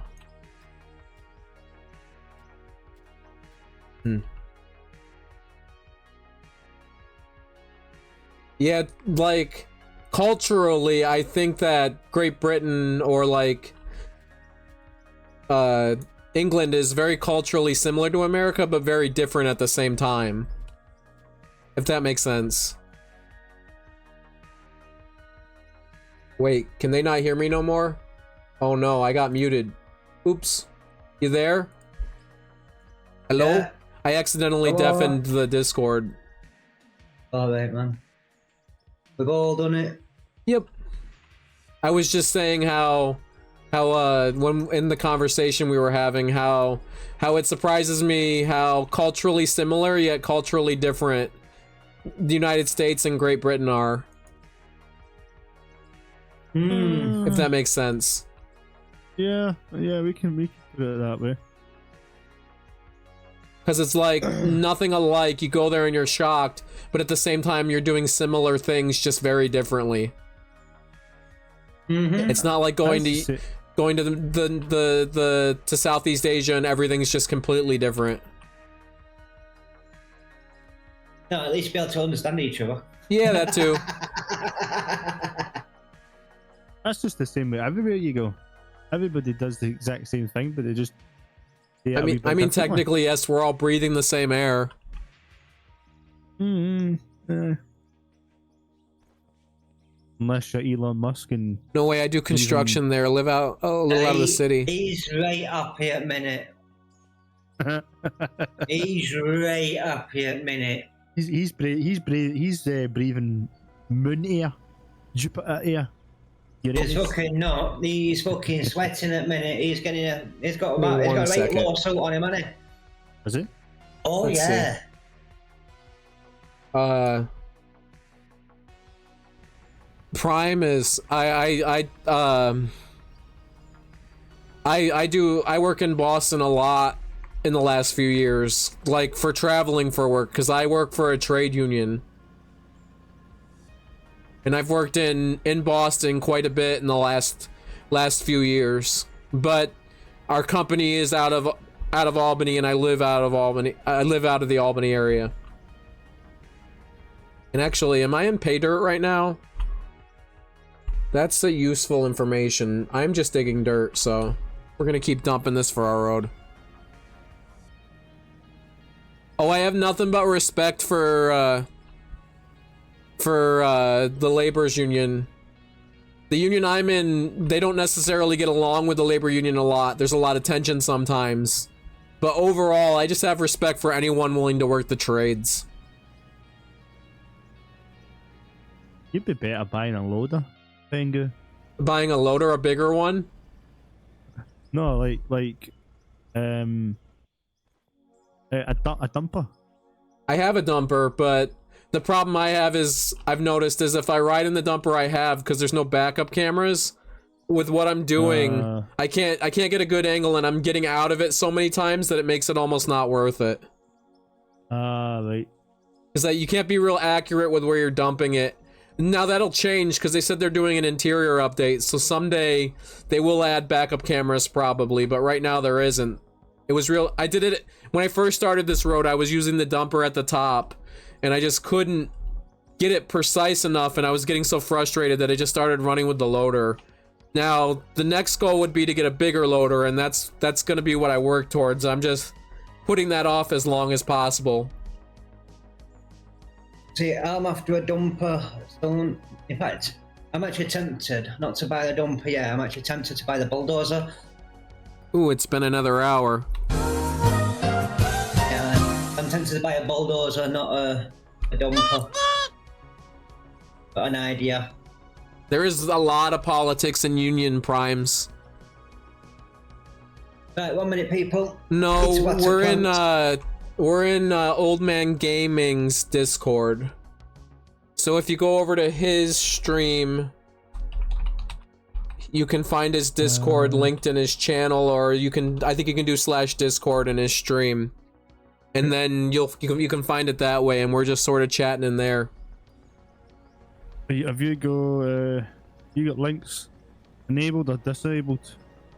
I have them enabled for mine, but I can't. Or actually, I could just share his Discord. That's right. It's a good idea. I can do this. If it allows me. Hi. There you go. Oops, there we go. We both did it. They're enabled for now. People told me it's fine to leave them enabled until it becomes a problem. So that's just waiting for the day that that becomes a problem.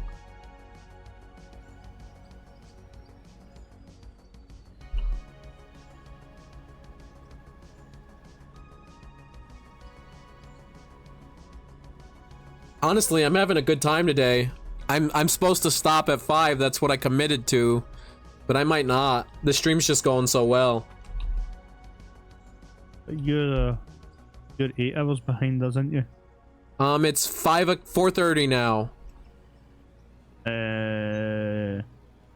No, you're not actually. You're 4 hours behind us then.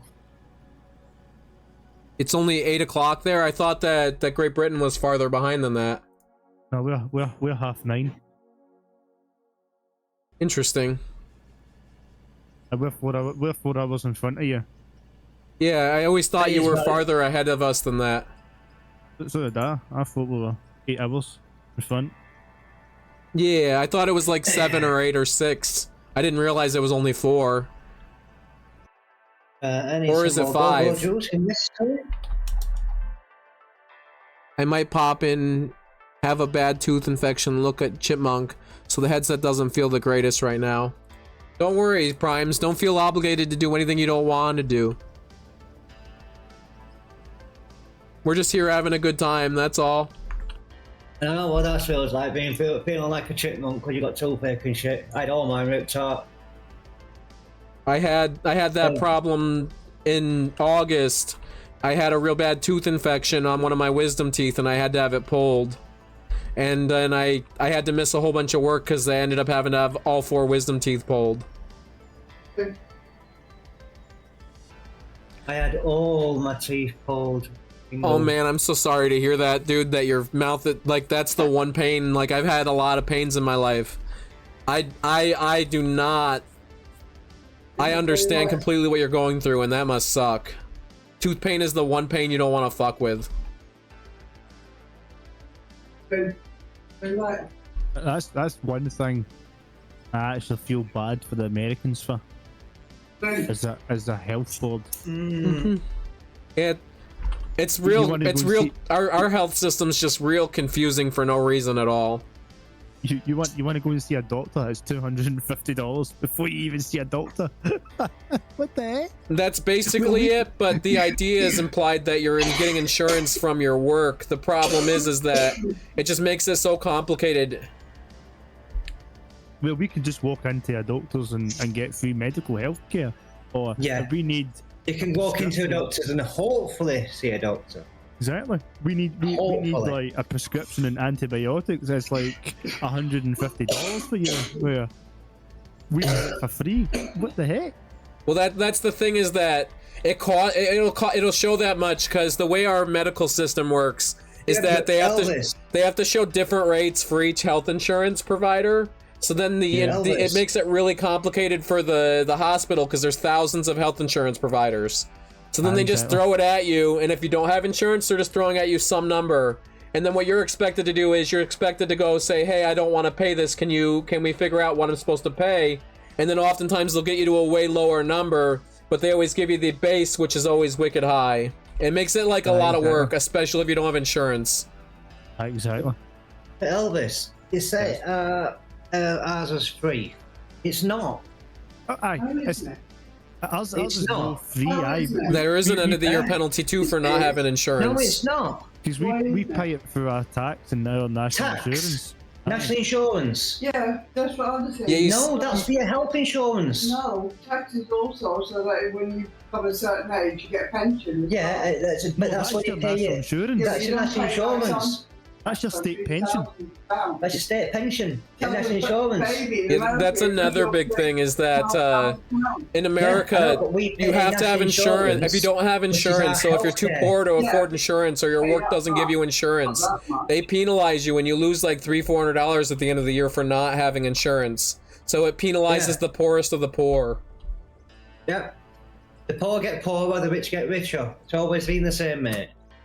So like, I work for a union where we have pretty good insurance, health insurance, but we didn't have dental. So when I had to get all my teeth done, I had to take a whole bunch of money out of my annuity, and now there's nothing in there and it was like I ended up paying like $18,000 that would have been out of pocket, but thankfully I had an annuity. But if I didn't have health insurance, I wouldn't have been able to have all the teeth pulled. I would have had to think, well, which one am I pulling? You get your teeth done. Yeah, it was like $18,000 to have four widths of teeth pulled and to have some root grafts put in, so that if I ever want to replace some of the teeth, I can down the road. That is crazy. No, I didn't pay that. It came out of my union helped pay for that. But it's still like a thing that's how much it costs. The union had to pay that. But even that, like, for a tooth to get pulled over here, you're £15, which is like $18. Even if you didn't have insurance. No, even if you've got no insurance, no nothing, you just walked into a dentist and asked to get one of your teeth pulled, it's £15. See, that makes sense. And then you're like £2 for they've got to do an X-ray, so it's £2 for an X-ray. So you're £17, which is like $20 for an X-ray, and your tooth to get pulled for the matter of 10 minutes or something, and that's your jag. That's your what is it? What is it they call it now? What is it? In your no local anesthetic. Your anesthetic to numb your gum before they pull the gum. Yeah. That's everything included. You see, the reason that it's so expensive here is because they put all the power in the hands of the insurance companies. So what happens is the hospital charges you what they would have charged the insurance companies because they know the insurance companies have the money, except that you don't have that money. Exactly. So that's why you like if you don't have insurance and you wanted to go to the hospital, you would have to go through the paperwork, go back through and say, hey, what are these charges for? And they would be like, we're sorry, we just do, there's so many ways we could charge you. It's so hard for us. We're so overworked anyway that there's no way we could have got this right. And they can get you all those charges taken off. So maybe that $18,000 could only be $2,000. Aye. But they make you do all the work to find that out. It's all done on your end. They don't take care of it. We don't really need insurances, like health insurance. We only need like that if you're going like private. If you're going to private healthcare, then you need health insurance. Like if you want a dentist nowadays, you've got to go private. Aye. Yeah, because here for sure,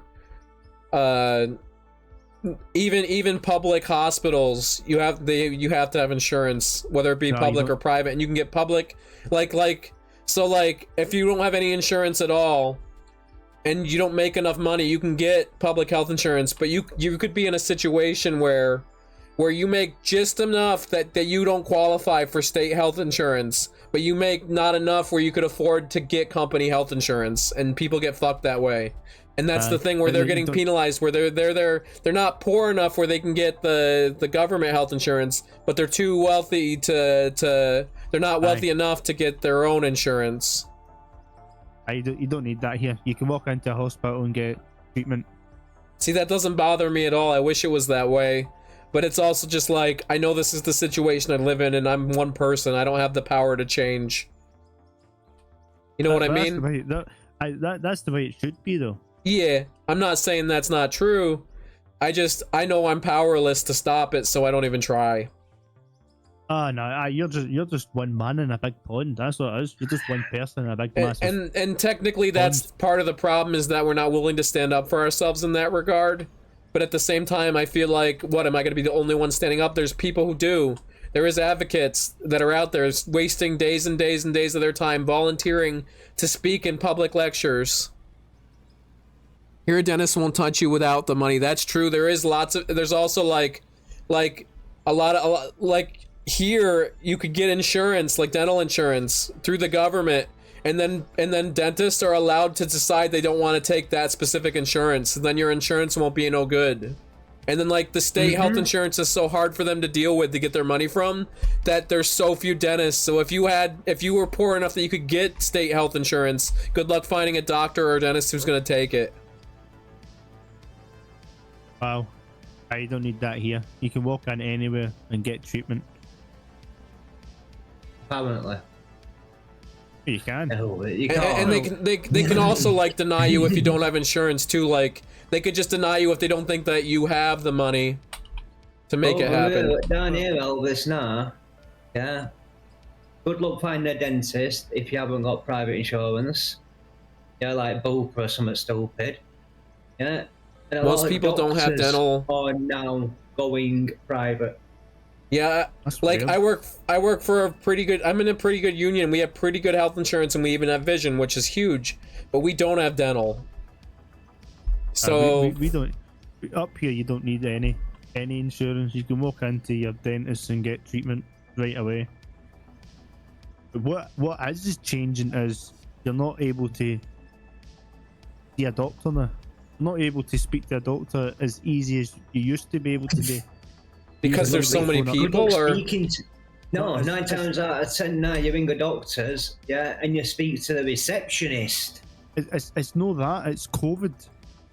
It was this pandemic that screwed everything over, where it was all online appointments, it was all telephone appointments, and now they've been in that routine and You won't come out of it no more. yeah, because that's the regime. only argument that some Americans make against the health insurance that you guys have, or like the system that you guys have, is that because going to the doctor is so easy, everyone just goes for like the most annoying things, and then it makes lines slow for everyone. And I don't think that's necessarily the case. No, it does. It does. There's never any lines. There's never any queues or anything. Well, up here there isn't, but There's down here, Elvis. the amount of times, the amount of times over the past 5 years that I've been to the doctors is like, I could probably count them in my hand. Most likely, I think I've only been twice, but that's still not the point.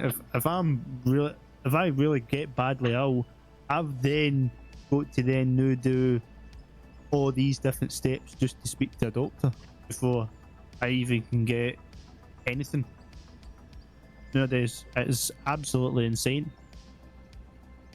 You've got to then phone up. You've got to phone your doctor's surgery. Then they tell you you've then got to do an application online. You then fill out the application online, but then at the end of the application, it tells you you've got to phone up your doctor's surgery. So then you phone up the doctor's surgery to say that you've completed this online application, and then they'll tell you, oh, well, you're too late now. You need to phone up early in the morning. Yeah, you've got to ring up by 8:30 in the morning if you want an appointment. You ring up at 8:30 in the morning, and the line is just for 2 hours. 35 NQ, or plus. And that is not even to see a doctor. That's just for a telephone appointment for a doctor to phone you to ask you what your issue is. So they can get a rough idea, so they can decide if they can help you. No, but you've got to tell the fucking receptionist it's not a doctor.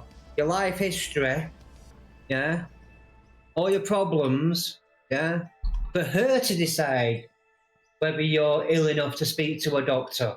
And she's not a fucking doctor. I don't understand it nowadays. You can't describe what We have what this it- what it similar. is you We have go over the phone. If you've Yeah. got a rash over the phone, there's only so much you can explain about a rash. It's red, it's itchy, it's spotty. That's it. That's like 99.9. It could be a million things. Aye. You could have smallpox. You could be dying. exactly that's what you put it down to. But then they ask you all these questions. Like again, what does it look like? You explain what it looks like. You could have 10 See. rashes that could mean 10 different things. We have that problem to some degree. It's getting better, but because of COVID, they had a policy for the longest time where you could only go to the doctor, see the doctor in person if you did a phone call first. You'd have to do a doctor's appointment over the phone. That was a thing for a while. What gets me is these doctor's appointments that you ring up for. You ring up to speak to a doctor, not to speak to a receptionist. Yeah, you were hoping you would Yeah. talk to someone who knew what they were doing. Exactly. You're not ringing up to speak to a receptionist to find out what's wrong with you. You want to speak to someone that's been to fucking college and shit that knows what they're on about. Yeah, because Even that, most of these doctors that are here nowadays, I don't think they have a fucking clue what they're talking about either. No, I I'm mean, to telling be a you. trained professional. that leads into another big problem that's going on in America right now with our health system, is that it used to be you could just go to your general, like your regular doctor, and you could get whatever advice you needed about your health.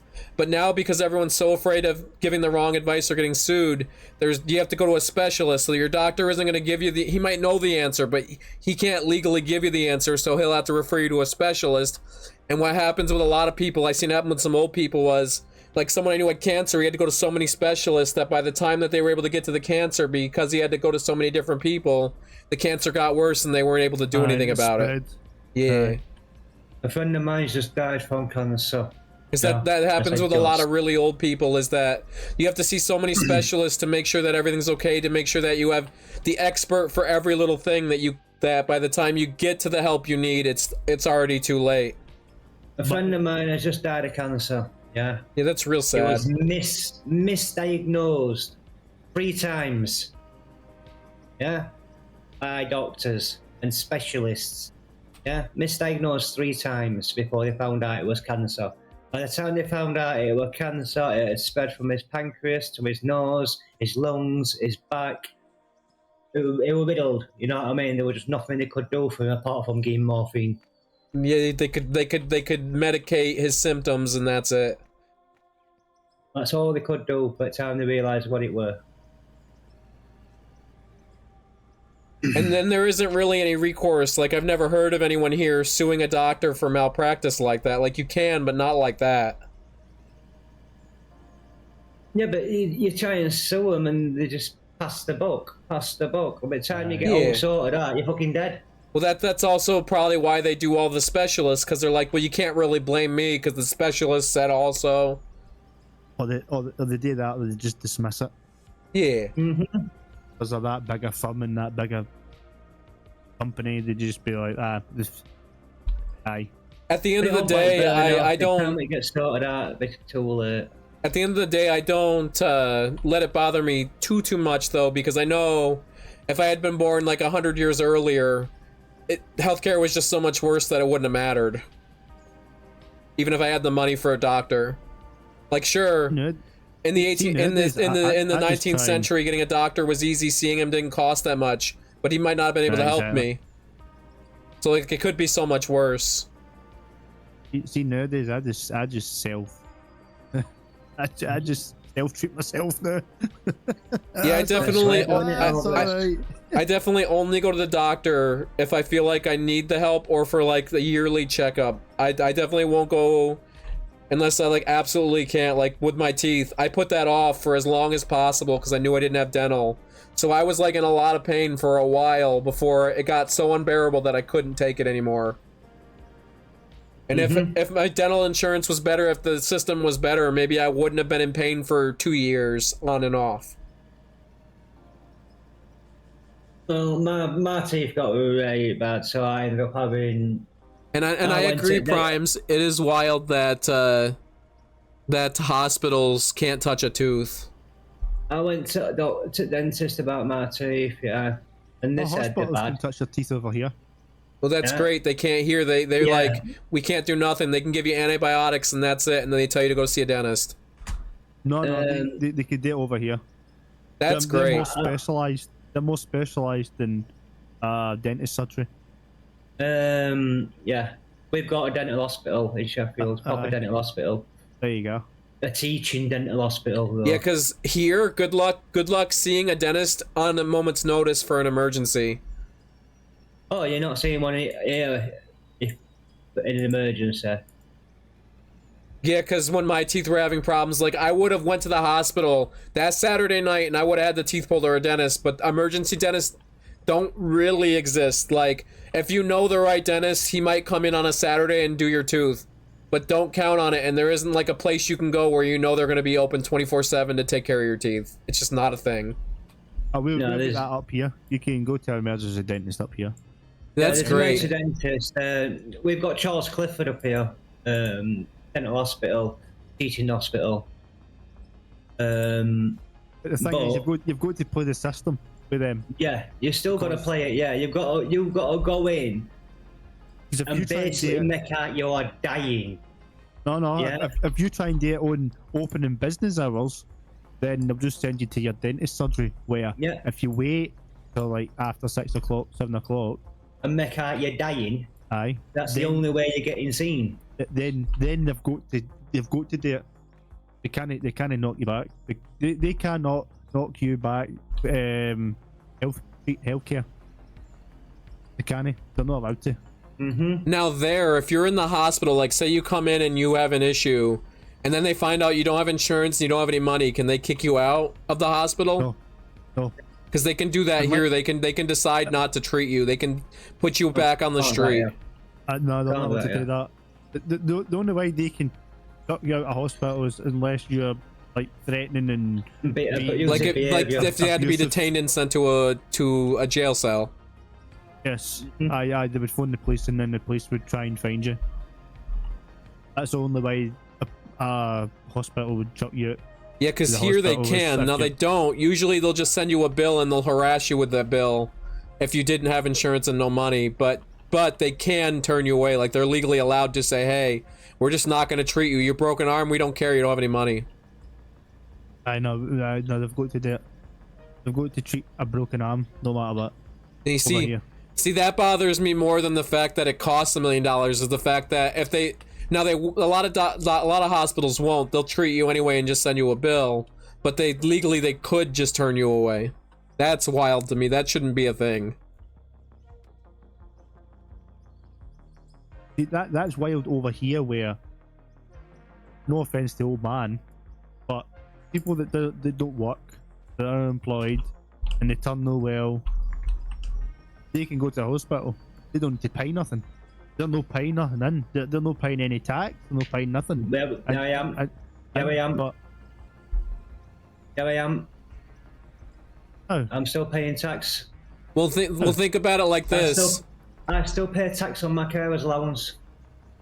aye. No. But I'm talking about like a person that is no doing like caring or anything else. They're not looking after them. They're straight And job unemployed. seekers, yeah. If you're claiming job seekers, you are paying tax. You don't get job seekers nowadays. Universal credit, whatever you want to call it, same thing. Yeah, you still pay tax on it. Now wait, if your healthcare system is all paid for by taxes, is that paid for with income taxes or like? Sort of, yeah. So like It's not called income so like tax. if you're someone like Jeff Bezos or Elon Musk, where you don't make any money, your net worth is in the stock that you own, and so you don't really pay any taxes because you're just chilling on the net worth that you have. Yeah. Oh, no, So they don't pay into the health code, so they get free health care. Oh no! It doesn't matter how much money that you've got. You're still paying tax, but you're paying a higher margin than anyone else. Well, that's what I mean. Like if you're like, because like in America, If that makes Elon sense. Musk, he's so wealthy because he owns stock in Aye, Tesla. and share, and everything else. Yeah. And because unless he sells his shares to get physical cash, he's not paying any taxes. So yes, when he does sell Tesla stock, he does pay more tax than anyone else, like 60-something%. But because he doesn't have to, because he's so wealthy, he can just go to his friend who has money and take out a loan, which there's no taxes on loans. He can just borrow money whenever he needs money. He doesn't pay any taxes. So that's like, in that situation there, would they get free healthcare, or is the healthcare tax something separate where you get that tax whether you make money or not? So even like the homeless are paying that tax, or they're trying to make the homeless pay the tax. If you're Everyone's homeless, supposed to pay, everyone's technically paying tax. Yeah, in one way or another, you're paying tax in If- if England. Yeah, if you get any sort of benefits, you are paying tax. If you're living on the streets, you're not getting benefits, then you are not paying for the tax. You guys have sales tax too, right? Yeah, yes. So you'll pay tax that Well- way to some degree. value added tax, yeah, VAT. Aye. That's, and you guys when you buy something in the store, on the shelf it'll be labeled with the tax included on that label, right? Yes. Yeah. Yes. Because here it'll show before tax what the price is, and then when you get to the register, it'll be more because of the tax. If we pay for tax on everything we buy, yeah, but you can claim the tax back. You're working and shit. Yeah, we have stuff like that, like how you can itemize. We can itemize certain things if it's used for work to get some of that back, but it's not like you still you won't pay get it all back. No. Yeah. You never get it all back. No. And they've changed it a lot recently. It used to be in America, if you worked like 5 years ago, if you worked from home, you could claim almost like 80% of your rent and your taxes and get that back at the end of the year, which is sick. But when Trump was in office, one of the things that happened while he was in office was they changed the tax code, and now you can only claim like 10% of your rent. Because the idea was that you're living there, that's your office. You know what I mean? Yeah. He's coming back, so he is. Yeah, it looks that way, doesn't it? I don't know. I don't know how I feel about it, because it looks like he's coming back. Not saying he is, but it's seriously looking like it. I just know that no matter what the outcome is, it's probably not going to look good. It's going to be pretty ugly, like it was on January 6th. Maybe not to that degree, but you've got basically a choice of one or other. You've either got Trump back or you got Biden back. You know what I mean? But that's the thing that I'm getting at, is that they're both so controversial and they're both so disliked by different people that it's like a damned if you do, damned if you don't. If Trump becomes president, then the left is going to be real upset, and we're going to have to listen to them, and maybe they'll have some riots like Antifa. And if not, if Biden becomes president, we have to worry about another January 6th. Like, we're in a really intense situation in America. Like, this cultural civil war is bubbling, and it's like they're not even trying to make people get along. I don't like Trump. I don't like either of them, to be fair. I don't like Trump. But to be fair, I think people take it way too far. Like, I know people who like, they'll see a Trump sticker and they immediately assume that person is an ignorant person or that person is awful, and I'm like, you don't know them. How can you assume that? And then it's just like they like to assume that everyone who votes Republican would have been a part of January 6th, and that's just not the case. And then the same thing goes for the left. The right seems to think that everyone on the left wants to be a communist, and that's not the case either. I don't like him because I think he's going to try and start ruling Scotland next. What do you mean? You mean he's going to try to get Scotland to do Brexit from Great Britain? Yeah. Because isn't Scotland like always like on the fence about that? Aye. Basically. Because I remember seeing that, something along the lines of they had a vote to decide whether they were going to leave Great Britain to go back to the EU. Aye. And you don't want that? No. How come? Because EU... Right, so the EU is euros. Euros is more expensive than pounds. So if we go to the EU... Everything will cost more. There's a lot of benefits. Yes, we'll get like free imports and exports gone from here to European countries. Yes. Oops. But everything will cost more. Everything's going to go up. Yes, the food, the fuel. My computer just froze. Everything would. Don't forget the £100 billion per year that they want for fucking taxes as well. And immigration and everything else that we still have to pay. All right. Even though we've left. So yeah. I think if that's going to be the case, Trump's going to get his hand on it, and Trump's going to try and push to get it independent, and he's going to like most likely try and rule the country.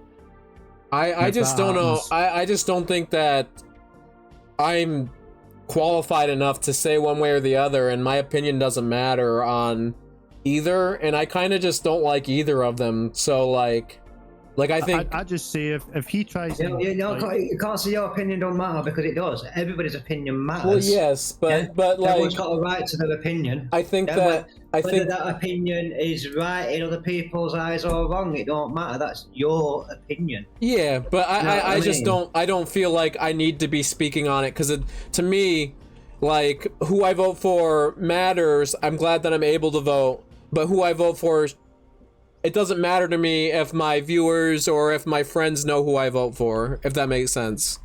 aye. Yeah, no, I mean, you don't care to know. Yeah, but even though you're supposed to keep it all fucking or shush. Now, why? You know what I mean? I mean, you've got your it used- opinion. Why shouldn't you voice your opinion? It used to be when my dad was a kid, he said that it was like culturally you didn't talk about who you voted for. You had your opinions. Everyone kind of knew what side they were on, but no one would talk about it. And now Exactly. the paradigm shift is everyone wants to be very vocal that they'll have a Biden Harris sticker or they'll have a Trump sticker on their car. And that's just so weird to me. Especially cuz like most people, I truly believe most people, if they weren't forced to feel like they had to take a side, they would lean somewhere in the middle and they would agree with the left on some issues and the right on some issues, and that's kind of where I am. Exactly. Most people, yeah, no matter what country or whatever, yeah, what government it is, there'll be people that agree with issues on both sides, yeah, and agree with what changes both sides are going to make, yeah. Even though 9 times out of 10 they all say these changes are going to happen and no it happens. Yeah, no matter what country it is. Yeah, it's just sort of this thing, and it's a conversation I usually avoid because it's a conversation that I always avoid on stream because I'm not a tribalistic person. Like I don't understand taking sides on most things. Like it annoys me when people take sides on really stupid trivial things like the other day, some of the streamers that I like, they like take sides on which platform they should be a part of, and I'm like, why does that even matter? As a non-USA citizen, can you give me your honest opinion and thoughts on both Trump and Biden and how it's affected your view on the USA? Well, it's not affected my view on the USA at all. Yeah, I still get on with all the same Americans I've always got on with. Yeah, I personally don't give a flying fuck about Trump, and I don't give a flying fuck about Biden. Yeah. Yeah, that's kind of how I feel. I do not know how they've personally affected my life. Yeah, because I do not keep up with politics enough to know all this bollocks. Yeah, I don't like talking about the subject because it causes too many arguments. Yeah, because everybody has their own opinions. Yeah. Yeah, and I think everyone should be allowed to have their opinion. I just don't want to. Go ahead. I agree. Everyone should have their own opinion. Yeah, but what I don't agree with is when people come in and say, "Well, this is right, you're wrong," blah blah blah. When it's only an opinion. Yeah. You know what I mean? Now, in my eyes, Trump fucked a lot of things up, and so has Biden. Yeah, I'm not going into any details because. Well, what did they say? They say that there's only ever been one good American president, and that was George Washington, because he was the only one who didn't want to be in power, because he was just like sort of forced into it. Aye. Every other American president, he wanted to be president, so. All I'm saying is, if Trump tries and rules Scotland, and he seeks for that, I'll be moving from Scotland. I'll be moving away. He just wants to make sure that his golf courses are tax-free. I don't like him. I've never liked him. And if he tries and rules Scotland and he succeeds at that, then yeah, I understand what you're saying, Billy Bob. But like I say, me personally, I can't stand either of them. Yeah. See, and if you want my opinion about government in general, I think 99.99% of anybody in government are lying bastards. They all want to get in power, so they all get more money. Yeah. Saying ads. hang on, adverts. It's either money, power, or the perception. They want people to see them a certain way. Like, there's so many ways. Like, what do they say? That's Power corrupts. Absolutely, that's just true. You see it in many ways. You see it with online celebrities. Like, people get a little bit of power over their fans. It's the same thing. You see, the government's fucked. Like, you could talk about the government the next 10 years non-stop and you would still go with the same results. You would still have stuff to say because it's an endless conversation. So it is. And there's always going to be people that disagree with you. Always. Yeah, because you can't please everyone, and no one was raised like you were. Plus, like, you're going to be arguing with someone about something. I've definitely been in discussions with someone where we were both on the same page. We both had the same answer, but we didn't realize it because of the way we were explaining ourselves, and we were just getting frustrated with each other. And it's like that with everything. You might both agree, but you can't say it in the same way, so then you don't realize that you both agree.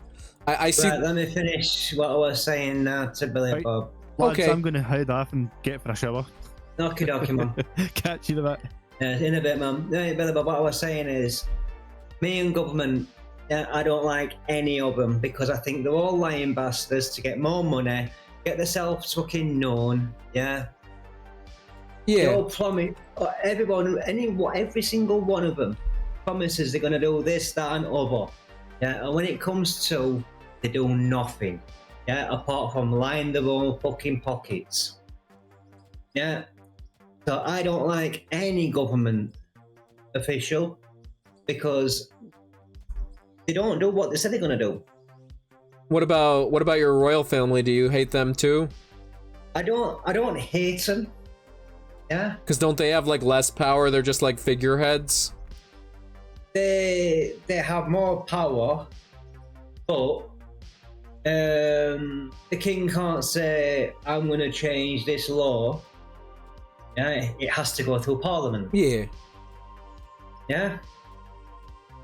What I don't agree with them is they're the richest family in England. They pay for nothing.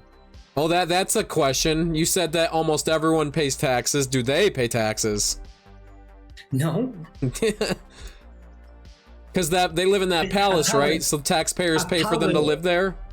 Yeah, apparently they do, but yeah. You never see the tax bill.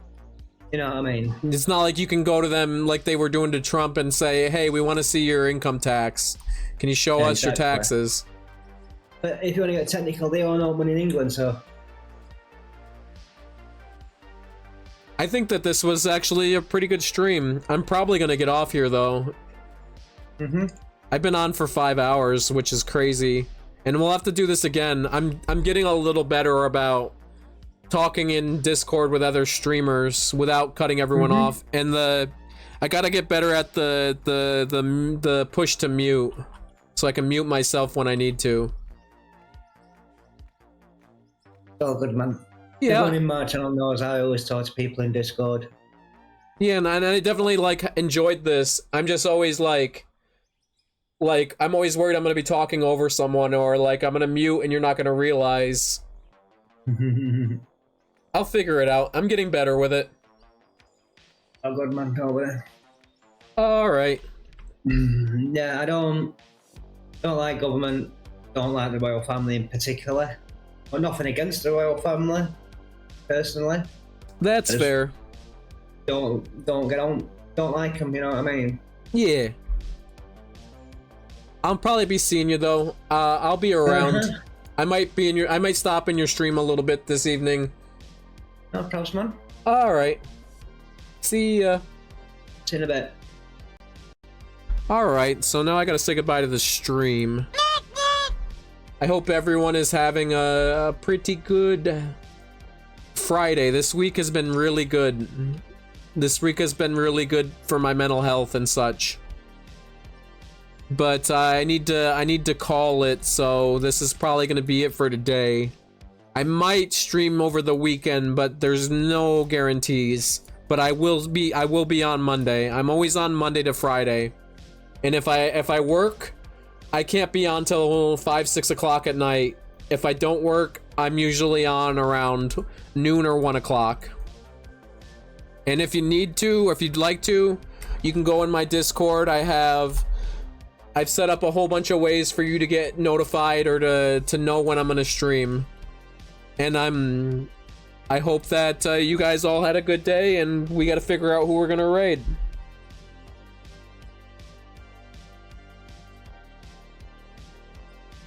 And I know exactly who I'm gonna raid, and today's the day where I'm not necessarily gonna raid. I'm gonna raid Old Man Gaming because because I think that he deserves it, and I haven't raided him in a little while. So I think that that's what we're gonna do. So thank you everyone for stopping by. Thank you everyone who gave me a follow today.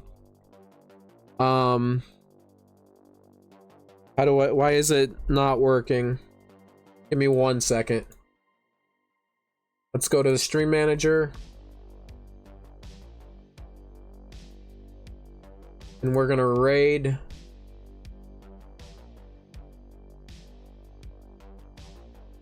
And we're gonna raid Old Man Gamer 1997.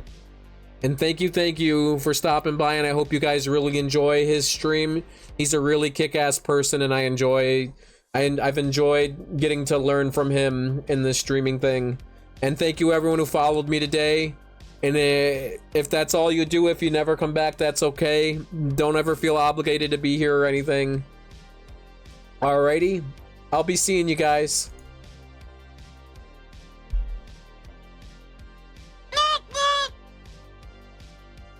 All right.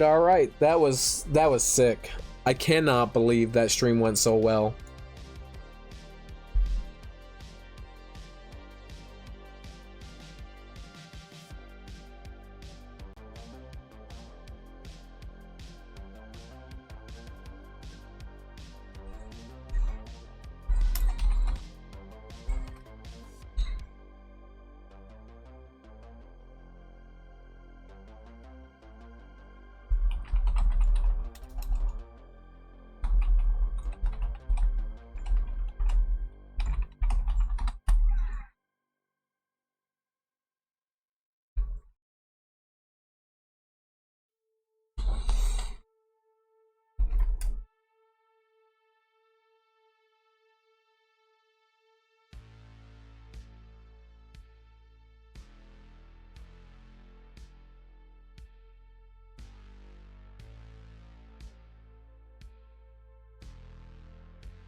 guy.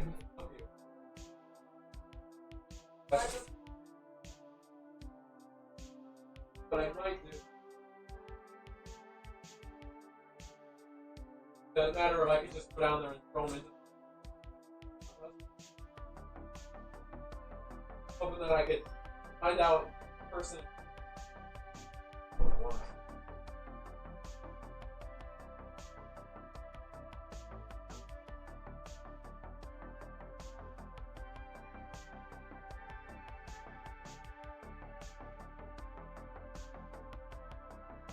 Archive is a library.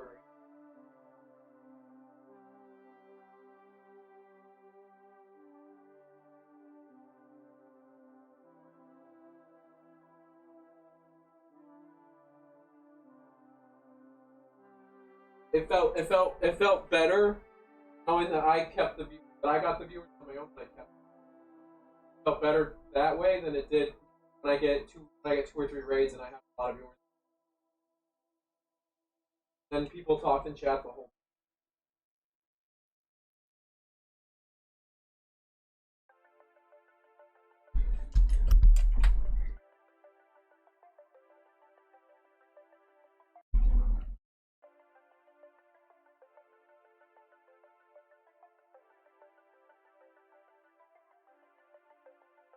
Still haven't gotten a check from.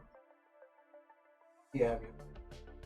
Has it been 60 days? It's gotta have been. I don't know. They're like, it's 60 days from the last time we emailed you. I told you that it's not coming yet.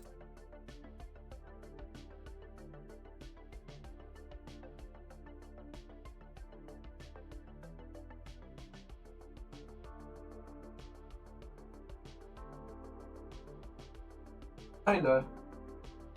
It's kind of like this thing on Twitch where you can lurk in someone's stream. So as long as you don't turn the volume all the way down on their stream, and as long as the tab's open, it'll show them a viewer. So it makes them so it helps to some degree. It's like this thing that's like both a curse and a blessing, where a whole bunch of people will lurk, and then it makes everyone feel like they got viewers, but they're dead viewers. But I like this guy a lot. I was chatting with him in my stream for a while, and he's been really good for advice. The streams that I've been most fond of are the ones where they come in constantly and they're giving me advice.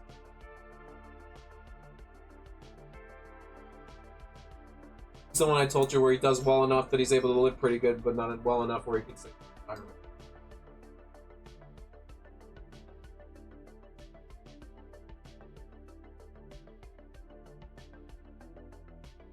Tyler said that he would have come sooner, but he's waiting to give someone money. He has to owe someone money. He has to give it to him before he leaves. They don't get out of work till like 5.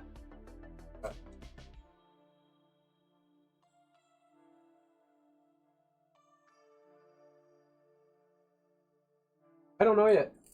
I didn't want to think about it. Food's like not my favorite thing to think about. Food stresses me out. If I was wealthy, Tawny, they say time is money. I would pay Chris Cazalis to be my personal cook, or Tyler. I would totally hire Tyler as a cook.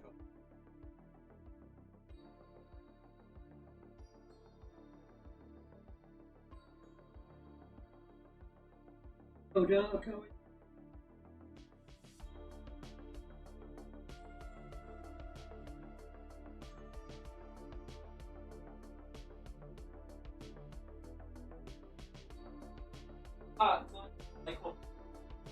Like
Good dog, you good?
First couple.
I told you.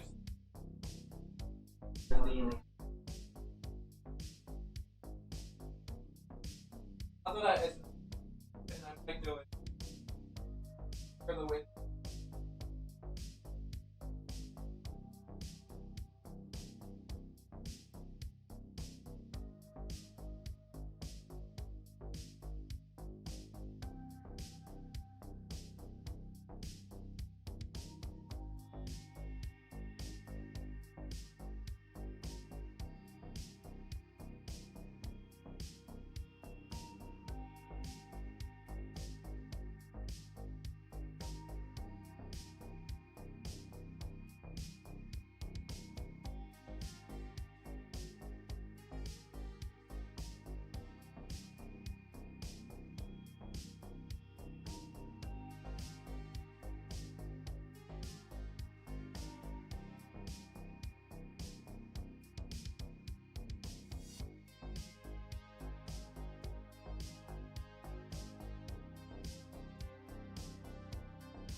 hot weather.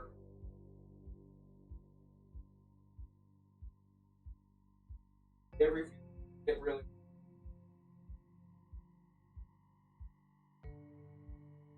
Yeah.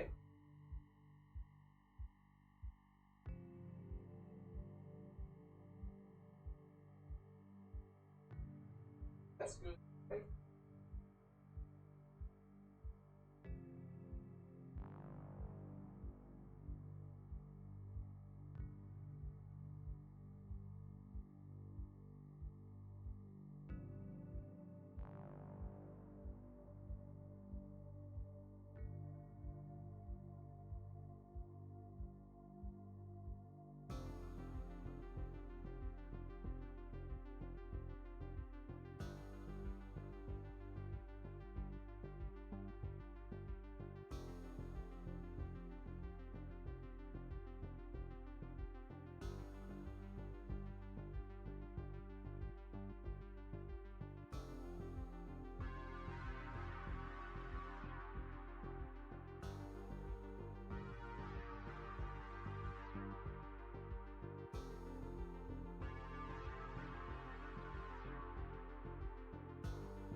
Yeah.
Rotterdam.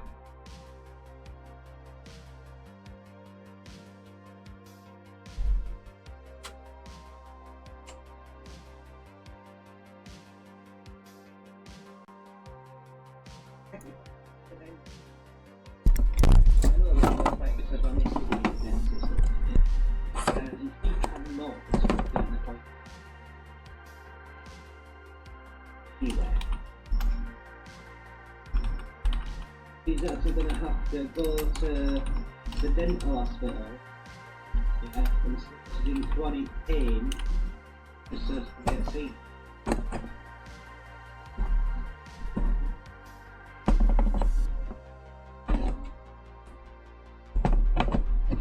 Hello there, dentist.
Oh.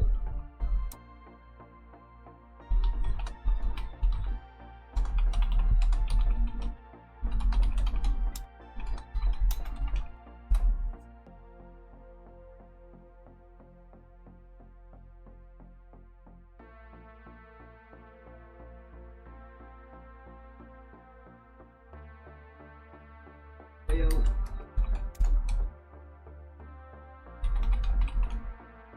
This moment that he knew.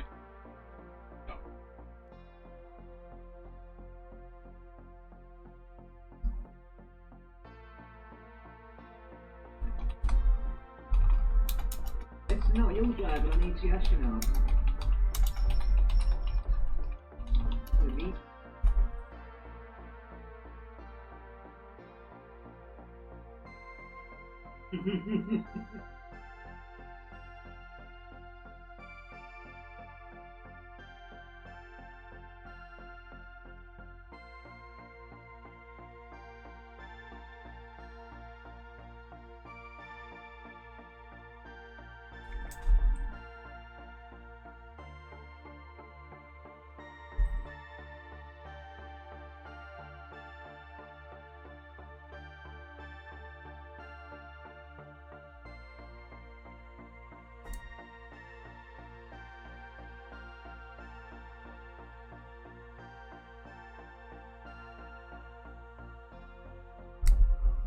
No, I'm not.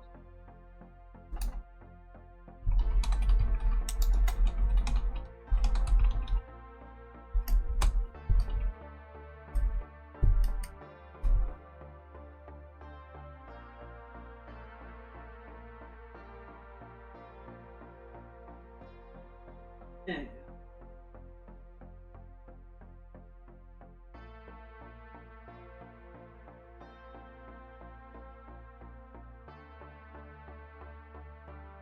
Longest one on the game. Just stream at the minute.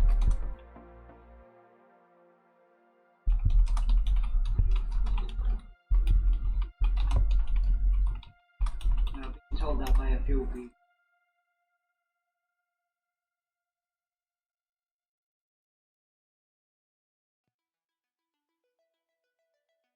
These are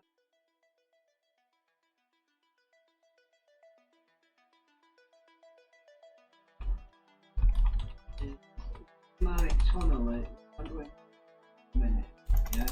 One, it's not put out properly, you can see this bit all the way down. That's the out manual. So vision is not good.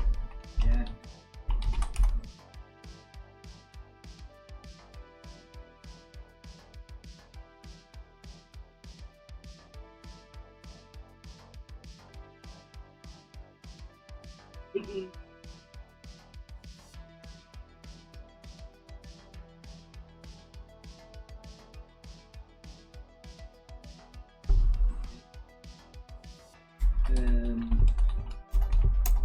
put on like a big underground cavern.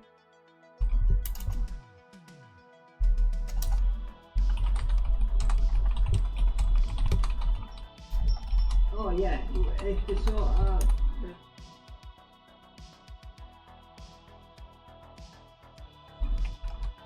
because speed vehicles, you ain't reversing these vehicles without mirrors and back. Well, big. The amount of spot you have, yeah, is ridiculous.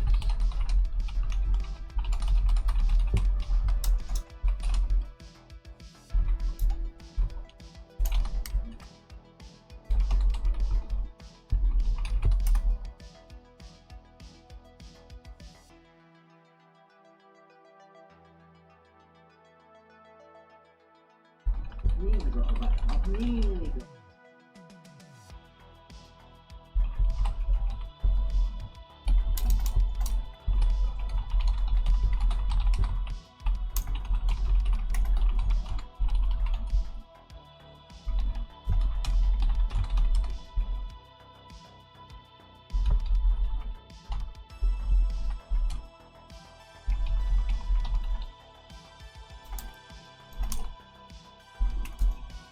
I get this box a bit dug out.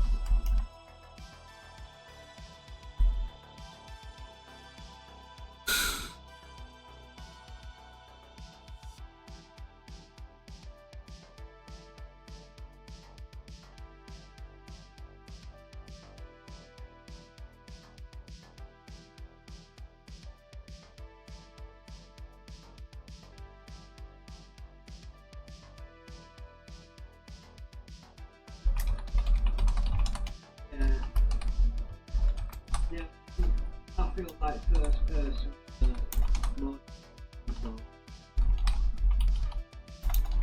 When I first go, you know, in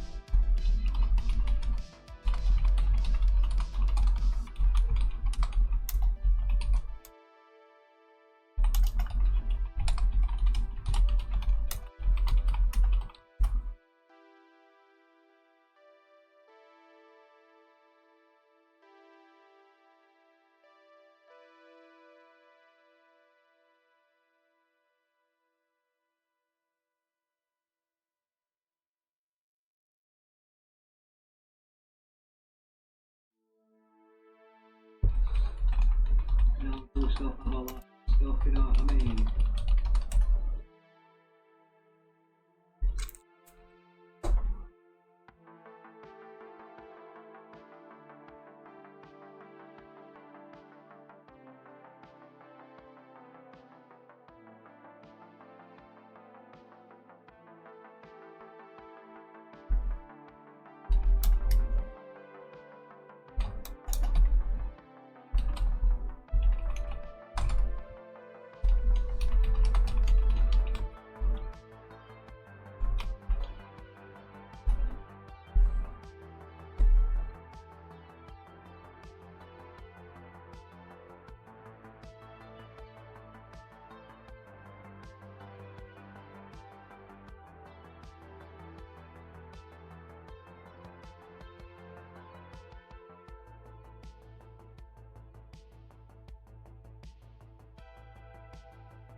What's it? Oh, so nice. Right into there.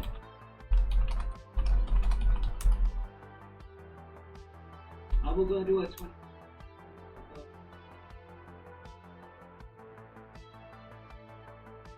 Like 18 and a half. I said talking to Bob as well when it happened.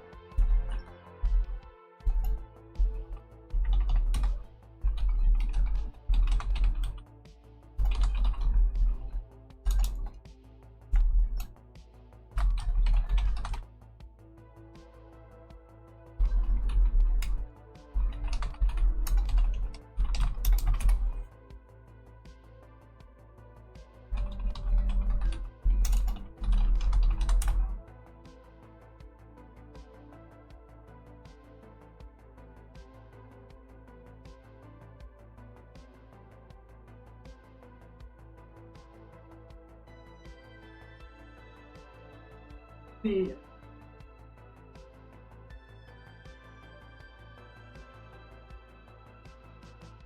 Maybe.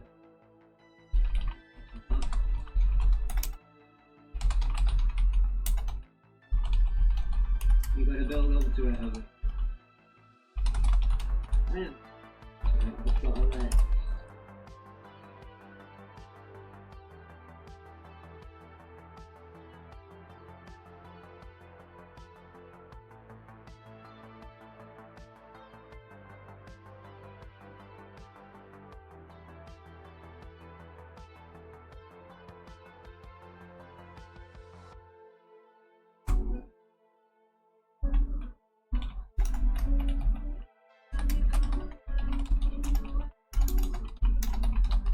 $24 easy. I've thought about streaming. That's as far as I'm at. Just press your button, man. I'll stream.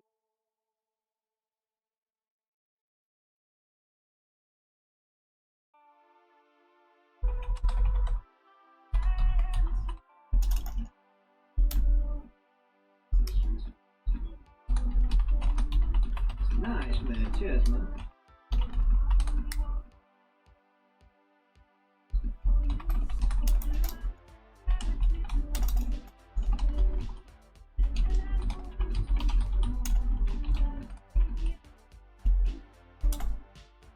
Yeah. Yo, times. What I do is find 3 hours. Yeah. Hours. Do you want to try and be?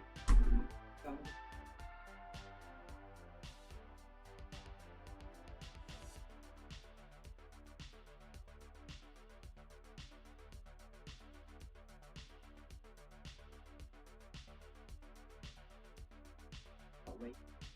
Oh.